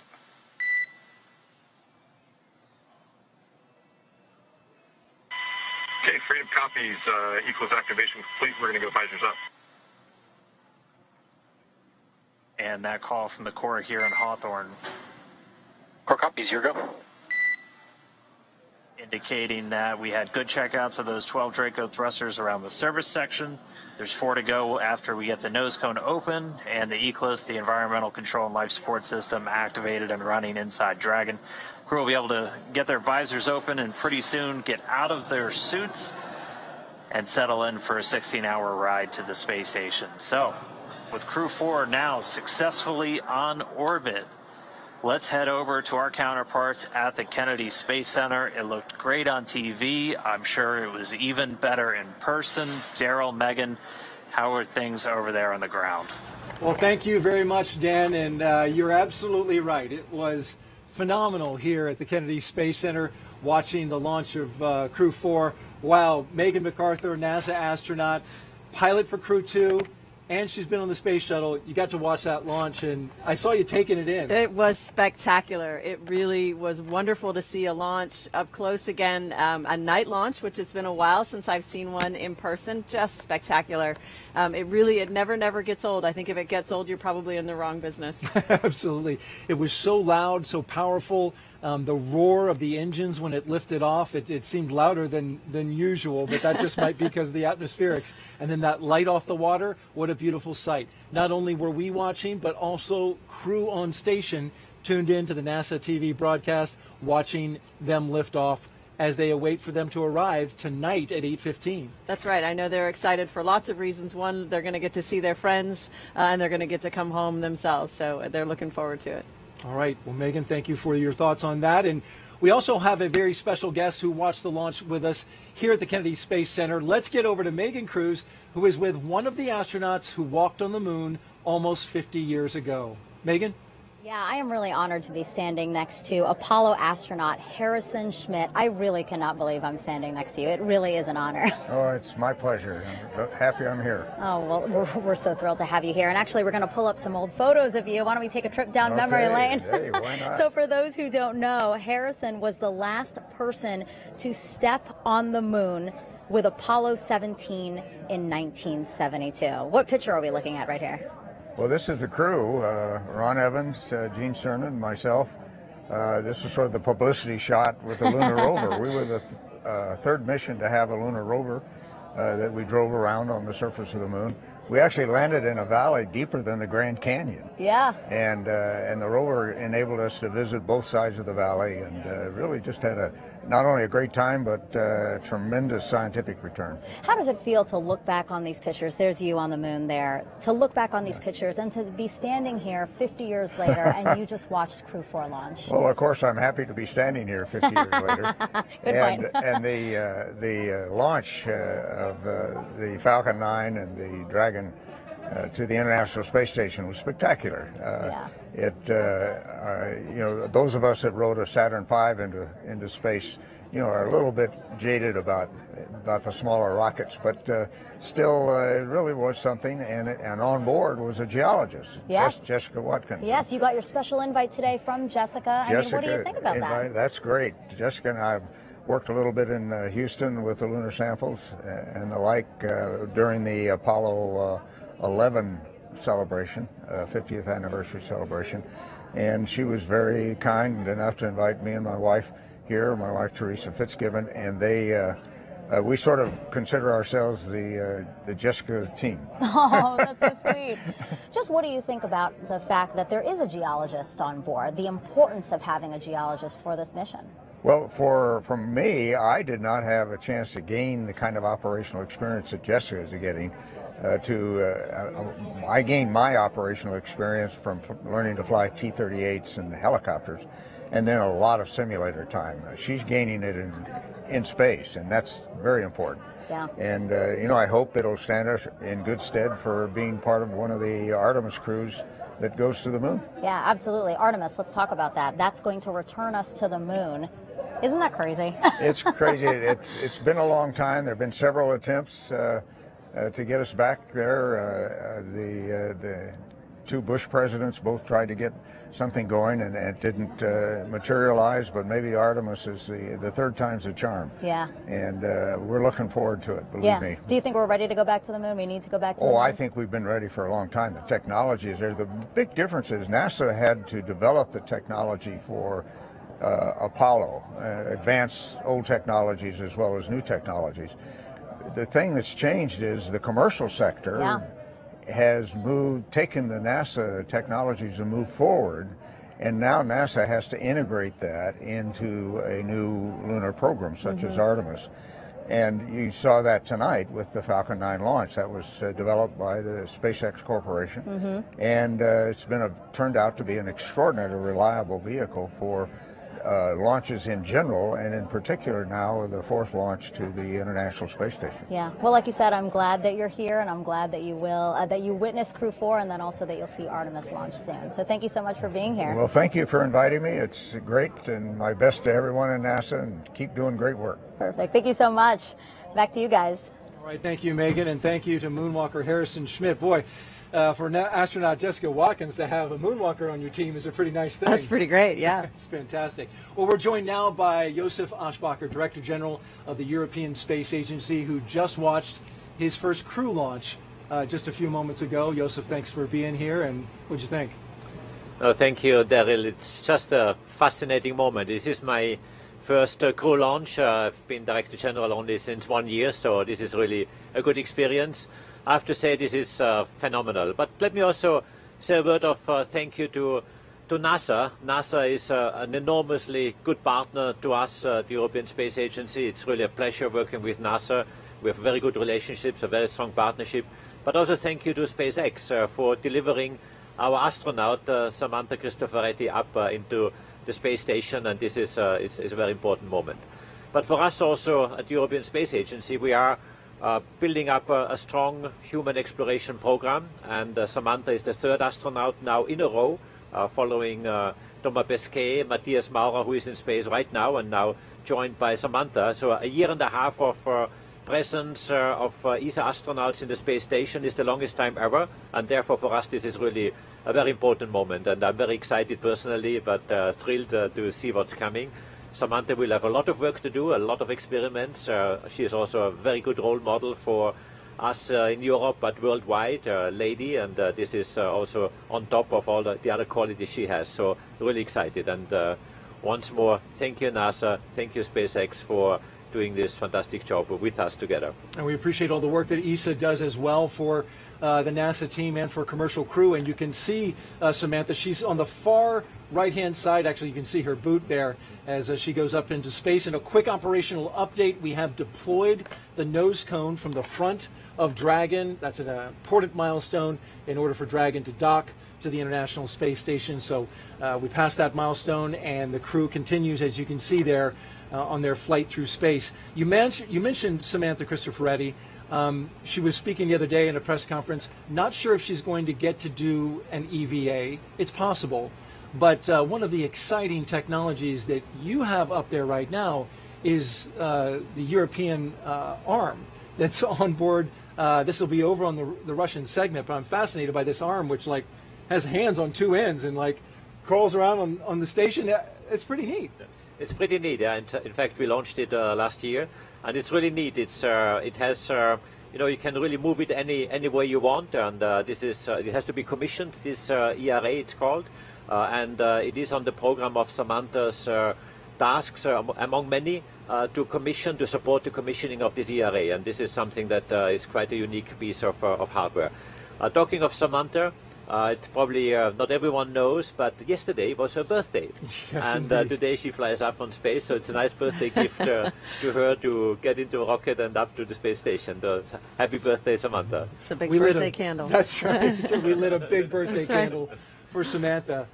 What is happening next for ESA? You mentioned today that budgets are on the top of everybody's mind. You've got the member states that are going to be seeking to fund. You're going to be looking for funding from them.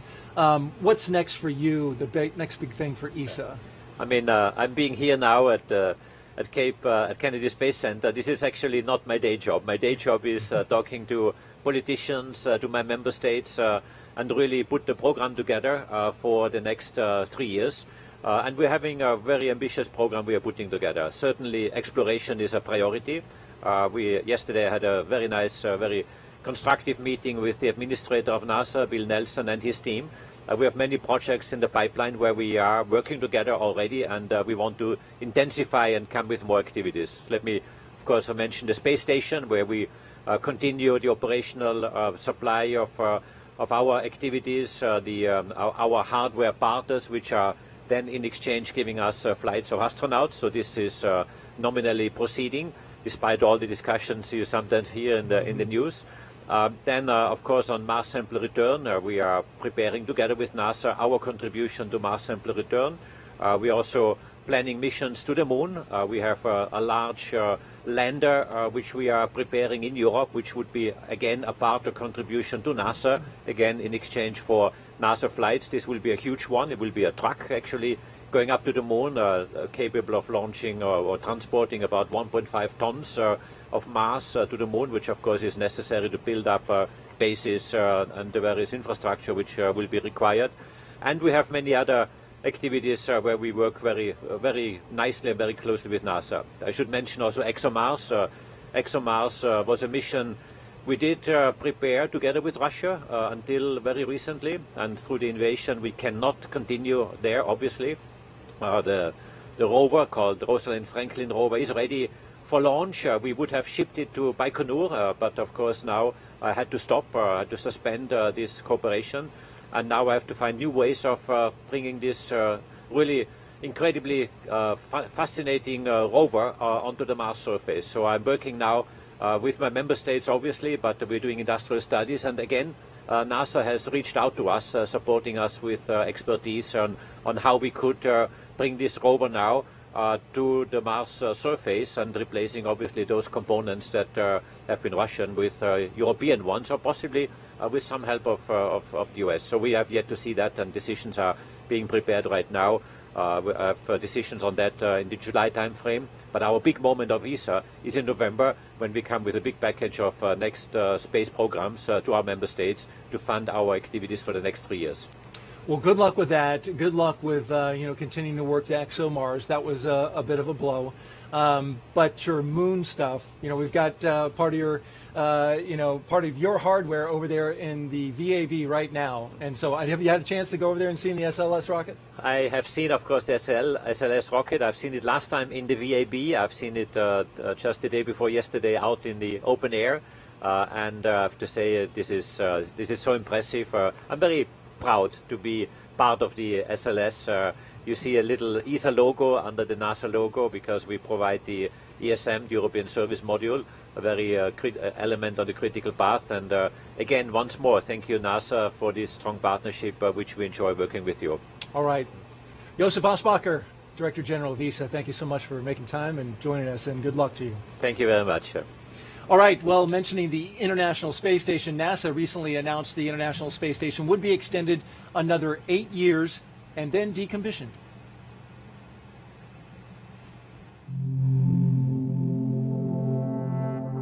The International Space Station, an unparalleled laboratory for cutting-edge research unachievable in Earth's gravity for the benefit of all humanity. An observatory for Earth's evolving climate. A beacon of international collaboration. And our home until 2030. As the station enters its third decade, it is busier than ever, developing technology for human exploration missions to the Moon and Mars, finding new ways to combat disease, and acting as a testbed for in-space manufacturing of advanced materials and new medical products.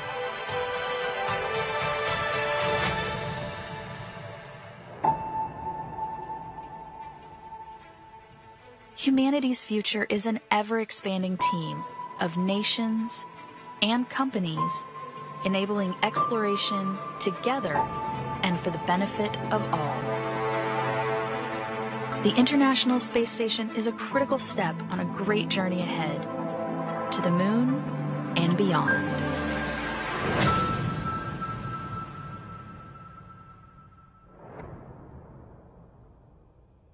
Today's launch is the 4th operational mission for NASA's Commercial Crew program.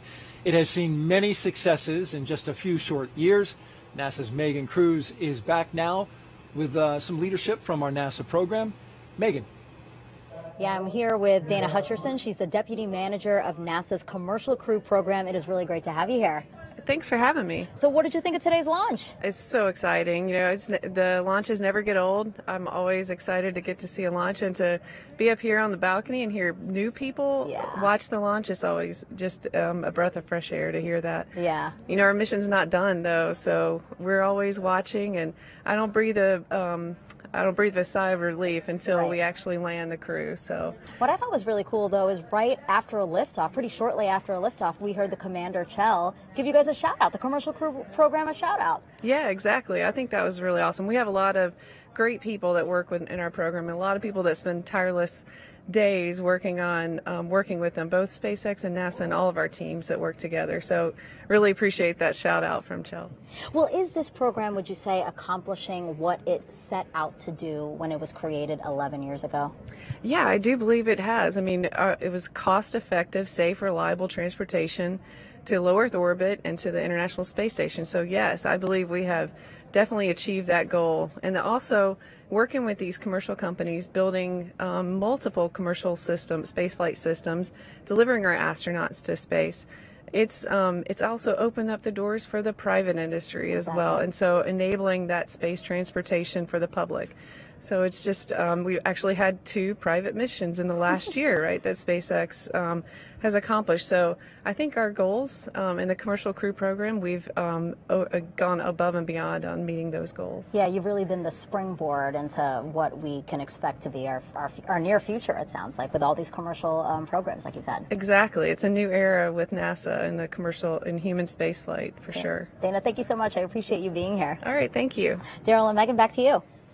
All right, thank you very much, Megan. Jell, Bob, Jessica, and Samantha are now on course to arrive at the International Space Station around 8:15 p.m. Eastern Daylight Time tonight. And NASA TV will stay on the air for continuous live coverage along Crew-4's entire ride to station. Meanwhile, SpaceX's YouTube channel will join live coverage starting roughly 2 hours prior to docking. And though our coverage here at Kennedy Space Center is concluding, we will turn it over to the team in Houston to take us through the next phases of Crew-4's mission, all the way through arrival at the International Space Station. Megan, when they arrive at the International Space Station, you were talking about a moment ago, it's a big moment. You arrived, you finally got there. It is such a big moment. It is sort of the culmination of so much training, not just your mission-specific training, but something that you have been, working towards pretty much your whole career. And so it's a fantastic moment to come through the hatch, to see your friends there waiting for you, smiling at you. There's a lot of emotions, just a lot of joy. And, you're about to get started on a pretty great adventure. Bob Hines and Jessica Watkins flying for the first time. I wonder what that was like for them. Well, I'm sure they're still talking about it and still processing it, right? Yeah. I mean, it's a lot of things that happen so quickly that it's hard to take it all in, and they'll be talking about it for days to come, I think. But we're going to see great things from them, from all 4 of them, once they reach the International Space Station. I think big smiles all around, but lots of great work as well. Absolutely, and we look forward to seeing the work that they will do. For those of you watching online on YouTube, make sure you take a look at the description below the video. We'll have a new link for the Crew-4 coast phase, and that live coverage will continue at that new location shortly. If you're watching on NASA TV, well, you won't notice a thing, and coverage will continue. Also, a post-launch news conference is scheduled for 5:30 a.m. Eastern Daylight Time on NASA TV. And you can find mission updates at any time on Twitter, at NASA, at SpaceX, and on the web at nasa.gov, including the timing on any potential live tours of Dragon Freedom during the trip to the station. Now, before we sign off, I want to thank Megan MacArthur for being on the launch broadcast and sharing your incredible insight and experiences on an overnight that started yesterday and ran into today. Really appreciate it. You did Absolutely. A fantastic job. It was totally worth it. Oh, fantastic. It was great to hear you say that. And so now we will leave you with a little bit of a replay, and thanks to all of our guests who came here, the NASA social participants who joined us and are now going to share the story of their adventures here with their audiences. And of course, we thank all of you who are watching right now. Here are now some highlights from the journey to orbit off the Earth for the Earth. Take care, everyone, and keep looking up. This is the suit up room inside the operations and checkout building at the Kennedy Space Center. And here comes Crew-4 down the hallway. All right.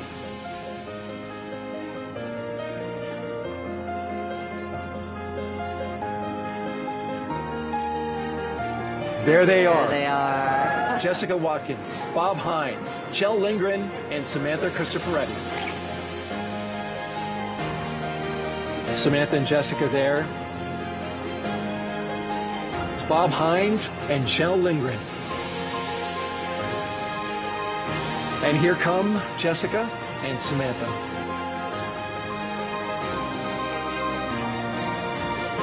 The closeout crew there appears to have the hatch shut.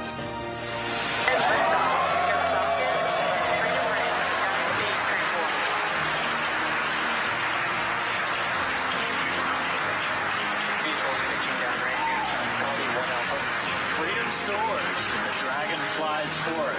Vehicle already pitching down range. All 9 Merlin engines have lit. Propulsion is nominal.